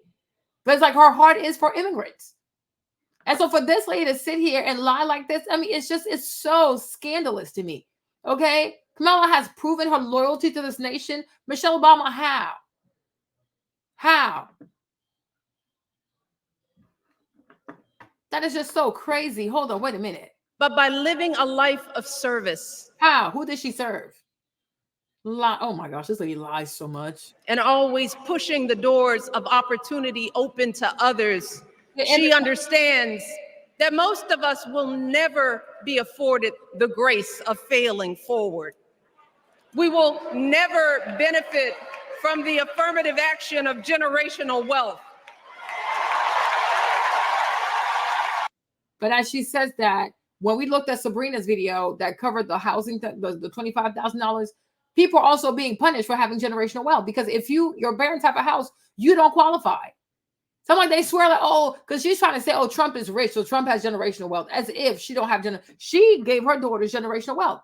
When she dies, Sasha and Malia, they're going to inherit how much money, right? And then when it comes to their little house and stuff, the little cute little $25,000, if your parents have a house, you don't qualify. Isn't that also punishing you for having generational wealth?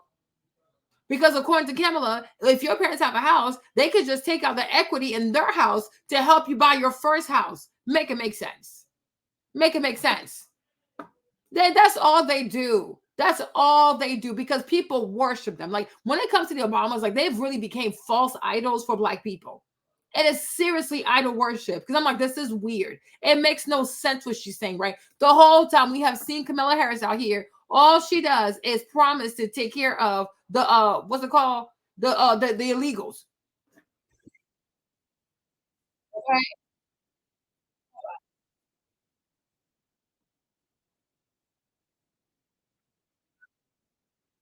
Okay. That's all she cares about is illegal immigrants. They're our priority. Right? So I'm like, how can you say, oh yeah, she cares? She cares about who? Shut up. She's proving what loyalty? You make no sense.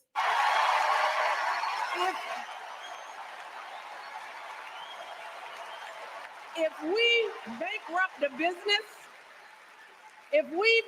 a business or choke in a crisis, we don't get a second, third, or fourth chance.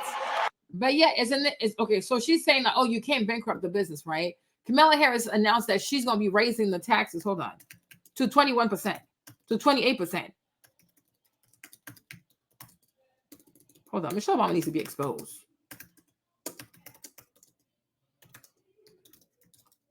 Let me see if I can find it. Okay. So she said, Michelle Obama said, you can't bankrupt the business, right? Okay. This heifer wants to raise the corporate tax rate to 28%. Okay. These people are barely hiring people. Now you want to raise their taxes? Let's listen. Michelle Obama, you need to be exposed. Let's go.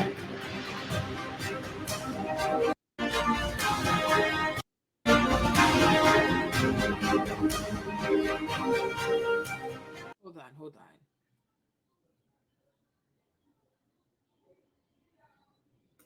Vice President Kamala Harris wants to raise the U.S. corporate tax rate to 28% if she wins the presidency. Proponents of something like this, I listen to what they say, and I guess they make some good points.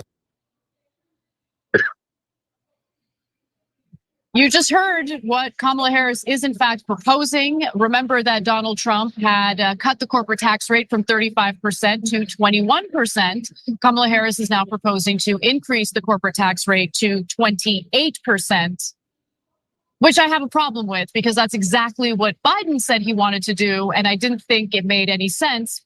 When you campaign on reversing the Trump era tax cuts for corporations and the rich, then you should reverse the Trump era tax cuts on corporations and the rich, meaning you should propose increasing the tax rate to 35%, not 28%.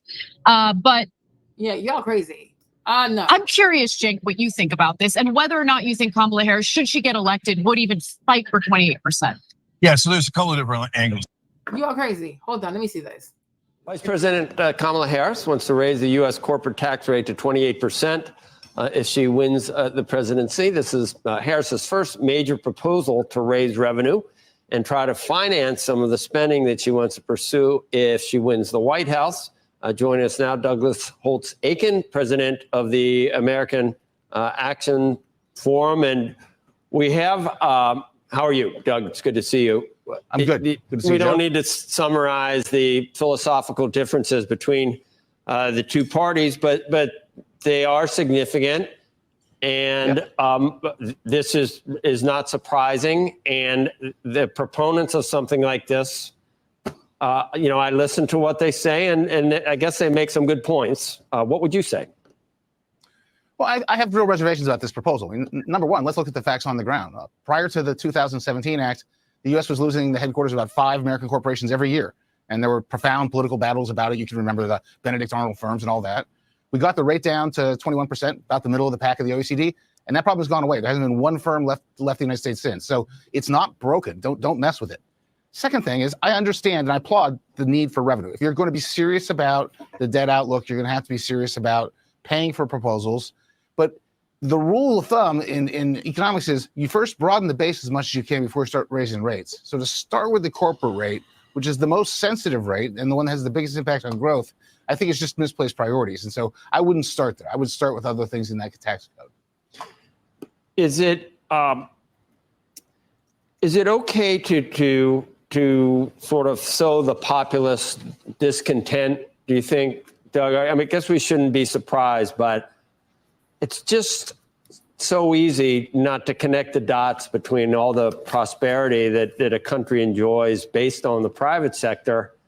And it's just it's really easy to bash corporations as greedy profit mongers and that need, price controls and, should be precluded from buying back stock and need to pay their fair share. When no one, if you were to really pin them down, no one wants the government to be the main provider of jobs. There's never been a country in the world that succeeded when the government provides the jobs. What's the disconnect? Is it just trying to win elections? Well, there's the fair amount that's just trying to win elections. In election season, fear and anger are very powerful emotions. They move votes. And so playing on people's fears, playing on their anger at the big corporations is something that politicians do. But you do it at some risk, because the reality is, if you start pointing fingers at Corporation A, you start asking the question about Corporation B, you have to start deciding, hey, who are the good and bad corporations and how are we going to treat them? And pretty soon your economic policy is a muddle. You're not. Okay. Look at this graph right here, right? You can see. So I guess like the federal government took in like $6.3 trillion, right? Okay. Jesus. And this is how they're spending the money. So the majority of the spending from the US government goes towards Social Security. Okay. All right. Like I told you, the fact that people are not having kids, like this. Okay. So, oh my gosh. The same Democratic Party that wants to raise taxes to have more income, right? Most likely to put more money towards Social Security. It's the same Democratic Party that is telling women to abort their babies. Because the less people you have, the less workers you're going to have eventually, the less people you have to tax, and then the less money you'll get for Social Security. So Social Security goes here, then it's health, then it's Medicare, right? So a lot of our budget, so 22, 26, so like almost like 48% of the national budget is Social Security and healthcare, right? 13% goes to national defense, income, veterans benefits, education, and train. Only 4% of the national budget goes towards education. 2% goes towards transportation. 1% goes toward community and regional development. What does that even mean, right? But I was trying to see how much money does the federal government spend on salaries? Because they waste a lot of money with these jobs. A lot of federal jobs need to be cut. Okay. I personally don't think they have to raise taxes. I think they need to be more fiduciary with how they spend the money. Seriously. Right. So this is how much Social Security is costing the US, like United States people, right? $1.21 trillion. Okay. Health is about $743 billion. You would think they would encourage the American people to eat better. Okay. But they don't. All right. Now let's go here. This is another, this is a documentary about Medicare and Medicaid fraud. Okay, it's $100 billion problem in the U.S. Let me show you this video. Some 450 special agents nationwide from the Office of Inspector General who fight a healthcare fraud battle every day. Annually, estimated Medicare and Medicaid fraud tops $100 billion. Okay, so we have $100 billion that's being lost, wasted by Medicare and Medicaid, right? Okay.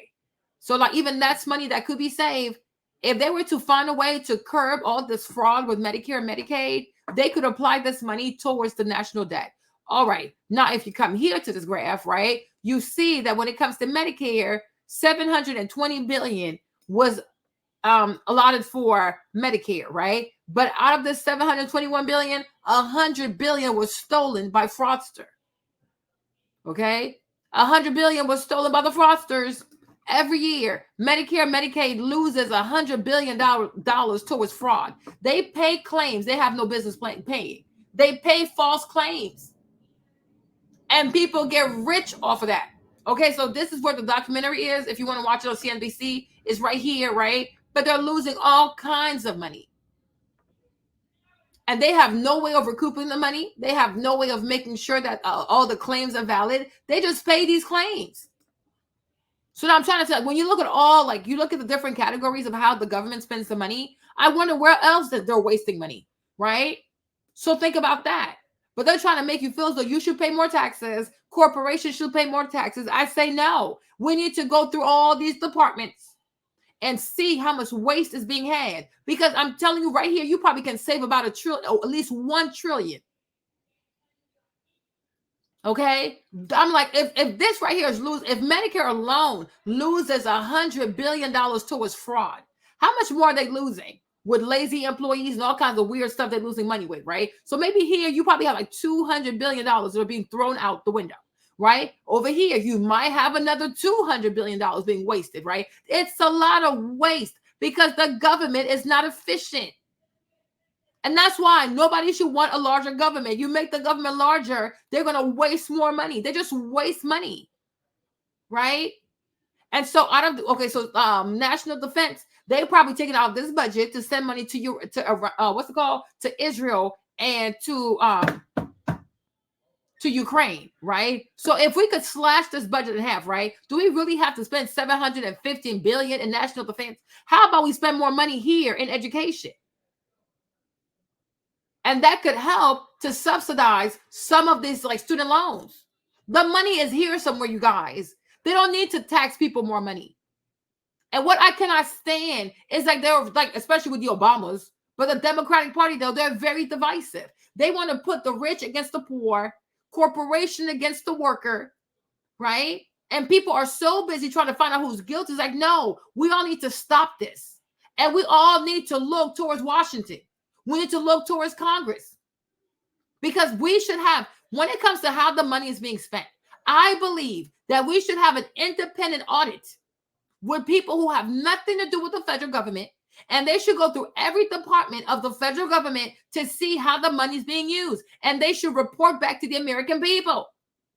And I promise you, you're gonna see $1 trillion just probably just wasted. They just throw away $1 trillion every year towards foolishness. They're like, oh, we ran out of money. Yes, you did, because they're not good. They're not good at managing money. And it makes sense because the majority of people in Congress are lawyers. Lawyers are not good with money. They're not good with money. They know how to bill you, but they're not good with money. In Congress, we should have more CPAs. We should have more accountants. We should have more certified or like chartered financial planners, whatever you call them people, right? We need to have more money people in Congress. People who understand assets. We want more assets than we want liabilities, right? But all this needs to be investigated. Stop trying to put people against each other when the real problem is the government is very wasteful of taxpayer dollars. Stop hiding behind race. Oh, he's a racist. No, be quiet. We're doing too much, okay? Stop hiding behind a man versus a woman or what? No, because they keep weaponizing people in society so that nobody looks their way. But I'm like, everybody should be looking at Congress and how they're spending this money. And every federal department also needs to be audited. Where is the money going? And if there are jobs that need to be cut, then those jobs also need to be cut. The government is not a place where you come and work and just die. No, you have to earn your keep. Anybody who works for the government, if you are lazy, if you do not perform, if you can't earn this money, you need to be fired. The same way you get laid off in the corporate sector if you were not efficient. But there are no consequences for the federal government. There are no consequences. They can do whatever they want. And oh, we ran out of money, let's tax people. Oh, you barely work, but oh, it's a government job, so you can just stay. No, no, no, no, no.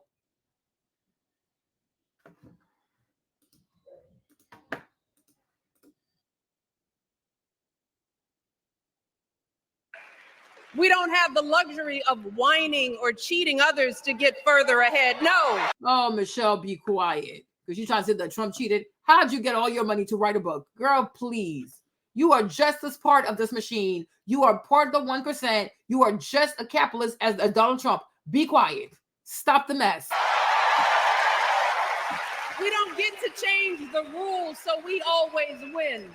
If we see a mountain in front of us, we don't get to change the rule. Your husband hasn't been president in the past 8 years, and somehow you people are still involved in politics. You people are still running the White House. You people are still making moves behind the scenes, right? Y'all don't even respect the rules. Why are you still in the White House? Do you see George Bush around here? No. Do you see any other president around here? No. It's only Democrats who don't respect the rule. Hillary don't want to leave. Obama don't want to leave. You all need to go. You need to move on. Your husband served his time. Why is he still here? He's not the daddy of America. He's not Jesus of America. We don't need this man. Take your husband. Go take care of your daughter.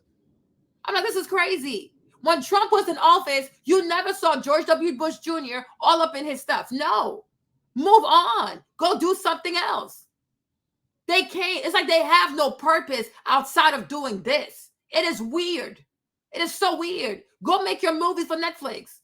Leave the American people alone. Stay out of politics. You've had your turn. Go somewhere. Like, I am so sick of seeing her and her husband, and I'm so sick of seeing Hillary and her husband. Bunch of weirdos. They're like puppet masters. They're a bunch of puppeteers. And when it comes to Republicans, you don't see any other president do that. But these people, those two couple right there, the Clintons and the Obamas, leave. We're tired of y'all. Because we're supposed to sit here and believe that your husband was not the puppeteer for Joe Biden? Go somewhere with that. Like y'all changed the rules. I'm like, I have never seen this in politics besides with Hillary Clinton and her husband and you and your husband. You treat America like it's a monarchy. Go away. Go away. Go find you some business. Like go volunteer like your mama used to. Do something. Go somewhere. It's ridiculous. We don't expect there to be an escalator waiting to take us to the top. Girl, and yet you took a $65 million advance to write your book. Girl, you have a golden escalator to the top, okay? Be quiet. You sold 18 million copies of a book without ever being an author in your life. The first time you write a book, you sell 18 million copies? And you want to talk about you don't have a gold elevator waiting for you? You sure do, ma'am. When you came to the White House, you still had student loan debt. You still had debt over your head. You left the White House with almost $200 million. And a $12 million house and a freaking, what's that place called? Martha's Vineyard. You do have a golden elevator. You don't even belong on that stage. Why are you there? You were just the wife of a president. You did not serve in office. Why are you there? Based off of what? So because you're married to a president, you get to speak on American politics and try to influence people? You were a wife. Your job was to fix the menu, okay? And like clean the house and, I don't know, pick the trimmings and the bedding. You did nothing significant, sis. You were just out here fighting for kids to eat better at school. Like you did nothing relevant when your husband was running for office. And now like they put this woman on a pedestal. It's like, oh, she's an oracle. Michelle Obama, the oracle, the oracle. Girl, bye. I'm getting tired of seeing you in your braids. Go somewhere and be the mirror. Okay? Like be quiet. Like like why is she here? What has she done to be here?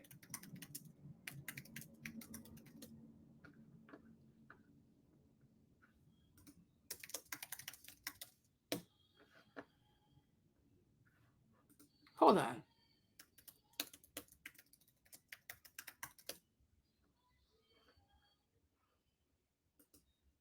I'm trying to find her program. You see? I'm like, this is all she did when she was in office. Okay, healthy food, healthy food. That's all she cared about. So it's like now it's like they're trying to act like, oh, she played such an instrumental role in her husband's career. Oh, in him being president. No, she did not. I sent you the email a while ago. Those are changes during the meeting. Kelsey, please update my messages. I need to get an update. First Lady Michelle Obama met with medical and health reporters at the White House Wednesday to talk about enforcing federal requirements on school lunch nutrition. So, John, you were not only at this meeting, you were sitting right next to the First Lady. Right. Well, she invited a small group of medical correspondents, and she came in with Dr. James Perrin, who's the president of the American Academy of Pediatrics, and Sam Katz, who's one of her senior nutrition advisors. And she started off by saying, look, a couple of years ago, we were all celebrating because there was legislation passed that improved nutrition standards in schools for the first time in like 30 years. And there was a 90% compliance rate with this. These was according to best evidence by the Institute of Medicine. And then in the last couple of years, there's been some pushback by school districts and others who are saying, look, this is too hard, it's too expensive. And this has led to last month in the House Appropriations Committee, a bill was passed that said, look, if school districts are losing money on this, on the meal program for 6 months or more, they can opt out. And this has not become law yet, but this is causing the First Lady to be extremely concerned that this could lead to a rollback of the entire program. Holly, this is such an obvious positive thing to do for kids. Right. Why do you Push-ups than I can do. You know, it depends on how your back is. I know you've got these back issues. No, no.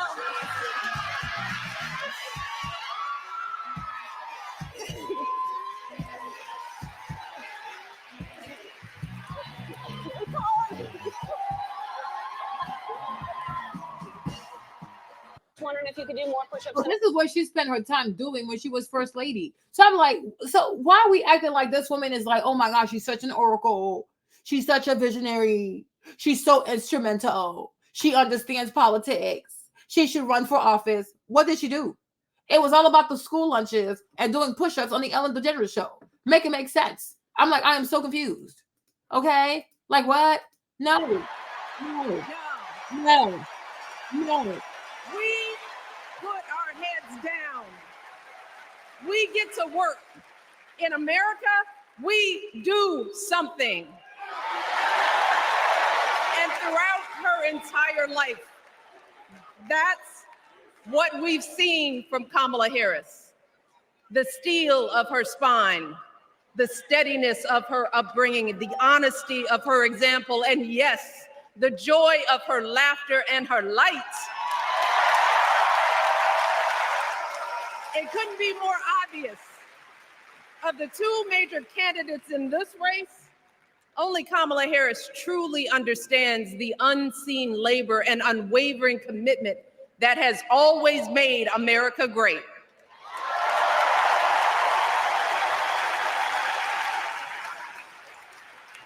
Now, unfortunately, we know what comes next. We know folks are going to do everything they can to distort her truth. My husband and I sadly know a little something about this. Said she has so much integrity. Oh, Kamala has integrity. She has honor. She works so hard. She has honor. Michelle Obama is a lion. I mean, honestly, it's like someone I used to look up to, and it's like now I got to see this from her. Like I'm really sad today. I really expected more from her, but you know what though? That's what I get.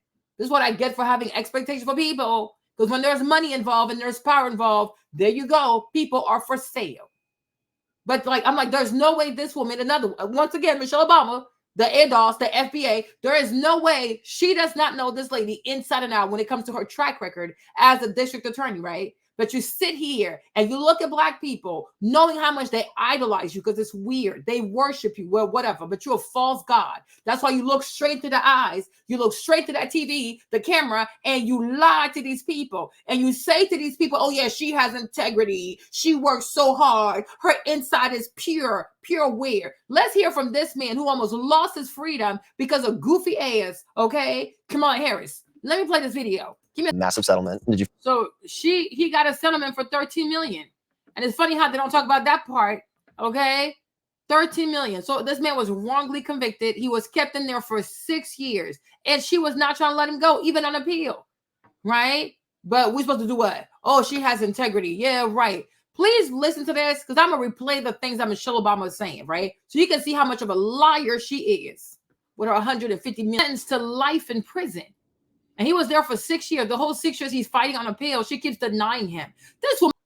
Now, let's go back to Michelle Obama and the stuff she's saying, her lying self. That most of us will never be afforded the grace of failing forward. Wow. We will never benefit from the affirmative action of generational wealth.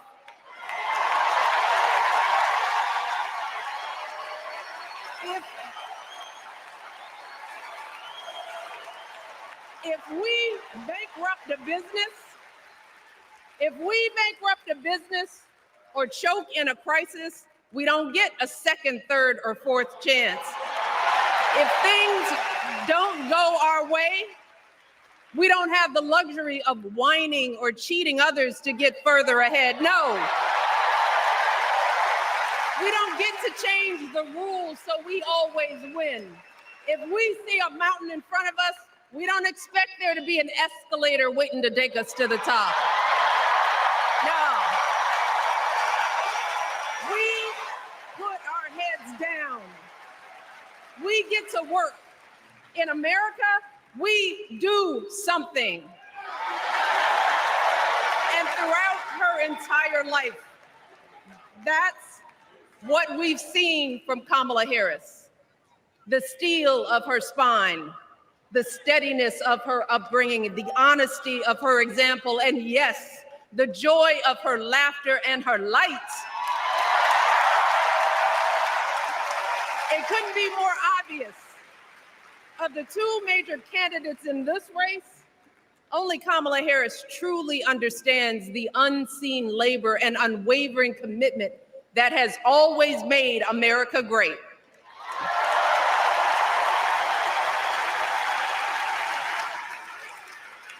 Now, unfortunately, we know what comes next. We know folks are going to do everything they can to distort her truth.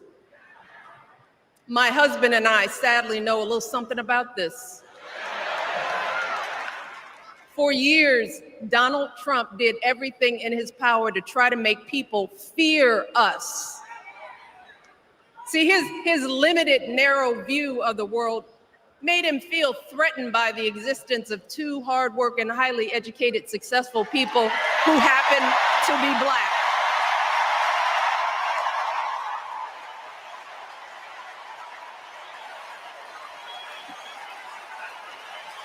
Wait.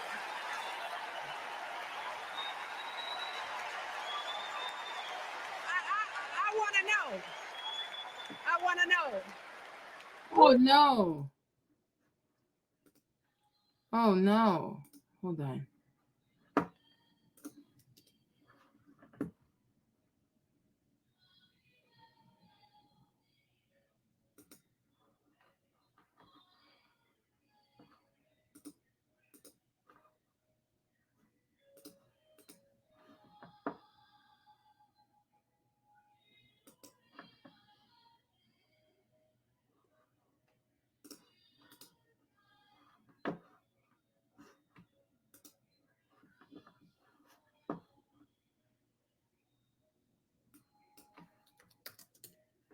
Oh, hold on, hold on.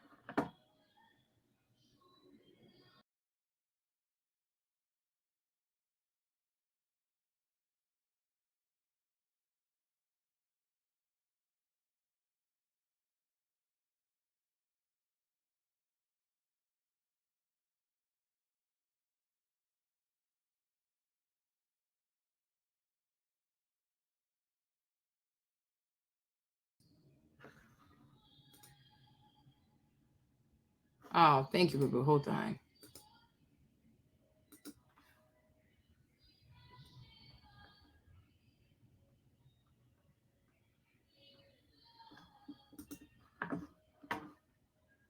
End the stream.